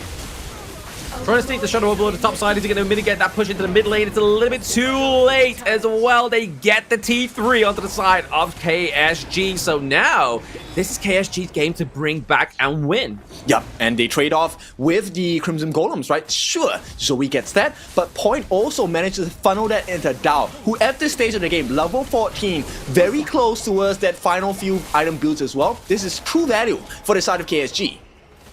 A lot of value here for the side of KSG, right? Especially going over to Dao here on the Agudo as well, right? We was honestly thinking this was going to be flexed into the jungle, but no, it's actually doing pretty well here into the farm lane here. Side lane pressure, obviously, we always say Agudo is very great at siege.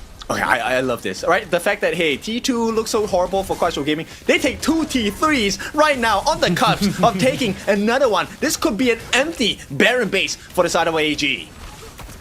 Yeah, I feel like KUAISHOU Gaming, when they go like green, when they go like gear 5, they need to go hard right now. Like, obviously, they're playing on a little bit of their defense right now, but that's all to the banks of AG. But can they get a bit of a turnaround? I mean, they don't have the winters here. They got to be careful. Shuai is a little bit too lost in the sauce here, but it's going to be the takedown here of Radish, which could be a crucial takedown here for the side of KUAISHOU Gaming. A lot of value. He actually charged it, had a 3-man knockup with his ultimate, managed to push them back. So KUAISHOU Gaming's, advantage in terms of pushing the waves totally nullified, and right now they have to protect their own jungle, which they can't even do. Yino and Sheng, both of them have the Azure Golem. One of them stole it away from the jungle of KUAISHOU Gaming. Yeah, I mean, both of them looking like they're just like loan sharks, right? It's like, hey, look, yes, we gave you the T3s of our base, but we need to take a little bit more away from you. And just, again, they're looking for more from this Crimson Golem. They have to force away Dao from that Crimson Golem. You don't really want to be losing your marksman just yet. Okay, so in terms of team fighting now, AG, very good advantage. They have the Crimson buff in the hands of Yinor. Right now, KSG not on time to be able to get that secondary skill. Once again, Yinor secures it for the team. So there's going to be a damage advantage for the side of AG. Next fight is very important. Who gets more CC? Who gets more CC? I mean, naturally, obviously, you're looking towards, obviously, the Princess Frost and the Liang here, right? Maybe even the ultimate from the Charlotte to get that kind of like triple man knockup. Maybe try and get the playmaking setup here. But at the same time, they've really got to try and contest this Suli. They have to, right? He does not have... No, he does have his second life. So the Iron Colossus is active. This is essentially a 5v6. KUAISHOU Gaming, yes, they have the map advantage, but they cannot lose a team fight here.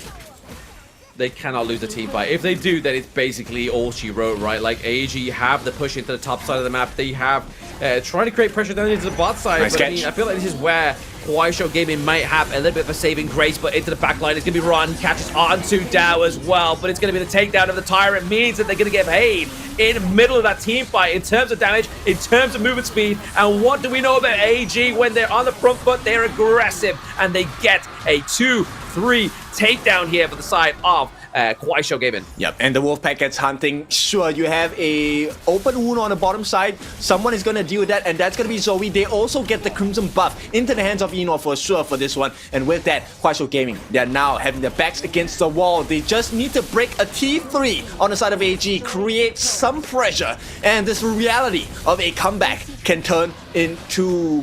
Yeah, it can turn real. Yeah, a very healthy AG super play here, especially after this losing to T3s as well, right? Like, that's something that you kind of never really see sometimes with teams. Like, as soon as they lose the T3s, that's it. It's kind of just like, second win's been knocked out of here. Let's see if we can just go again next game. But no, AG was just like, right, okay, we'll get the turning point into the mid game.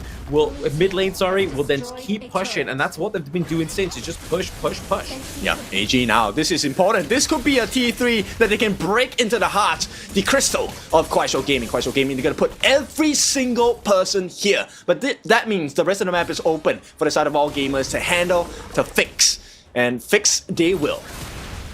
Yeah, exactly. I mean, just putting all hands on deck into the bot side of the map there just to deny the takedown of that Tyrant. But here, is where we started to see the perfection of Ram, right? Like he was looking for the right way in, waiting for that wall to be lined up nicely, gets the knock onto 2 there. Obviously, both the Lu Lang as well as Dao gets hit by the True Punch and really just drives him away from any potential of the steal of that Tyrant. But you can kind of see as well at the live cam, they're trying to open up that top side of the map here for the side of AG. Yeah, and you know, this is one of AG's specialties, which is they always manage to find a place for Eno to squeeze in and just deal that hidden assassin damage, right? You don't know where he comes from, and then suddenly you're dead.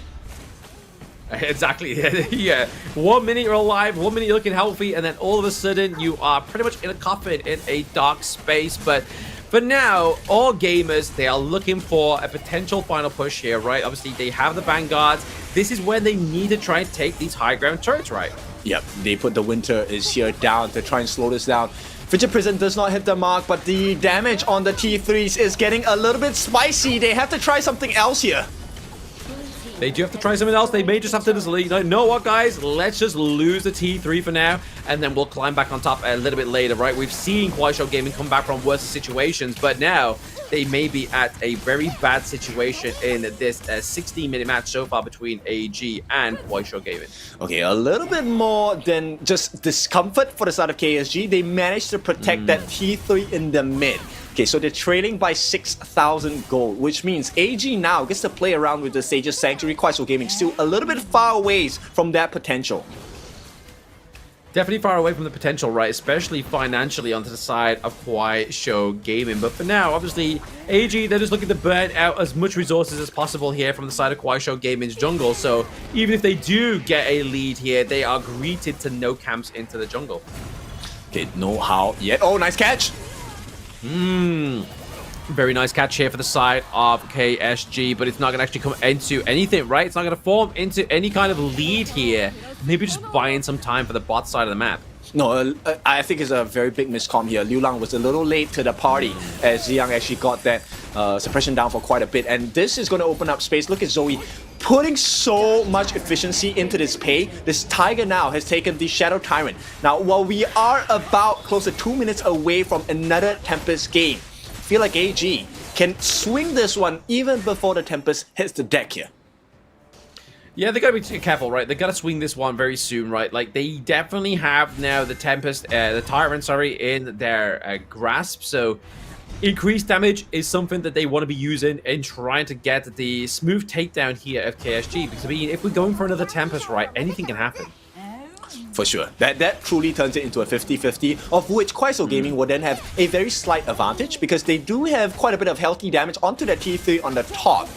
But if it is based on historic stats so far, AG might just secure this. AG could potentially secure this one for themselves, right? Like, they are definitely looking like they are in a healthy position than they were when we saw those first two T3s getting taken down for the side of AG. But now, look at the Pry open that mid lane, but the Winter is here is really going to deter that Ballista. Is it going to be enough, though? Can the Blast Arc come in through? Whoa. It just needs one more tap, but that top T3 does fall. Yes, it does. And this mid T3, I mean, it might as well not be standing there, right? One more hit is going to do it. Yeah, exactly right. I mean, if you had a Gudo on your own hands there, or even like the likes of a DRNG, you could just like extended poke with that token, right? But unfortunately for the side of KSG, for AG, sorry, they don't have that privilege here. But I mean, they will open this one soon. Yep, next fight is definitely going to do it. 30 seconds more before that 20-minute mark. I think AG might want to just hold on for the time being. At the same time, they just need to take this T3 down, and they will have the advantage. They will have that final hit, and this is going to be a Baron base. Mega minions, not super, mega minions for the side of all gamers. KUAISHOU Gaming, now the tables have turned completely on them. Yeah, KUAISHOU Gaming not looking like they're in a good position right now. Obviously, it is going to take a bit of a miracle for them to come back, but speaking of miracles, it is the Tempest Dragon up in around about 7 seconds, so maybe they can make a play around this one, but I feel like first, they have to make sure that those minion waves aren't going to be crashing anywhere near their crystal, right? Yeah, for sure. They need to fix the waves. They need to do it now. But you can see Zoe is already starting to work on that. And all this poke and proc from the side of AG is just to slow KUAISHOU Gaming down. They recognize this, so they make a beeline for it. But is it too late for the side of AG? Oh, backline! Oh, backline being accessed here. That is going to be the takedown of the Princess Frost as well as the Agudo. I mean, last man standing is going to be the point. Radish as well is now going to be here, but it's going to be the backline. Doggo takedown here for all gamers. When the situation gets tough, the tough get going, and AG have gone on to take the lead in this series. They are now at series point. KSG, oh my. Yeah, I mean, we're seeing that KSG was at 1.21, but now we see AG at that 3-2 scoreline for themselves, right? So now they need to just get one more point onto the board, or are they going to go over and give some fan service to us over at the broadcast desk and those in the stadium to take it to an ultimate battle? Doesn't matter, we expected this today. Right now, it's about how it's going to be delivered, right? We know that dessert, that last part is going to be coming. What kind of dessert, what flavor it's going to be, we don't know. But for now, there is a lot to talk about because AG still have quite a bit of heroes in their pool to explore. Specifically for that roam, Sulia seems to be that big answer for the side of AG in this game number 5. Oh, absolutely. Even from the word go, right? Like, a very early game, the initiations that came through thanks to Shuai on the Suli, but also, like you were saying earlier, Ken, like the delay factor of the Suli as well as obviously the Haya as well into the mid lane just really meant that AEG was able to just kind of just use those as a bait and switch and then just get that macro playstyle. Yes, and the value that Ran had on his Dharma, a lot of people questioning in the chat, like what's the use of this Dharma? What is he doing? You saw that potential. Late game, just getting the stun was more than enough room because you had Ino who was already fully decked out. He was glittering gold at that point and getting the damage in. And the final, they were keeping them there in the jungle and for Ino to finish the job at the crystal. Exactly that, right? Like just kind of just denying them access into any kind of jungle, into the crystal, just really slowing them down, doing that kind of like AoE cone damage that we know that Dharma can do there. But I mean, it's just great setup within team fights as well, right? Like we saw those truth mantras, especially the denial of the Tyrant or the Shadow Tyrant from the side of KSG that we saw, all thanks to Ron just trying to find that key positioning. Yeah, exactly. The truth mantra, this one really did hurt. It felt like he whispered in their ears, oh, that was so close. But no, we are going to take the win here. Now, with Tempest Dragon games, there's a couple of things we need to kind of figure out, right? Do we go into another Tempest game for game number 6? Does KSG come back swinging? I mean, if they do, then what kind of composition will they have left on their arms? Exactly that, right? I mean, if they don't take a point here from the side of AEG, I mean, that means that KSG will obviously fall down to the lower bracket, right? Where they will obviously try and take a game over Wolves. And we've already seen already that Wolves is a very sort of a reformed team as they found their way into that lower bracket. But I feel like if you put KUAISHOU Gaming down there as well, I feel like they would have that same kind of effect. I mean, let's be clear, to be able to pull AG to this particular stage of the game, game number 6, I think that's an impressive feat. Whether they can sustain against the aggression of AG in game number 6, that remains to be seen. But then I think if they fall, whoever falls, nonetheless, it's going to be a very tight series against Wolves because Wolves are also constantly improving as well, trying to reach back those spectacular heights they have been at the start of their old prime era. Exactly, yeah. Just obviously keep your eyes on Wolves there. But at the moment in time, obviously, let's not get too far ahead of ourselves, right? Obviously, we are still potentially going to get another 2 games here if KUAISHOU Gaming try and book up their ideas and get the takedown of AG in this next match. But I feel like AG probably don't want to go to an ultimate battle, right? I mean, regardless, you know they're very well versed in it, but let's take a look at the stats as well. Okay, so yes, we were talking about Shuai and this Sulia. That last fight, I think major props to Ran, but overall, this Tiger, Zoe Pei, is so destructive. Very destructive indeed, right? Like Zoe on the Pei, yes, obviously very low kill game, but at the same time, if you just obviously look at the damage and obviously the presence he had onto the Gorge, right? Obviously, it's nowhere near Shang's as well as Inua's damage here, but it's still like he was always just laying on thick in the early parts of the team fights. Yep, the value that he provided was less than the damage, more about securing the objectives, and the rest of the team really aided him in trying to make the life a little bit more difficult. Number one, shutting down the contest coming in, particularly for point, right? So the higher pick was very smart. locking him away from that 50-50 smite battle is already a big win. And then you then create the space where, hey, there is one less tank. Who's going to take care of Inoue? Exactly, yeah. Who's going to take care of Inoue? And that's the problem that they had, right? Like, Inoue is very agile on the Chano, always had his positioning very well in these team fights. And you kind of just saw that he just showed a lot of damage. He did a lot of kills. He was just kind of there to be a kind of like chase down any stragglers onto the side of KUAISHOU Gaming. Yep, and the combination coming in, it was a little bit more difficult for the side of KUAISHOU Gaming to execute because it was dependent on the synergy of two different members, right? You could see that Liu Lang, there was a moment where his Princess Frost could not keep up with pace on that Ziyang Liang ultimate catch, and then that costed them because they got the flash away from the Dharma, and then it led to a situation where they were caught off guards. But Haya, different case. Sheng, he just needs to operate on his own timing. Exactly. I mean, Xiang there, obviously on the Liang was very great. Obviously 007 with the assist there, but it is going to go back to the mid lane, and it's going to be Xiang with the MVP. Brilliant play. The amount of damage that this guy did with the Haya was so insane. 242 on the KDA. 39% of the team's damage done by this guy. Yeah, I mean, once again, I think we need a conveyor belt for this guy very soon. I mean, his titles are looking very prestigious here, but we have to speak about his plays right now. 39% of the damage dealt and only 15% of the damage taken. He was definitely a true driving force at separating and making the difference in these team fights. Yeah, you can also see the value of the composition for the other members on the side of AG, right? This early game-centric pick onto Shuai for the Sulia provided so much room for the side of AG to kind of, not say make mistakes, but they had more room to operate, right? And then AG Sheng with those catches on that Moonscape Mirage, a lot of efficiency. A lot of efficiency, a lot of delay, like we were saying obviously earlier within the game, like just opening up the map for the side of AG thanks to that delay that it brought for onto KSG. Not obviously taking away the resources of their teammates, but also kind of like making everybody wait for Xiang to come out of that Moonscape Mirage, right? Yeah, look, catching away point at that particular situation itself provided so much value for the side of AG. Not only will they open his space, look, Inoue just went crazy. I'm curious to hear about the comms if we do have it for this particular game, because Inoue felt like he had a pretty much free game in the later part of this particular scenario.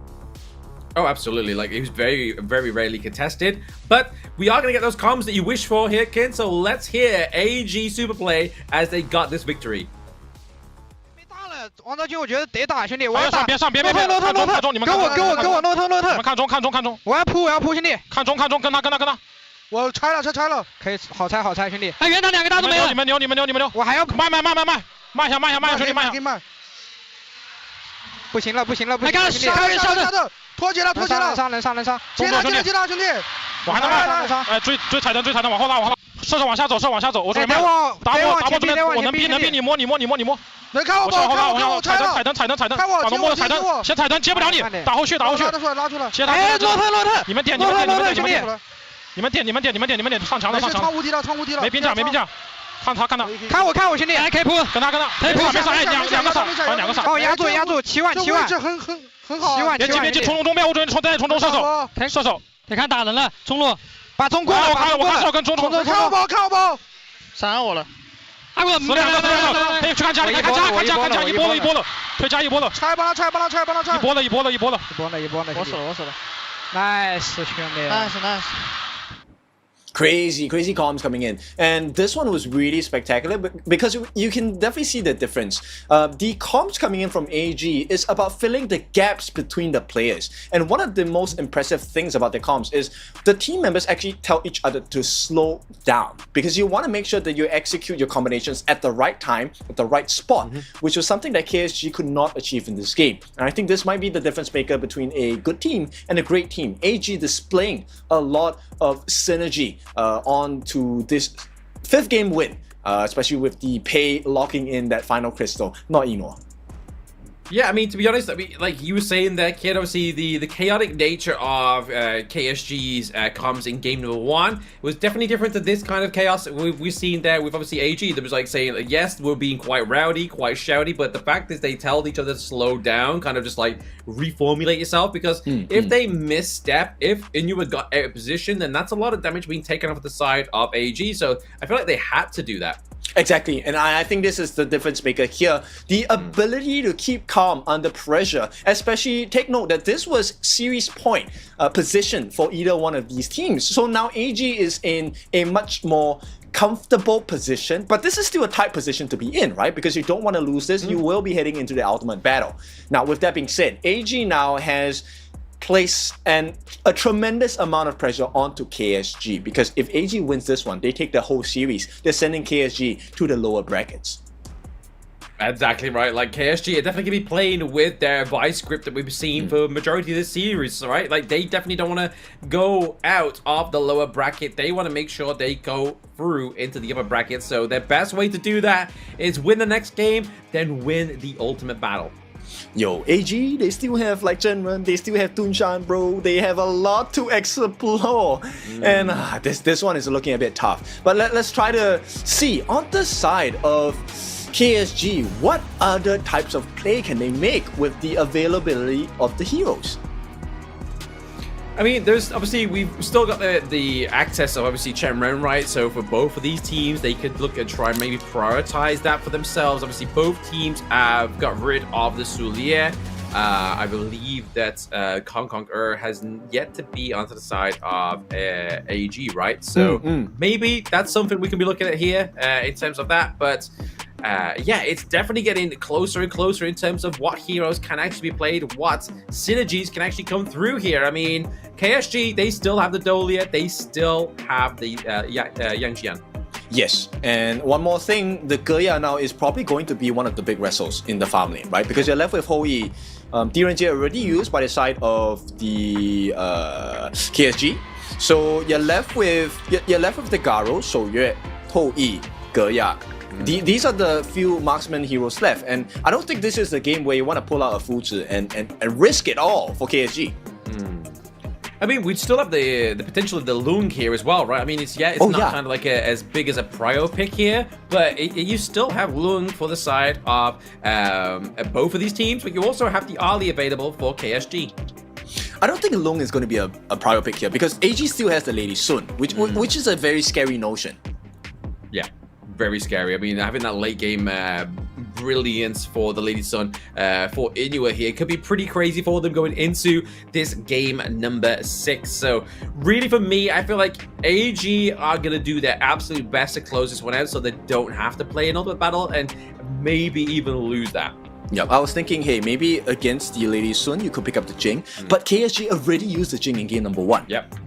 They did use the Jing in game number 1. I mean, there's not plenty of like assassin junglers left that are kind of like the meta right now for this team. Obviously, Nakaruru seems to be taking a bit of a beating there within the ban phase, because these two teams are now sort of like trying to draft team comps that have a little bit of a backbone, right? But I mean, the backbone's slowly starting to fade. As you can see there for AG, they had Lian Po, they've had Zhang Fei and Su Li back-to-back games. So quite a lot of thoughts going through. I don't think you want to play the Luban Master Luban combination here with the side of KUAISHOU Gaming. I think it's a difficult one to play against the Zhenren and Lady Sun combination. In fact, AG, they say, okay, you know, we'll make your lives easier. Go and take a look at other compositions, because the Master Luban is out of play.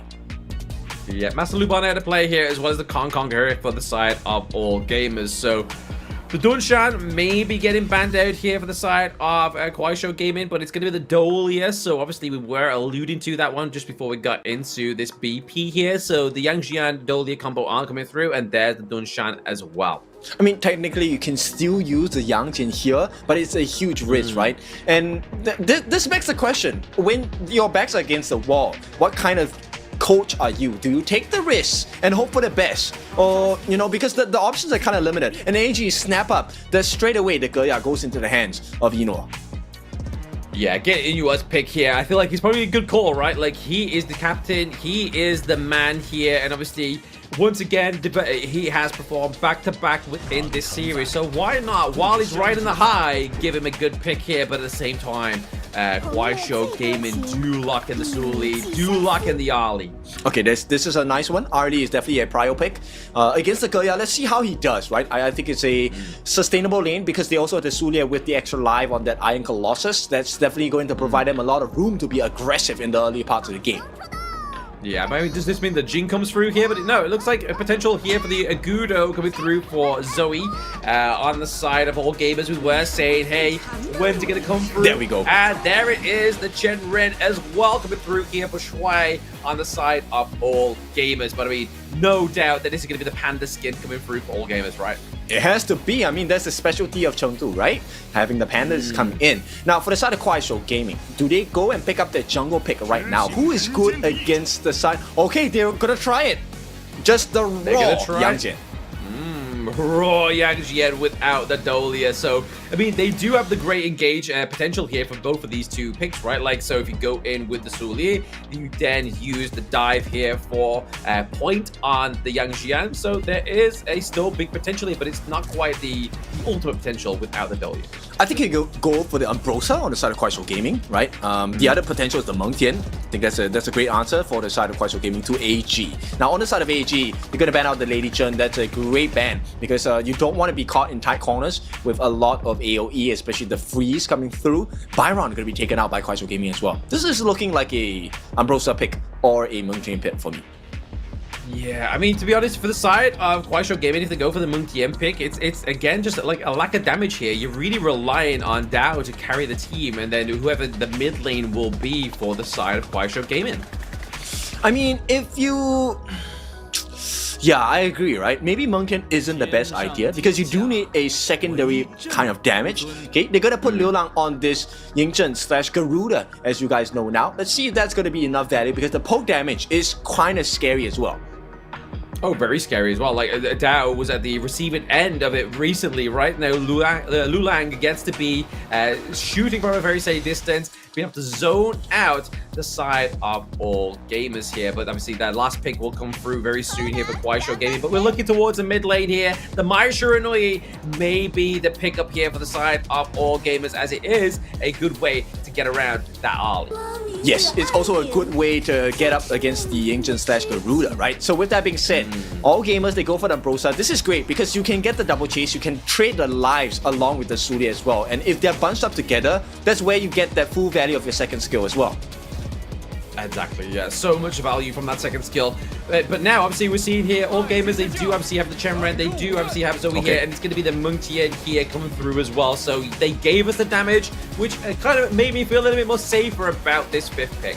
Yeah, they definitely need a bit more tank, right? I don't think it's a great idea to put all the pressure on the point as your jungler because if it falters, if AG find a gap and this jungle gap is apparent, then KUAISHOU Gaming cannot take a fight at all. Yeah, exactly. Like, if they lose any of their front line, I mean, it's going to be at the detriment here of KUAISHOU Gaming. Like, the team fight potential here could be crazy, but if we're looking at all gamers super plays draft here, it's very sort of hastened in the early game, right? Obviously, you have the Gudo, you have the Mai Shiranui, so you're probably going to see a lot of aggression here from all gamers. No, but they have late game potential as well, right? Because the later the game goes, yes, obviously Sheng is not going to have too much of a value in comparison to what he has in the early to mid parts, but the catch potential from Shuai in combination with the damage by Ran and Inor is going to be absolutely massive. And if KUAISHOU Gaming get Liu Lang down, they fall with Dao and Liu Lang down, there is no more damage to be offered. You get the stuns, but yeah, you're not going to survive the fight. Yeah, but I mean, like you said, they can play both the early game or the late game, right? So if we see from like all gamers previously, right, they don't like to take the fights in the early game. They're just looking for that macro. So in terms of the split push potential here you have with the likes of Ron on the Ambrosia, and also the quick rotations from the likes of the Gudo as well as the Mai Shiranui, it's definitely something that KUAISHOU Gaming is going to keep in check. Yeah, we need to see how Xiang is going to perform on this Suliet, right? How far does it push it? Because AG also have the answer with the extra life, but there is a little bit more benefit because you get to choose who gets that extra life. You do get to choose that, exactly right. Like, it's going to be scary here for the side of KUAISHOU Gaming as they are potentially losing here towards match point all gamers. Yeah, I mean, this choice of who dies first is very important on KUAISHOU Gaming. Target prio is going to be very important. Even with the Force Science Ultimate, if you actually get, I don't know, the non-important member to die first, you can then actually get onto Eno as well. So that's what KUAISHOU Gaming is going to be trying to achieve. Waste that experimentation as well as the Force Science Ultimate, the secondary life on the revive, and hopefully that's going to be the winning formula to go into game number 7. Yeah, and hopefully for the side of KUAISHOU Gaming, we do hope that for them, right? And I mean, for the fans at the stadium as well, they're going to be hoping for that one. So they're going to be cheering loud for KUAISHOU Gaming, but even louder for all gamers. So let's hear them.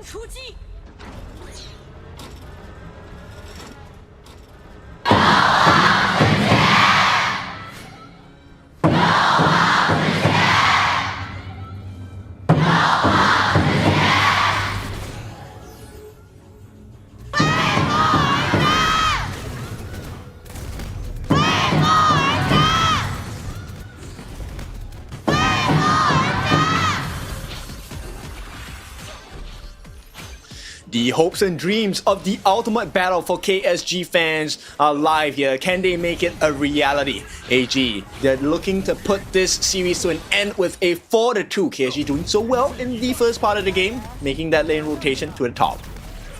Yeah, exactly. A bit of a lane switch here, but I mean, at the same time, we are seeing quite aggressive rotations here from Xiang from the mid lane, trying to give over aid to Inu into the bot side of the map here, just trying to make sure that they do gain some of these kind of like early game resources, right? Like we saw there, the fight for the Spectail Beast in top side. Yes, and one thing that KSG needs to do with this lane rotation, they need to make sure that Ran does not get the growth that he's looking for. They can lose their space sprite on the top, but they need to get the first blood, or at least a kill onto Ran. If they cannot shut this Ambrosia down, then there's too many angles of which they can engage from the side of AG. Yeah, it's pretty scary, right? If they allow Ron on the Ambrosia just to kind of like lay waste to these side lanes, it's going to be pretty much kind of a very early game aggression here for the side of all gamers, which they don't really want to kind of admit to, right? Like, it's going to be hard for them if that's the case, but Inu having to post a flash here from the Ming Tian, but at the same time, Ran has to use it as well. Okay, Shuai unfortunately came in at the most difficult position where there was a potential of the first blood here, but KUAISHOU Gaming unable to find that angle because of the flash. So Shuai and Inu does not have flash for the next 2 minutes. Yeah, I mean, that's going to be some good intel there for the side of KUAISHOU Gaming, right? They're definitely going to be like, right, okay, let's formulate down to that bot side of the map here, maybe try and create that privilege and pressure before that Tyrant gets online. Yep, so they need to make sure they force out more ultimates or more skills. But here we go. This is the ultimate coming in from the side of Liu Lang, trying to put more damage. Nice catch. Attempt from the side of Yang. Oh, they're trying to do a lot of damage onto the Gem Red here. Shui has to get out with a bit of life, but it's going to be the Iron Colossal that comes back there for the side of Xiang on the KUAISHOU Gaming. Okay, so lucky for them, Shuai did not have to commit that ultimate, so no Force Science usage for now. But the top side, Ran, he needs to be a little bit careful. In fact, if he plays it right, he could come back with a kill onto Ziyang. But here comes the backup. Here comes the backup indeed, right? That's a 3v1. They're going to be careful here. Obviously, you don't want to commit too much into the top side, as obviously we are at the potential of seeing all gamers trying to create that pressure into the farm lane. Obviously, 50 seconds still remaining on that Tyrant, right? Like, that's where the important fight's going to really start to take place here between both of these two teams. Yeah, we're looking, both junglers looking for an angle. Here we go!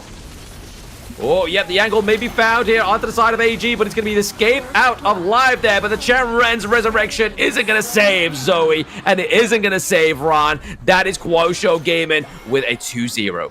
Exactly what needs to happen in the books of KSG. A double kill, but also Point getting that solo kill on a Zoe as well. That's huge value. Might not see the financial advantage at this point, but take a look at the timer now. KUAISHOU Gaming should be able to get prior position over this Tyrant pit, but will they go for it? Will they go for it is going to be the case, right? Obviously, 7 seconds onto the gorge here. They do have both Shuai, Ran, and Zoe back onto the gorge as well, right? So they're going to be careful here. They could contest this if they really want to, but it looks like Zoe wants to make up for that time that he spent off the gorge, right? He went for the Crimson Golem first, but now we do see the gorge mobilization be put through there, but it is going to be KSG Point getting that point onto the Tyrant. Very beautiful play from the side of KSG, also making life very difficult for Zoe, right? Zoe actually dropped the Gorge Mobilization, hoping to be able to slide in and get the steal, but because of the ultimate by Liu Lang, he was put in a very difficult position. Very difficult position indeed. I feel like for all gamers here, because they've lost the Tyrant, they have to kind of try and find means elsewhere to get a privilege and a point in this early game, right? So as you can see, the focus down to the bot side. Maybe try and chip away that T1 there, but still no turrets being taken right now. No turrets. I think it's okay at this early part of the game, especially for KUAISHOU Gaming, right? They already have that financial advantage. Not the biggest, of course, at this point. It's really about, can we build time for DAO to get online? That's the point, right? If they can get that online for DAO in that moment in time, right? But I mean, we see here, obviously, looking at itemization for Zoe as well. He's gone for the Doomsday because obviously the amount of the health that's going to be on KSG for this game is crazy, right? So in terms of the damage, we're looking at that health-based percent damage here coming from Zoe on the Agudo. Yeah. One pain point though. Hang on. Potential catch. I think he's just kind of fading him out of the brush here, out of the enemy jungle, right? Like he's just trying to check, maybe try and get some resources, some common skills, extinguish here for the side of AG. Yeah. The big thing is Liu Lang actually has the Mask of Agony, so he's gonna hurt more. He's playing like a pseudo roam as well, so actually using his ultimate to just zone out the enemies on the side of AG. And for now, they have taken the T1 at the bottom, but that's an immediate trade from the side of Ran. So macro game is very important here. Yeah, I mean, Ran's literally having way to that T2 as well, right? I mean, that's an Umbrosa. I feel like he's had enough time to maybe potentially get the takedown there. He's able to get down to literally half health, but now we do see the rotation here from Liu Lang. He's just forcing him away, using that ultimate as well, but also chasing to the top side of the map is going to be point. But DAO actually was able to get that Crimson Golem away from the side of AG. Actually, no, it's point that stole that away, sorry. Yep, so it's very important, right? Right now, they have the fighting prowess on the side of KUAISHOU Gaming. They need to force these errors out from the side of AG. Yeah, I mean, punishing these small areas on the side of KUAISHOU Gaming, if they obviously see AEG make any kind of slip up here, is definitely the way they're going to try and get this victory, right? Like, they have to not only acknowledge the mistakes, but also basically punish them for it.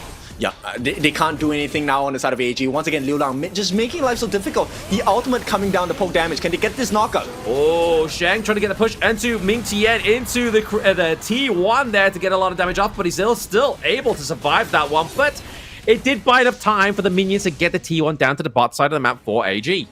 Okay, so that's good value, right? Right now, it's really more about can Shuai set up for the team, because right now, KUAISHOU Gaming, especially for point. Oh, hang on, nice catch, first life down. Oh, yes. Yep, no partner around there to get the Iron Colossal off there, but now, rolling through is going to be the squad of AG as they get the takedown onto point. Really trying to use that ultimate there. It's going to be Liu Lang to keep his teammates alive, but not going to be enough, but maybe get this T1 into the mid lane, pushing away that Vanguard. What a nice save by Shang.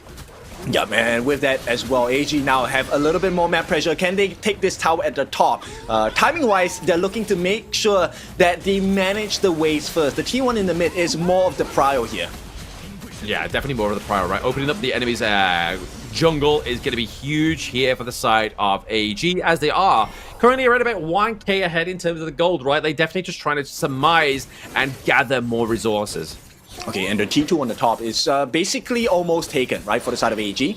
Essentially, one more hit from the side of Ran will do the job. So AG, once again, they know that at a financial disadvantage just now. They played the map a little more just to make sure they have the advantage now. Not the biggest, close to 1,000 at this point. KUAISHOU Gaming, they need to win a big team fight. Big team fight is definitely on the cards here, especially as this next Tyrant is up onto the Gorge, right? We've already seen a lot of pressure, a lot of kind of need for that Tyrant between both of these teams, right? Like, KUAISHOU Gaming love to dictate and get those neutral objectives in terms of getting the extra little bit of buffs onto the Gorge, but what can AG do here to get the advantage? Clear the wave on the top, make that rotation into the mid, and if they can get one of the members on the side of KUAISHOU Gaming down, I think that's going to be immense value. So let's take a look at whether they can achieve that. Shuai here needs to make that third-hand experimentation catch of his life here.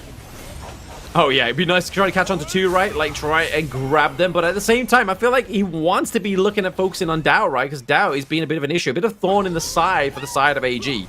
Actually, I feel like if you catch Liu Lang, I think that's good enough value, right? That immense and very irritating long-range poke is something that AG has found no answers to at this point of the game. And in terms of vision control, it's great from the side of AG. They have a lot of vision, but they need to turn this into a more advantageous position of not just getting the wins across the map. They need to shut down the members on the side of KUAISHOU Gaming. They do. I feel like Dao has not been contested at all, right? Like Dao, Lulang, that's where you're really going to be putting that focus, right? Because that is going to be your main damage busters onto the side of KUAISHOU Gaming. Because as soon as those two go down, you're not going to see a Su Li, Yang Jian, as well as a Meng Tian just try and go for a fight. But speaking of fight right now, that Iron Colossal may be getting procced here. He does have his teammates this time around to give him the save here, and it does come through for the side of KSG. Meng Tian into the back line, tries to get the pressure onto Inua, but uses the flash to get to safety. But at the same time, Ron tries to trade his life for one of KSG and is unsuccessful. Well, they did get Ron. I think that's a great situation for the side of KSG. And of course, chasing onto Radish, this is why him as a tank is so important, right? The Mengtian pick is so valuable. Right now, they have options to explore in the shadow variant of the Tyrant. In KUAISHOU Gaming, they can press this lead. They can press the lead, they can try and push AG to an ultimate battle here, as they have been very great with the prio onto these neutral objectives, but diving into the backline is going to be Point here, but Point is looking pretty low, but at the same time, it's going to be Dao into the backline. The Sage Sanctuary being procced here by Inua, having to try and speed out of there on his bike, but Shang into the backline, he catches the catch, so Dao for Shang is a good trade. Yep, that's a great trade for the side of AG, but they can't contest. Zoe is too low. Maybe he gives a miraculous try if they get the nice stun at the right moment. I mean, seeing into the backline here, it's going to be Ron, but it's not going to be a contention here. Maybe a bit of a wipe onto the team, right? Like that, obviously, in terms of sustain, there's not a lot going for the side of KSG, but still, the artillery from Lulang is going to be enough to drive them away and get another 3 kills for the side of KSG. They could go for 4 here. They're looking for more. Zoe gets taken down. That's an ace for the side of KUAISHOU Gaming, and what a time to do it. They shut down the alarm clock that is AG, and they have won absolutely everything across the map. They get the Crimson Golem as well. Crimson Golem as well, looking for the Azure Golem their own as well, so all gamers really need to book up their ideas, right? Like, all things considering, KUAISHOU Gaming got the wipe, and they're only just about a few hundred gold ahead of them. So this is just showing the way and the play style of all gamers. Yeah, look, KUAISHOU Gaming, this dream is looking very real right now. Let's take a look at the replay down here. This outplay by Point was huge. They did not manage to get the catch onto the side of Shuai. You know why? Because the ultimate sacrifice by the side of Ziyang here, giving not just the ultimate to set up the stun, but also his life, so they can create this very intricate situation in which Zoe has found himself. No flash, there is no escape. Yeah, no escape, and I mean, you can tell by the expressions on the faces of AG, right? It's like, guys, we're going down. This is not a good look for us right now. We'll probably have to reformulate and try and regain our position onto the gorge again, right? Like, this mid lane holding on for its life right now, but the bot side of the map here is looking like it's AG's to play. I think at this point, it doesn't really matter, right? Because KSG, unless they lose this, hang on! No, they're not going to lose it. It's going to be Point getting that smite once again, and the Iron Colossal is actually being procced here by the side of KSG. So for the next team fight, that passive is going to be off. So is now the point for AG to push this mid lane to get the team fight, or will they just back off? Okay, they get it, so that's good value for them, but a consolation price at best, right? Because look, Liu Lang, the captain, this is what we mean when we are asking the captain to carry. He is making all the plays for the side of KUAISHOU Gaming. And AG, once again, they cannot respond against this aggression. Yeah, they are struggling right now. You are clearly seeing it within their gameplay, right? They just can't quite find their way into the backline. Like, even with the likes of the Ambrosia, even with the Gorge mobilization, just dropping down Verbal, it's still not giving them the need that they want into these team fights. Yep, the cooldown timer is so short. Liu Lang, hang on, there is a potential for a flank. They're looking for the opening onto Sheng. If he gets a nice knockout, it could be this, but it's not going to be because it's a little bit too far away. That's why as well, it's looking for the opening. If he gets this latch, it could be a 5-man catch here. It could be a 5-man catch. They are looking for a way into the side of KUAISHOU Gaming, but at the same time, that minion wave was able to do a bit of damage onto that T2 into the mid lane right now, so I feel like they just need to make sure that AG don't lose a team fight here. They just make sure that they're just gathering everything they can here, but at the same time, Ron having to be aided down to the bot side of the map to clear out that T2. Yep, numbers advantage. They want to force this, brute force their way into T3. This should be a guarantee. Jump in! jump in from point, doing so much damage. I mean, we do see Agudo being used, the furball being initialized here for them, but they have lost their T3 here, Ken. It's not looking too good for all gamers in this game number 6. It's not, but it's beautiful. This is a thing of poetry for the side of KUAISHOU Gaming. This is exactly what they need to do because they want Game 7. They want the ultimate battle. Yeah, I mean, they just want bragging rights from the other teams within the KPL, right? They're like, hey, look, we took AG to an ultimate battle. Did you? No, you didn't. So they are looking for the bragging rights, right? Like you see, it's a very clear, but could also be taken away from KUAISHOU Gaming in an instance if they're not careful. Yes, they have the advantage right here.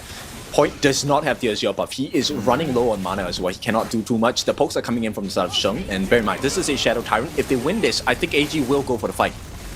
Yeah, exactly. I mean, AG definitely need this, right? They don't have a single neutral objective to their name, so really getting this Shadow Tyrant is going to really enhance this team by potential here for the side of nice AG. catch. They get the reset. It is the flash. The Colossal is being used as well, but are they able to get that recall for himself? But it's going to be right into the back line, and Shang as well gets the pickup onto Xiang, onto Radish as well, not losing a single member of AG. Oh, AG, they buy a lifeline. Getting down Radish as well as Xiang, this is great because they don't really have too many tanks at this point. They have to defend themselves. Meanwhile, Ran, that dive on the backline is very important because it allows Sheng to get the setup. And with that, just sharing the damage in total on the side of AG, they did not lose a single member. Now, KUAISHOU Gaming, this is not the end of the road for them for sure. No. They still have the map advantage. Map advantage, exactly. They have the top side really opened up here for the side of AG super play as well. But I mean, AG right now, they still have around about 8 seconds for both Radish and Xiang to beat back onto the Gorge. But they're just going to chip away, right? Just take away a lot of the enemy jungle, try and reassess themselves and reassert themselves as the dominant team. Okay, so the captain, this is what you need to be doing. You are now at 56,000 worth of hero damage in all the team battles, dealing 35% of the total damage from the side of AG. This is where it matters because at this point, the Shadow Tyrant is Shadow Overlord is going to be available. They have a decent goal lead. Can they find an opening? Exactly, but the opening has been kind of like just teared away here by the Garuda, right? So Lu Lang just using that ultimate just to make sure that his minion wave just not being attacked, not getting hit, but Shuai here as well. He's going for that big grab, that big CC, using the Radiance as well. Trying to lock down the side of KSG, but maybe just trying to burst them away, trying to get this minion wave to the top side of the map into the T3 territory, trying to neutralize that lead that KSG have. Yep, they have to, right? At the same time, T3 in the mid is under pressure. They have to work through the T2 in the mid and then the T3. So KUAISHOU Gaming, if you take a look at the advantage, they're kind of slowly losing it. They are slowly losing it. They have to try and reapply the pressure, right? Try and maybe get a takedown onto these big dives like from Ran, from Sheng as well, right? Like they're playing this Maestro Knight very well with the paired combo of the Brosa. Oh, they have to be careful here. If they lose this could be the turnaround. Oh, what a steal! Oh, on point with a steal for KSG. This could be the win, being knocked out the cells of AG right now, but it is going to take down onto the Suli as well. But now they are just trying to get away. Don't lose any lives, but it is going to be Ron that gets taken down here. So they do lose the Clash lane for support. He came from the depths of the darkness here, the abyss at this point. This is what we require on the side of KSG. What a steal, they buy the lifeline. And I guarantee you, we will be going to that Tempest game. Tempest game is definitely looking on the cards here, Kin. I mean, definitely as we saw, Point steal that Overlord as well is, honestly, you can feel for AG right now, right? Yeah, I can feel for KSG as well because this one is looking great. They just have to take the T3s on the mid and the bottom and just wait out the Tempest fight. KUAISHOU Gaming, they're in a unique position, not the ideal one, but this is an opportunity. Can they really grasp it here? When you close a door, a window opens, right? And this window is looking like it's going to be trying to shoot in KUAISHOU Gaming into the house of AG, right? I mean, obviously, they are able to take that last T or two standing for the side of AG. Radish here taking a lot of damage. The Gorge mobilization, they've got to be careful, though. The artillery from the back line, but at the same time, we do see On Point trying to get in, but it's going to be the saving grace from the Spike Mail and the Umbrosa here, but nobody dies. They're just holding it up for that Vanguard into the bot side of the map. Yeah, KUAISHOU Gaming actually wanted to drag that fight a little longer so they could get the damage on the T3 at the bottom. Unfortunately, they didn't have the HP to do so because Radish was taking just a little bit a tad too much. Oh, absolutely. I want to see his damage taken by the end of this game, right? Even if they win or lose, I mean, Radish on this Ming Tian has been an absolute insane raid boss. Yep, KSG, can they protect this from the arms of Zoe? They will be able to do so. Fighting prowess for the next 80 seconds, working well into this later part of the game, which is the Tempest Dragon Mark. Yeah, I mean, we've not really been seeing Zoe trying to contest these neutral objectives, so I feel like even if they go for Tempest, right, I feel like it's going to be a free here for sure, KUAISHOU Gaming, because Zoe just doesn't seem to be like the guy. It's like, you know what, I'm not going to steal that away from you. I'm too much of a good guy. He can't, right? It's a very dangerous position to be in because if he slides in, there is no escape. This is not exactly the old Agudo. True, very, very true. But right now, KUAISHOU Gaming looking for the final approach here into the bot side of the map to try and take that T3, and it looks like it's going to go down with a bit of a breeze here as they do have that increased damage from the Tyrant, right? AG, if they lose too many members here, it could be scary, but you can see, right, Dow in the woodwing here. He's just looking to keep those minions from crashing into that minion wave of KSG naturally. Beautiful movement by KUAISHOU Gaming. Now, this is additional pressure for the side of AG, right? They have to play the map perfectly at this point because if you don't, the bottom T3 lane is going to have the super minions rushing all over it. Yeah, they're going to be careful, right? The pressure is definitely being cemented here for the side of all gamers. They need to keep check of everything that KUAISHOU Gaming is doing to them. Because right now, obviously, yes, the gold lead is there for all gamers, but we're at 20 minutes. It doesn't really matter at this point. Yep, it's all about item switching, right? Stages Sanctuary, how many times? You only have 2 chances to make full use of that. You need to pull full value, and you can see Sheng, he's not very survivable. He has a decent amount of damage, but he is so squishy.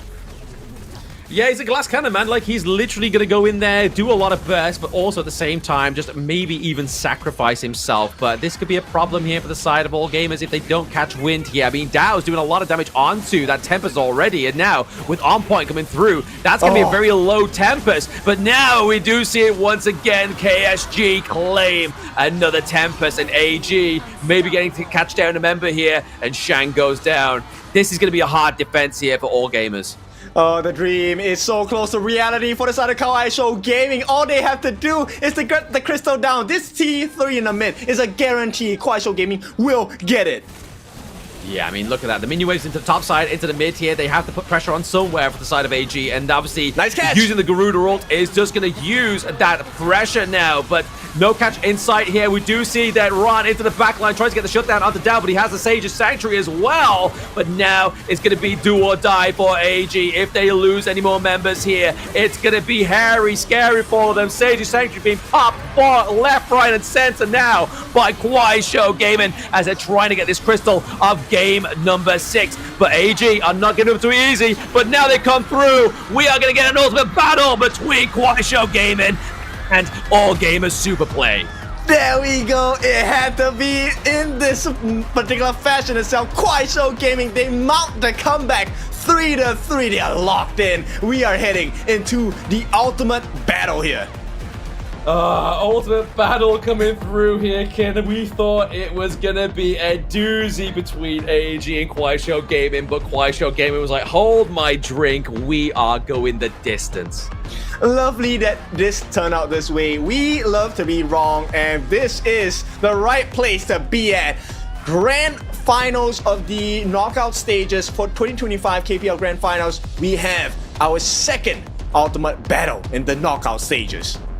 Yeah, it's a beautiful one. I mean, definitely a second ultimate battle, especially into the upper bracket. We were alluding to this earlier, right? I feel like we may have manifested this for ourselves here, Kim. We were saying, hey, look, there's been no ultimate battle recently within the upper brackets. It was literally the quarterfinals, never into the semis. It wouldn't be a semis ultimate upper bracket semifinals if it wasn't for an ultimate battle at least once.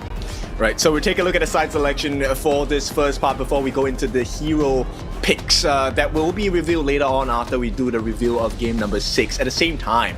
Look, I asked you to drink coffee today. I had a gut feeling. This was not what my gut feeling was, but nonetheless, I hope you had your coffee because this one is an ultimate battle down to the wire. Down to the wire indeed. I mean, I do hate to inform you, I don't have my coffee beside me, but it's for a good reason. I don't want to be bouncing off the walls. I want to be making sure that I'm catching everything here, especially within this ultimate battle. Exactly. I mean, this is the time to bounce off the walls if you want for both teams. AG Super Play, they will pick up the blue side, the Prio pick side, and this is going to mean their blue Azure Golem is on the top side. KSG, their blue is going to be on the bottom side. Will they draft based on this? Do we get to see an absolute insane pick for the jungler?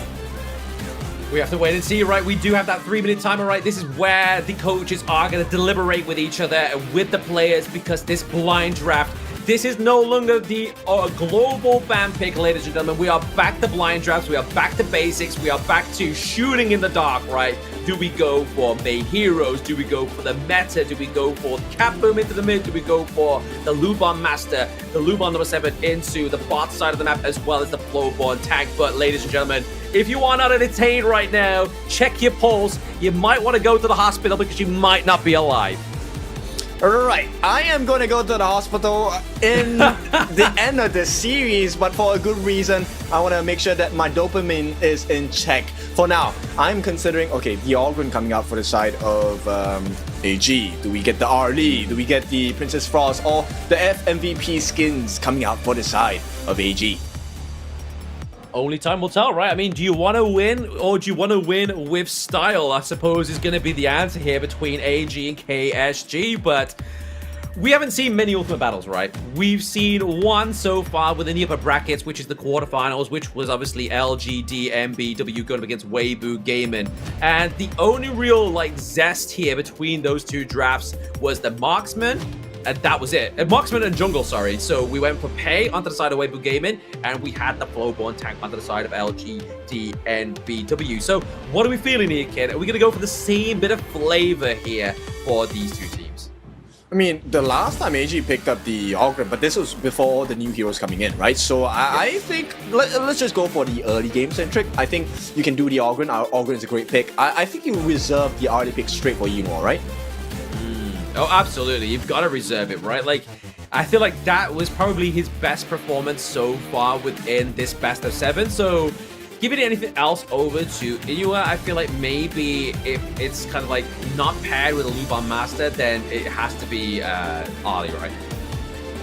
I will go super greedy. Hoi Ganen Mo. You would, I know you. You'd be like, hey guys, I don't care what you want. This is what I want. I want long range. I want the couple blades. I want the burning sun arrow connections. I want it all. I don't care if you win. I just want to see it. I mean, okay, I obviously would put that because I feel like that has a very good win chance, right? Because it's a guaranteed kill, and once you get the guaranteed kill, you have a numbers advantage. You can start playing the map. You can start playing the macro game, and this is where, you know, advantages are built. But we here have the countdown with 6 more seconds to go. The rosters will be locked in. We will be heading into the game stats before we reveal the roster that both teams have built for themselves. Yeah, you guys really thought we was going to give you the ultimate battle just this easy? We have to go and revisit that last game and talk about that one before we get into this bone-chilling finals of this best of 7, right? Either of these teams will make their way into the upper bracket finals, or they will find themselves going up against Wolves Esports next week. Oh, this one is tense, man. I mean, I can feel the tension from the stadium. The fans, they are ready for this. Will we get to see the winner win in a super dominant fashion, or will it be a tight-knit wrestle towards the Tempest game once again? Exactly. I mean, the wrestle to the Tempest Dragon would not be an unfamiliar sight from what we've seen within this best of 7, right? Like, this has just been a typical game of Honor of Kings. I don't think there's been any quick matches between these two teams, right? Like, they've definitely gone the full guard, and I feel like if they don't do it in the ultimate battle, it's definitely going to be a little bit of an issue here for either of these two teams. But you get to see our faces before the ultimate battle. We might not look the same after the ultimate battle. Yep, we're gonna do some breathing exercises. We're gonna breathe It's not even slow, right? We're gonna go fast because this is the final game in the series, best of 7. We haven't had this too much in the knockout stages, and of all the teams to go into a knockout stage, BO7, it had to be AG, right? It had to be them. But going up was KSG. We did not expect KSG to be able to pull this off, but here we are, and maybe KSG topples the current champions of KPL and beat them down to the lower brackets. Imagine that. I mean, a lot of the AG Superplay fans are definitely gonna be a little bit kind of like taken aback here, right? Like, they could potentially be like, right, okay, our guys might be falling down to the lower bracket, which is then tournament life on the line. But first, we'll look at Game 6. So let's break it down, right? Like, there's a lot of kills, which is a huge difference from what we've been seeing for the entirety of this best of 7 so far. Okay, look, there's only one person I want to talk about, and that's Liu Lang. This guy has to be MVP. This guy provided so much value. This guy used his ultimate to absolute perfection. I want to take a look at the damage. 235,000 worth of hero damage dealt. But the tankiness on the side of Ziyang as well, very much valued. He stopped the engage of the Shuai Roam Zhenren so many times. That's what I mean, man. Like, the actual value that Sulier gives to these teams is so crazy. So, yes, we kind of get carried away that Liu Lang is going to get the MVP here, but I feel like still it could go to Point. Point had so many steals. He was the difference maker within this one. Because if AG got any single one of those neutral objectives that he managed to steal, it would be not an ultimate battle. Yeah, actually, that's kind of true. That last second, not even a minute, last second insane smite steal on towards that Shadow Overlord, that saved their game, man. If that did not happen, AG now 4-2 guaranteed. Oh, absolutely. AG would just be laughing. We'd be watching the losers interview, the winners interview. I'd be somewhere sipping a pina colada maybe after this one, but I still might have a pina colada after this one. It's been quite a long day, but no, we're seeing here the matchups here. But to be honest, I do have to say, in that game, Ziyang for me played a much better support role here. Obviously, just the catches from the Sulier, just baiting a lot of those pre-team fights, right? But here we are. MVP is going to be Point, and I made a fair point for this MVP, so thanks production for giving it to me.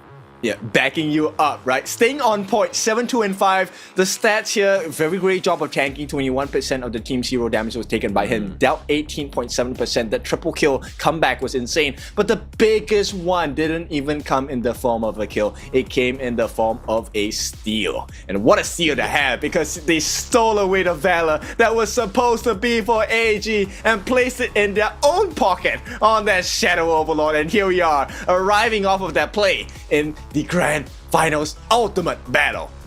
Yeah, I mean, you can see from these highlights that KSG Point is just kind of like, he's the kid in the Walmart, right? Like, he's like, oh, I like that. I'm going to put that in my basket and just take it away from the shelf here. And once again, just those dives onto the back line here really kind of upset the flow of AG. Because once they thought they were kind of escaping, they was like, nah, like literally On Point was zooming in. He was going 0 to 90 into the back line and just taking down the side of AG. As you can see here, he wipes out Enua, wipes out Shuai as well as Ron. So it's just the takedowns is so crazy here for that ace as well for the side of KSG. To get an ace for AG as well, it's pretty phenomenal.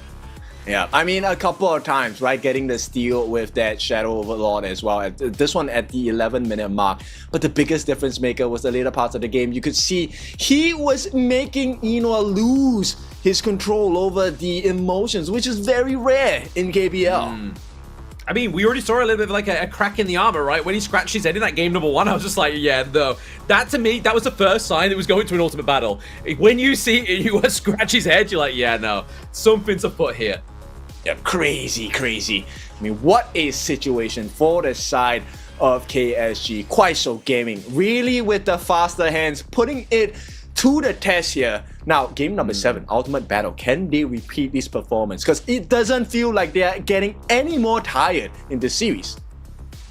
They don't, I mean, they don't. Both of these teams seem to have a lot of stamina behind them, right? I mean, they are all young gentlemen onto the gorge here as well, so they definitely have the energy levels, the mental intake that these boys have to go through, especially going into a best of 7. I mean, we've seen some of these players go into a BO9. I wouldn't be here by a BO9. I would be in a casket, still propped up by production, but it would still be very fun, right? Like a BO9 between these two teams would be crazy, but no. We're getting a best of 7. We're getting a bit of a not quite the burning on the thrusters of a BO9. Yeah, so I actually got asked right before we started the day, right? Like, have you had your food, your dinner? And I'm like, no, I did not. Right now, I'm running on the magical fumes that have came out of KSG's miracle run to bring us to Game 7 Ultimate Battle. The adrenaline, the high coming in from this particular match is just incomparable. So let's take a look at what's going to happen in this series, because I'm also super curious. With the rework onto certain heroes, do we get a new kind of meta, or do we go back to the old basics where we just give our players the strongest hero they're good at? That's going to be the point here, because I mean, we haven't seen many Ultimate Battles right within the upper bracket, so really we've already seen like the bit of a flavor of the jungle and their marksmen be changed up here within that one, but they're kind of like tried and tested has always been like the Lubon Master, the Cat Boom into the mid lane. So I feel like Cat Boom in the mid lane is probably going to be a not interchangeable pick, right? I feel like both teams are still going to go for Cat Boom. I would like to contest you on that. I feel like we will get the Yang Jindolia combination, and then in the mid, I would actually like the Mai. Like, if you have really focused on the early game centric, let's just go for the Mai, get a good knockup in the starts of the match, get that first blood in your hands, and just go ham, right? Yeah, he could go ham, right? I mean, to be honest, is it going to be Lu Lang on the Mai, which we haven't seen yet? Or is it going to be another repeat of Shang's Mai from game number 6 that we just saw there come through? Because, I mean, if we're looking at that one, I think like the only reason that it didn't quite come into fruition the way we really wanted it to is because just the tank-centric comp that KSG had there, it was really hard for that glass cannon to really burst down those tanks. Exactly. So we'll take a look at what kind of risk, because regardless of what kind of composition you come up with, there is going to be a significant risk, right? There is always gaps. There is never a perfect draft, unless of course you pick all counter picks, of which we will give you props for having the biggest brains to be able to think of what the blind pick is coming in from the opponent team. Yeah, if anyone guess it, you just get my sincere gratitude. You're not going to get anything. We don't bet here, okay? I'm not going to give you kebab. You're not going to get any money. You're just going to get my sincere gratitude that you were able to guess this correctly. But to be honest, we are getting to that pinnacle point within the best of 7, right? It's 1 minute and 15 seconds counting here. Both teams re-entering the stage. Very soon, will we find out what will be the final draft between AG and KSG. Yep, who is the red, right? Right now, let's take a look. I mean, it's more orange for the side of KSG, yeah, but maybe it's just my screen. Where's Nongshim? So we'll take a look at what's going to happen here as we count down the final 60 seconds before we go into the ultimate battle. Game number 7 between AG as well as KSG. Yeah, again, we're just going to be waiting here for that little bit of moment, just get their composure on stage. I mean, it's not a lot of time to have that composure because it's around about, what, 40 seconds? But still, as you can see from the audience as well, man, like, they're all seated. They're like, you know what? This has been one heck of a series. Oh, it definitely has, right? The twists and turns in this particular story, not something that we expected, right? Like, even the performance of AG, I think they did play quite well with the compositions they were given. But KSG just completely were unwilling to back down. They just refused to give AG any space to breathe. They said, we deserve to be in the winner's bracket. We're going to show you why we are in the winner's bracket. They were definitely unrelenting, right? Like, that's definitely the attitude you need to have going up against a team like AG. Obviously, we heard comms from both of these teams. Like, one match each.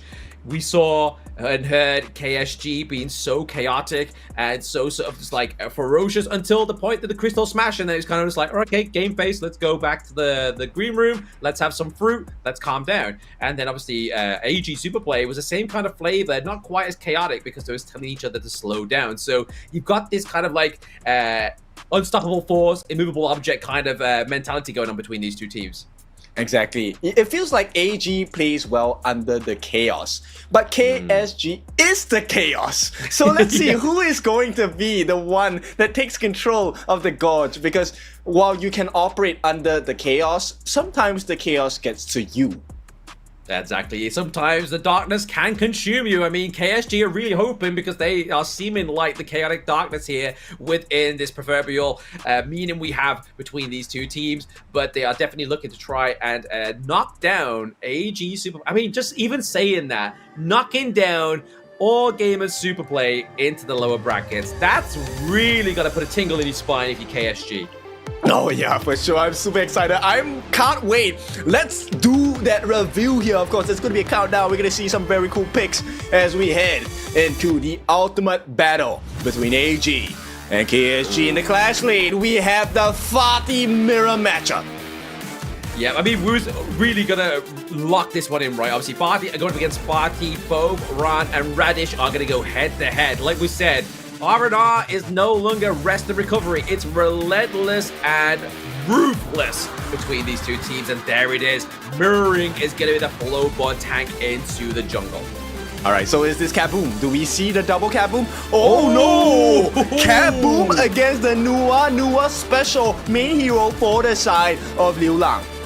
Yeah, he's like, you know what? Sticky burst, sticky poke. We're going to get the late game. We're going to get the annihilation. We're going to get the steals. And we are getting a bit of a switch up here. So, Lubon Master's definitely going to be the support here for the side of AG. But the Lady Sun, does that mean it's going to be Dunshan? Yeah, I feel like it may be a Dunshan, right? It meant... Oh no, it's a Dunshan! How do you win that lane? That's going to be difficult for them. But I mean, if anybody's going to rise to the platter here, it's got to be AG Super Play. I don't know whether they are going to be in time, man. The early game is so strong from the side of KSG, and hopefully they're going to be able to turn that against the likes of AG. But AG, they have a very strong mid to late game, but the late game in Nua is so scary as well. Very scary. I mean, we've already seen some great performance from Luang right onto the Nua. Like, it was a game where the draft didn't quite have as much power as it needed because he was going against a very tanky team comp. The only tank onto the side of All Gamers is really going to be that Flowborn tank into the jungle, right? So now he's going to have a little bit more of a doozy to try and get that damage. But ladies and gentlemen, this is the ultimate battle between All Gamers Super Play and KUAISHOU Gaming. We're going to hear it once more for the crowd today. So let's hear the cheers for both of the teams.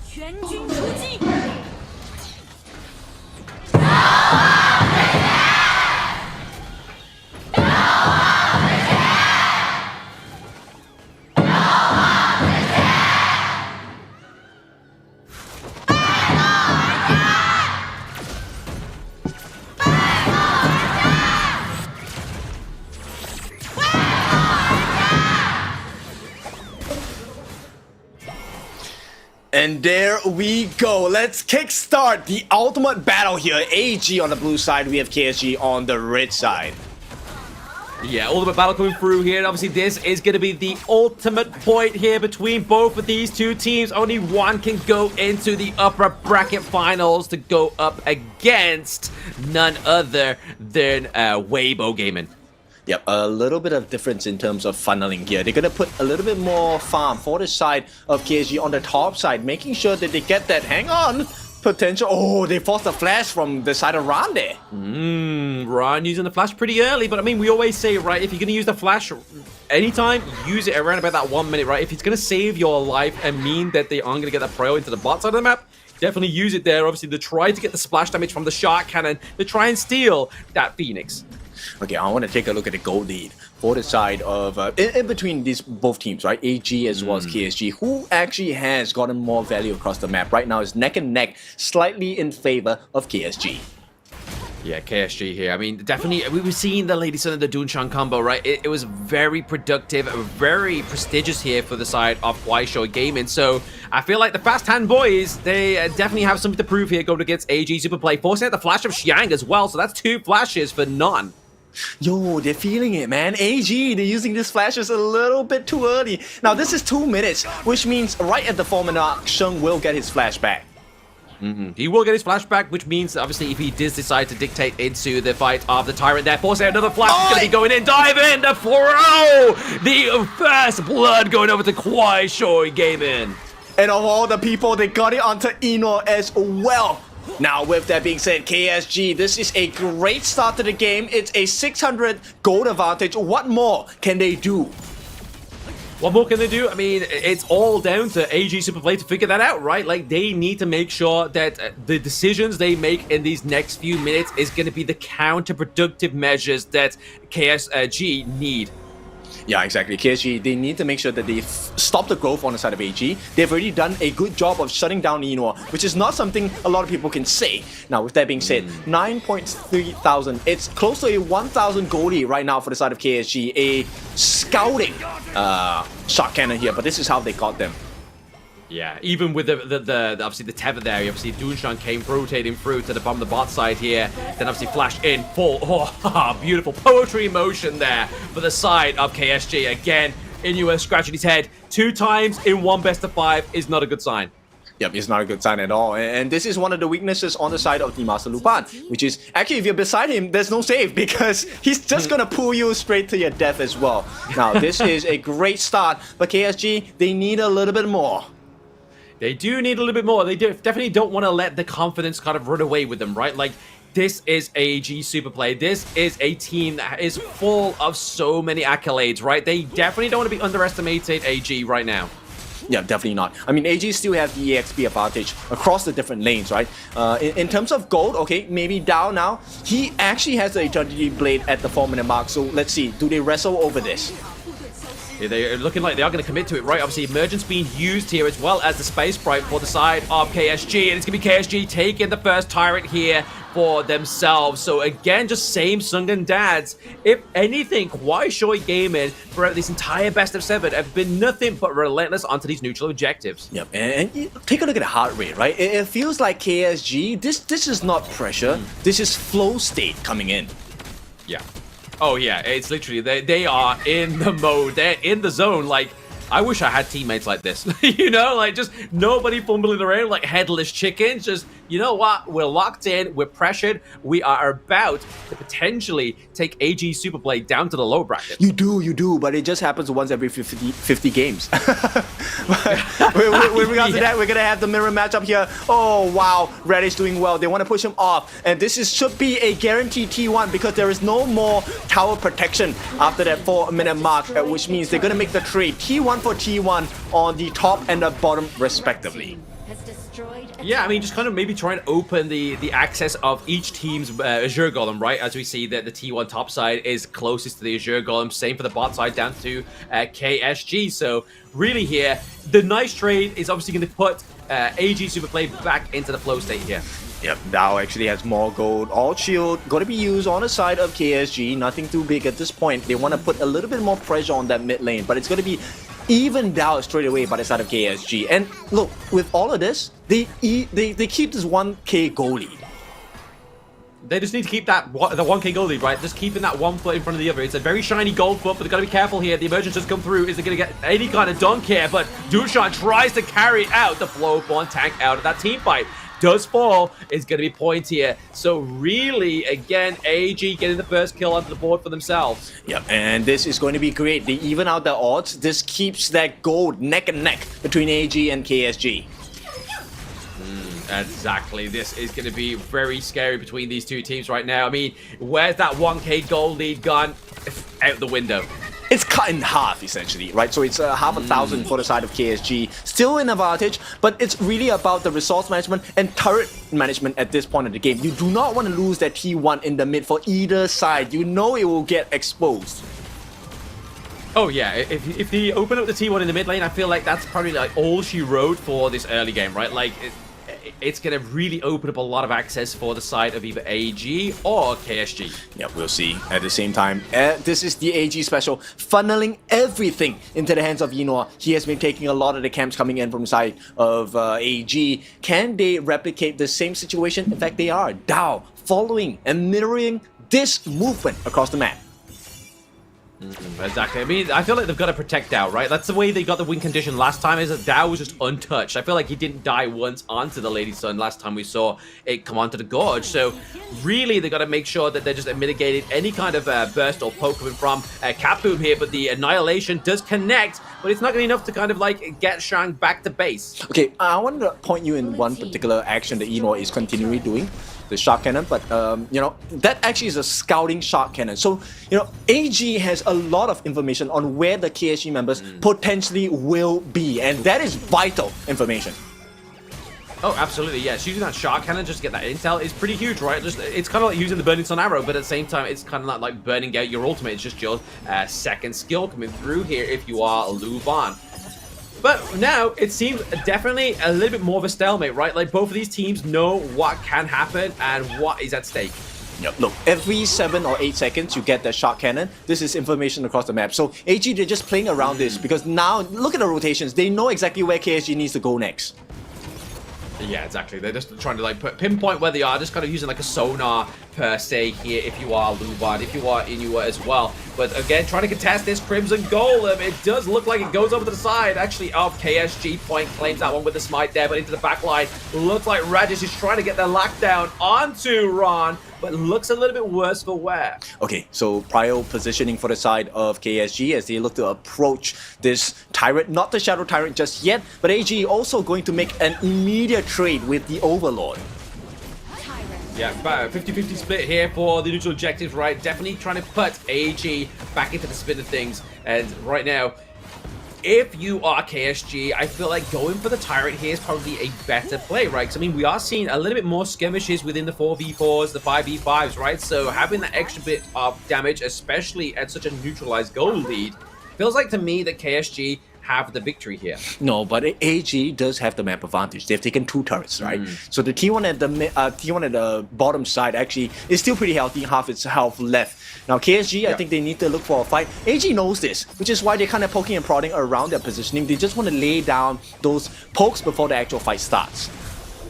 Yeah, let's create that pressure up, seeing the minion waves. Just make sure it's going into their favor for now. But same time, we do see the Spray Sprite teleport coming through here for the side of Radish. Radish trying to try and get the takedown of this T1, right? Maybe even turn it into a contestation of this Crimson Golem. Yep, they want to force the smites here. Steel coming in from the side of Liu Lang. Beautiful. I mean, we've been waiting for that, right? Obviously, the last time Liu Lang played the Nua, he was getting no steals at all. Literally bibbity squat. But this time around, even if it's just something like the Crimson Golem, it's really going to hinder either that going over to Inua or Zoe. Yep, and the fact that both Dao and Liu Lang have it, it means there's a lot of damage potential. Now, the question is, how do they position for this fight? Yeah, exactly. I mean, you don't want to kind of like put the wrong foot forward, right? Because that means that AG will just punish you. They will sweep you from below. But it's that 10-minute mark, kid. We've been egging it on for the majority of this series. AG's timer is now online. Yep, Radish needs to find out where Ran is. If he doesn't, then this is going to be a horrible situation for the side of KSG. Tank on tank, not going to be the biggest of trades for now, but it's in favor of AG. Yeah, I mean, they're still holding on that T1 down to the bot side, right? They definitely have the privilege of positioning down into the farm lane. So, really, if AG want to try and go for this Tyrant, I feel like next time the minion wave comes through, maybe go then. But again, that shot cannon just being used here to try and find out, fish out point. Yep, you need to get that information. So for now, KSG, they start poking at the Tyrant. It's not going to be a full commit just yet. The Dunshan Perch is going to be available. And air support does come through on the side. Oh, hang on. A mirror fight on the side of the pit here. KSG looking to secure this positioning. Can they get the smite down though? Yeah, I feel like when Radish goes against Ran, it's just like cats slapping each other at the same time. Because it's just like damage going backwards and forwards. Nobody dies. It just seems like it's brutal. But Shuai taking a lot of damage there from that annihilation from Nua means that the pressure that a 5-man 5 fight cannot happen here, because we see that Shuai has to recall. Yep, and this is great for the side of KSG. They actually get this first secure. That's going to be very important for the side of KSG. Red team Yeah, that increased damage in movement speed now means that obviously already Radish has been up and down this gorge like a stepmaster, but now he's looking to kind of just like, you know what, let's put the pressure on, let's get that T1 down to the bot side, let's really start to open up AG super play. Okay, at the same time, they were also checking, right? So Liu Lang was making sure the emergence was able to scout out whether AG was trying to rush that Shadow Overlord as well. They did not. Now the call is to go and put pressure, take this T1, open up the map.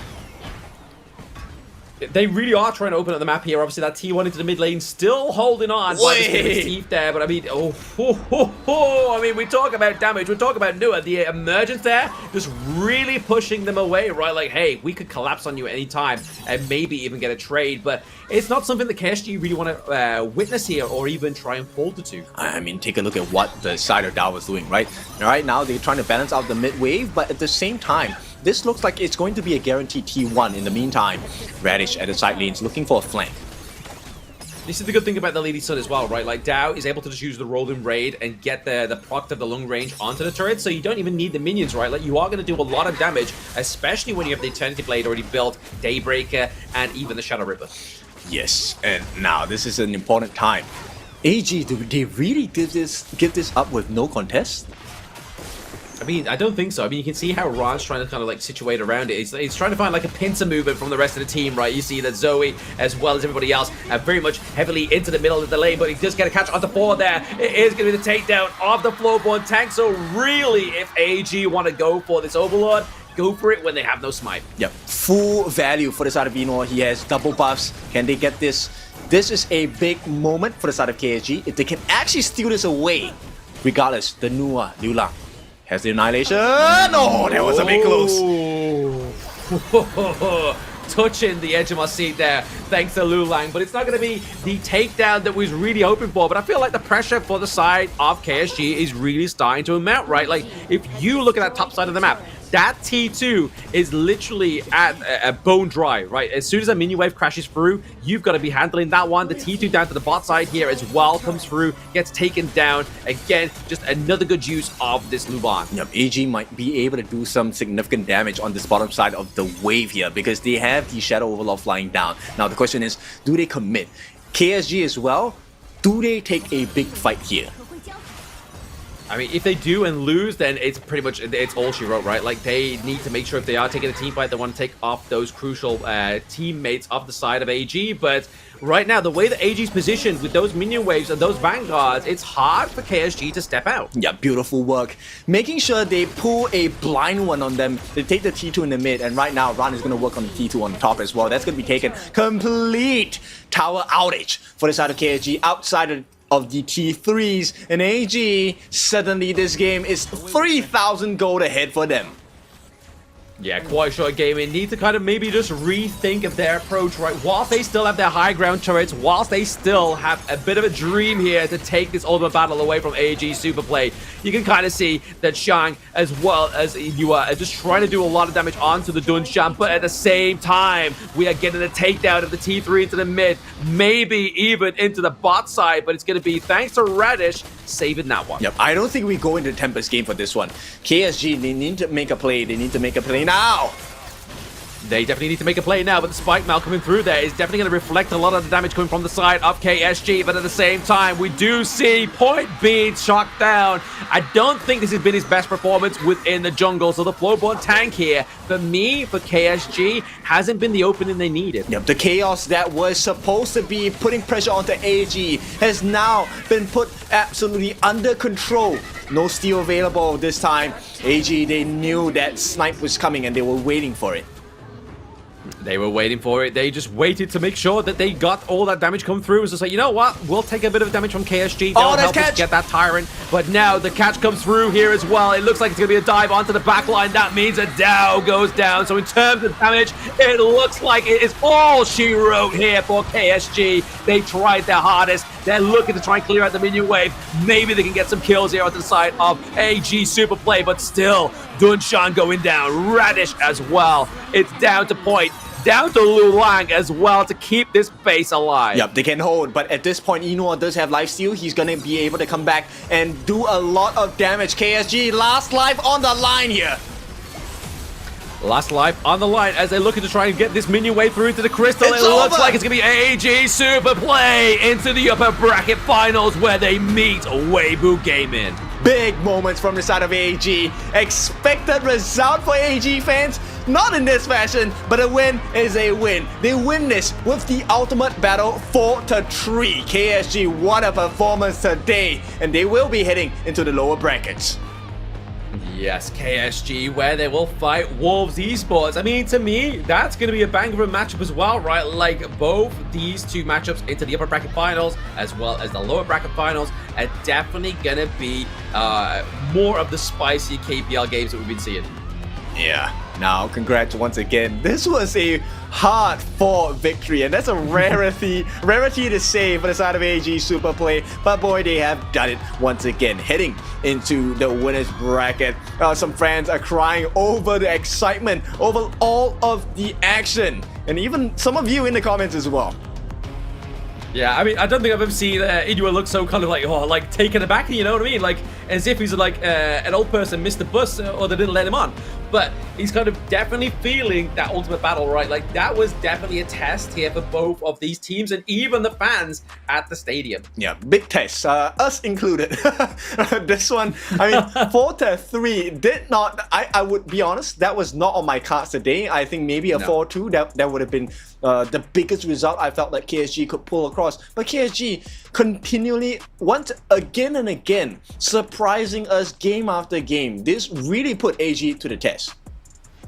Really did. They definitely were back towards the rope, right? Like, it seemed to me a little bit of the same song and dance as what we saw at the KWC, right? Like, obviously, TDG, they had the advanced part of that best of 7 within KWC, and then AG came back bouncing, and that's exactly what they did this time around, right? Like, yes, they needed to do 3 games back-to-back, but then KSG was like, you know what, bet, let's take you to an ultimate battle. Let's see what you've got. But again, it's just that tried and tested nature of AG Super Play, always getting the victory at the end of the day.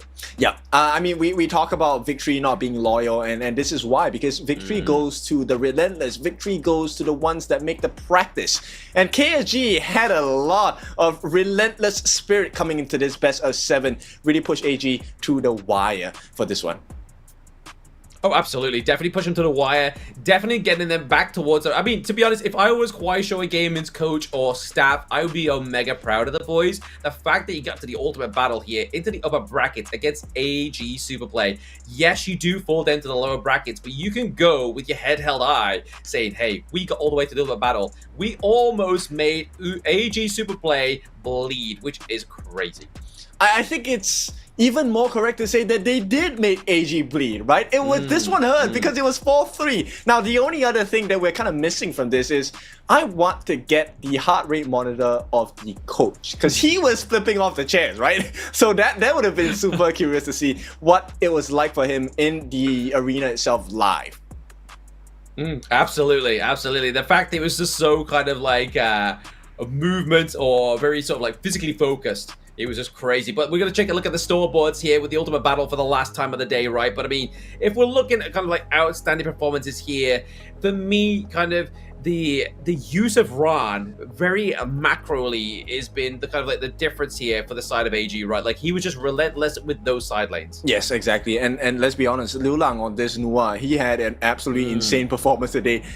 0-0-0, it does not reflect the kind of performance he had. Stealing buffs away, the damage that he dealt in the team fights itself. Big respects to the side of KUAISHOU Gaming for putting and pushing all gamers all the way to the end right here. So if we talk about MVP, this was a little bit of a struggle here, but I personally, because I feel like Rome Lives Matter, I will give it to Shuai here. I think he had a lot of value. The ultimate pullbacks onto the Dunshan and Lady Sun were very great in this game.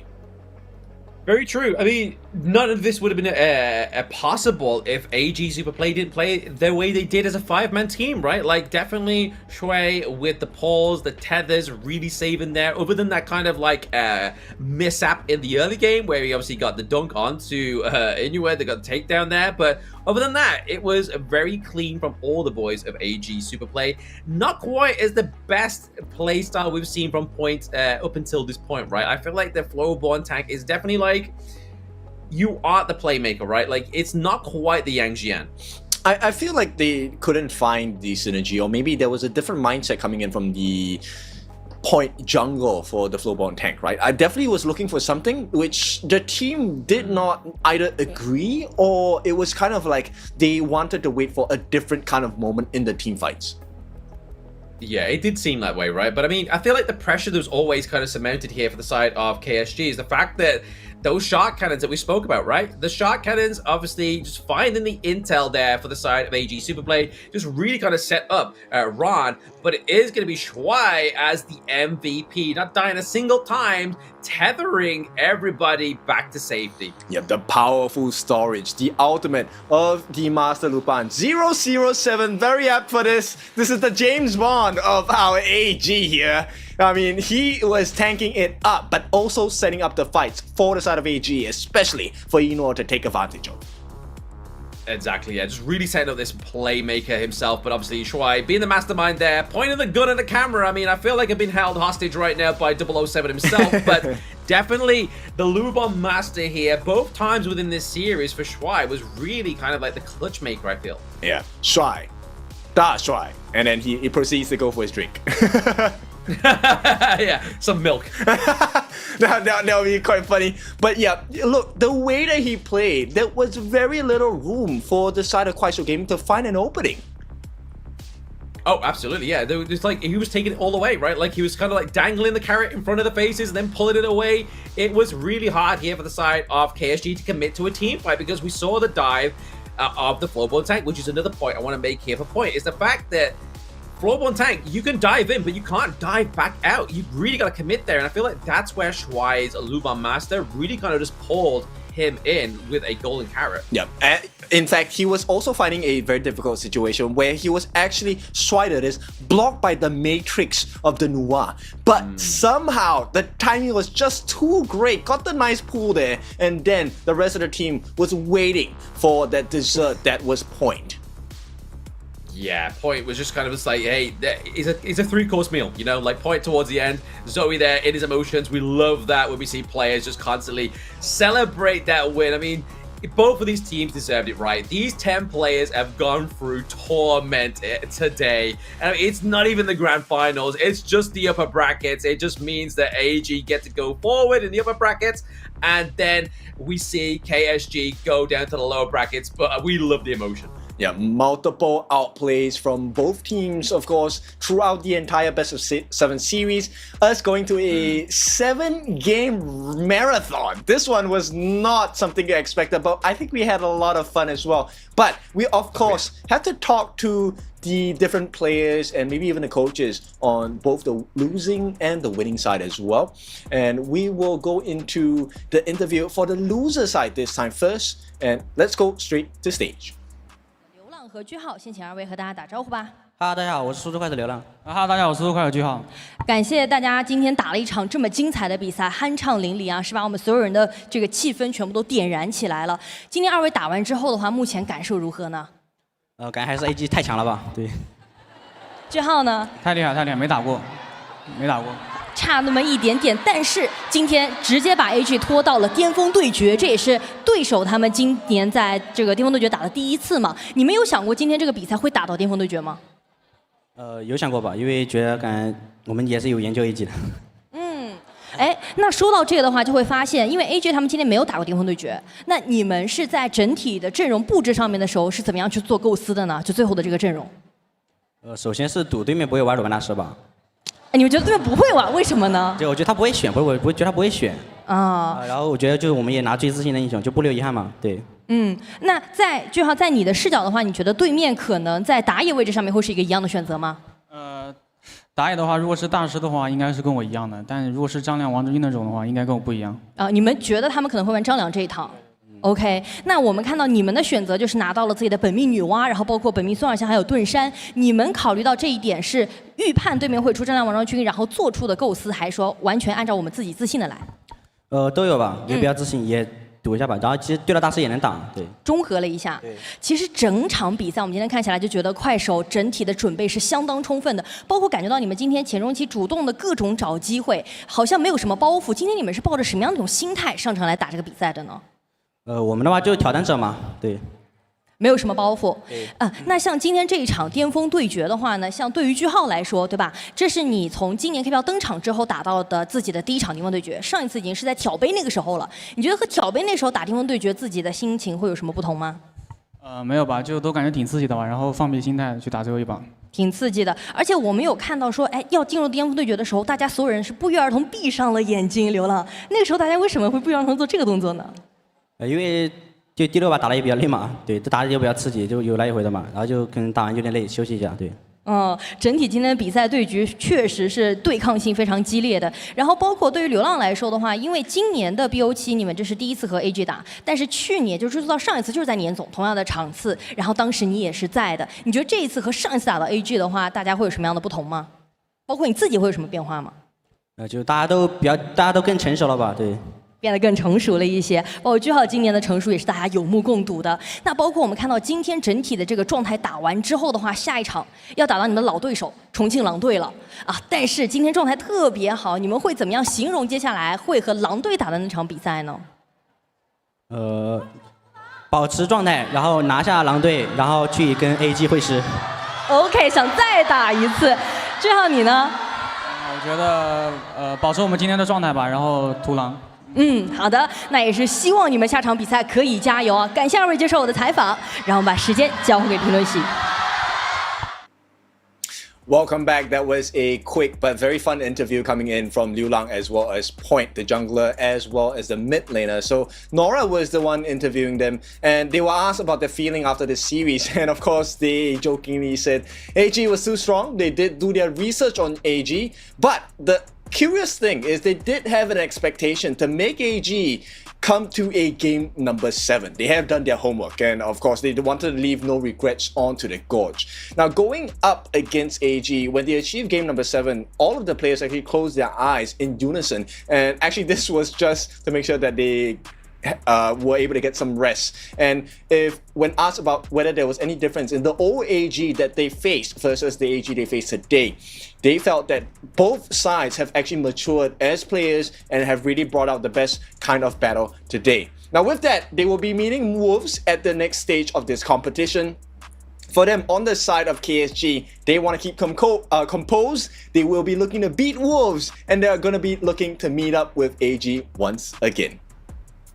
I mean, that would be the dream run for KSG, right? Like, if they're able to go to the lower bracket and make their way into the grand final once again, really trying to prove themselves against AG Superplay for a final time in the grand finals, to me seems like a little bit of a Cinderella run, right? Like, that seems like it would be a little bit of beautiful poetry here for both of these teams, but even if they beat Wolves, they've got to go up against a Talent Gaming, right? Like, that is one team that seems very monstrous within the KPL. And obviously, they did lose to AG Superplay for 2. But we're going to go to the AG Superplay interview now, so let's take it away.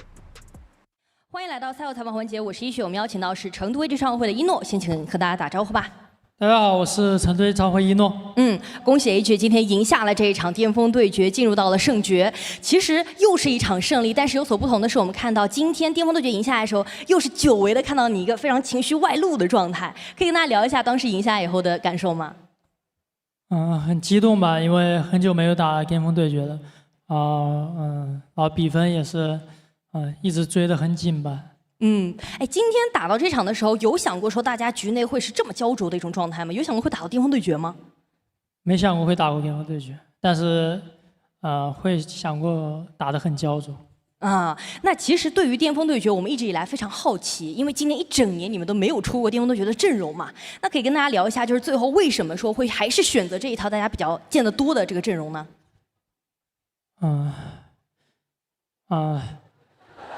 下一次巅峰对决就套3 MVP 组合了。那我们也是非常期待了。说到这个的话，我们会看到今天有一场追分的时候，你们当初拿出了双 FMVP， 你的公孙离和中医的大司命。而且那一局我印象特别深的是你们龙团那个角色，今天有非常多龙团的角色都是非常果断的选择 RA 龙。可以跟大家聊一下，就是这种极端时刻的时候，当时大家的一些沟通吗？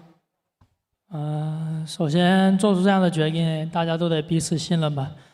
要是有一个人出差错，就可能完成不了这种很极端的决策。对，所以他们毕竟很差吧，然后就选择RA龙。那其实我们有注意到，就是很多的队伍现在打到 AG 的时候都是准备充分的一个状态，这个对于你们来说会形成新的压力吗？或者说给你们新的动力吗？有很大压力吧，因为大家会经常研究我们吧，因为都是挑战你们的一个状态嘛。那其实看到你们一直获胜的过程当中的话呢，今天这一场打完之后，你觉得会给队伍带来一些哪些？大家觉得说我们要开始警惕一些的地方了？今天送了太多了，就不论是优势还是前期送1血，都其实能赢的。第一把包括戈亚那把吧，都能赢的，然后都是我们自己送回去的吧，就希望下场能够做好。就这一场比赛其实也会让 AG 去吸收到更多的东西，让自己变得更强。是的，是的。好的，那我们也是非常期待你们后续在圣爵的发挥了。感谢一诺接受我的采访，让我们把时间交回给评论席。All right, thank you once again. It is a very short interview. This one for the side of Enor, the farm laner, and the captain on the side of AG, interviewed by Nora once again. So he was asked about the thoughts on the feelings of winning. And of course, this one has been really rare for the side of AG because they were all actually very excited and motivated. Mainly because this #1 was a very close series between KSG and AG. And first and foremost, to make it clear, AG did not expect that they were going to be pushed to an ultimate battle. So when it happened, this really aided and added on to that, I would say, energy and adrenaline for the team to perform, and they really let loose when they won that final game in the ultimate battle. Now, I mean, definitely, like, you can see from, like, Inua's, like, responses, right? Like, he's just like trying to think sort of thing. Like, it's definitely taken a lot of toll on them, sort of, that best of 7, and definitely took them off guard.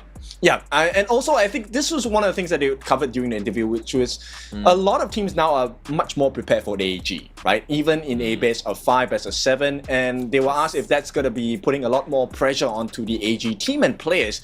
And Eno did say yes, because it feels like everyone has done a lot more research and preparation coming into any games, any series against them. And Eno did mention as the final thoughts on the interview itself, all of the games that they lost today were because of their own faults. They can definitely do better, they will do better, and they will come back even stronger.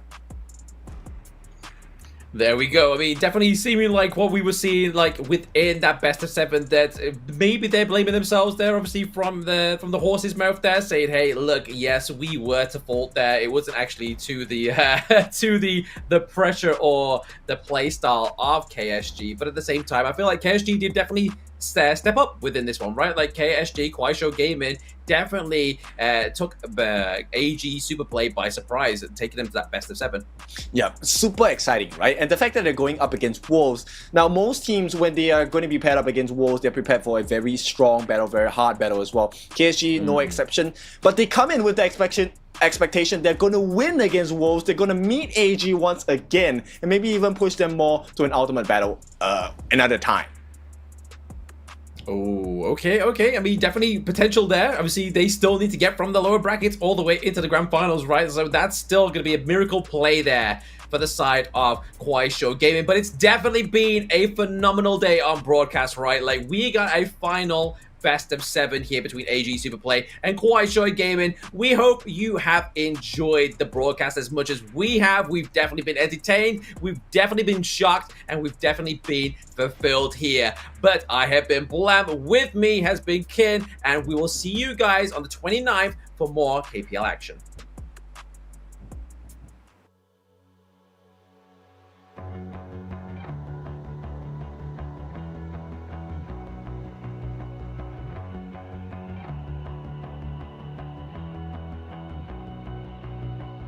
You've walked through the darkest nights. You've heard the crowd, felt the blinding light. You were standing there when your heart comes alive. It's a dream of ahead, and it never dies. Right here, right now, give it all, get it out. Never a surrender, I fight and never fail. I am a contender, a challenge I can feel.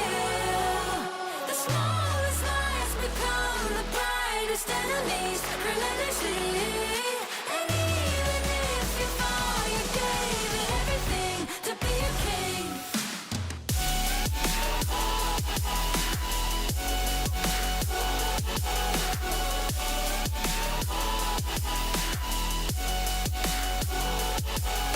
The smallest lights become the brightest enemies relentlessly. And even if you fall, you gave it everything to be a king. You carved your way with a sharp attack. You watched it all burn, and you never looked back. There will come a day when your fears will rise. You protect your crown, so it never dies. Never a surrender, I fight and never fail. I am a contender, a challenge I can feel. The smallest lights become the brightest enemies relentlessly. And even if you fall, you gave it everything to be a king. On my way, on my way, find my way, find my way. On my way, on my way, dream my way, dream my way. Never a surrender, I fight and never fail. I'm a contender,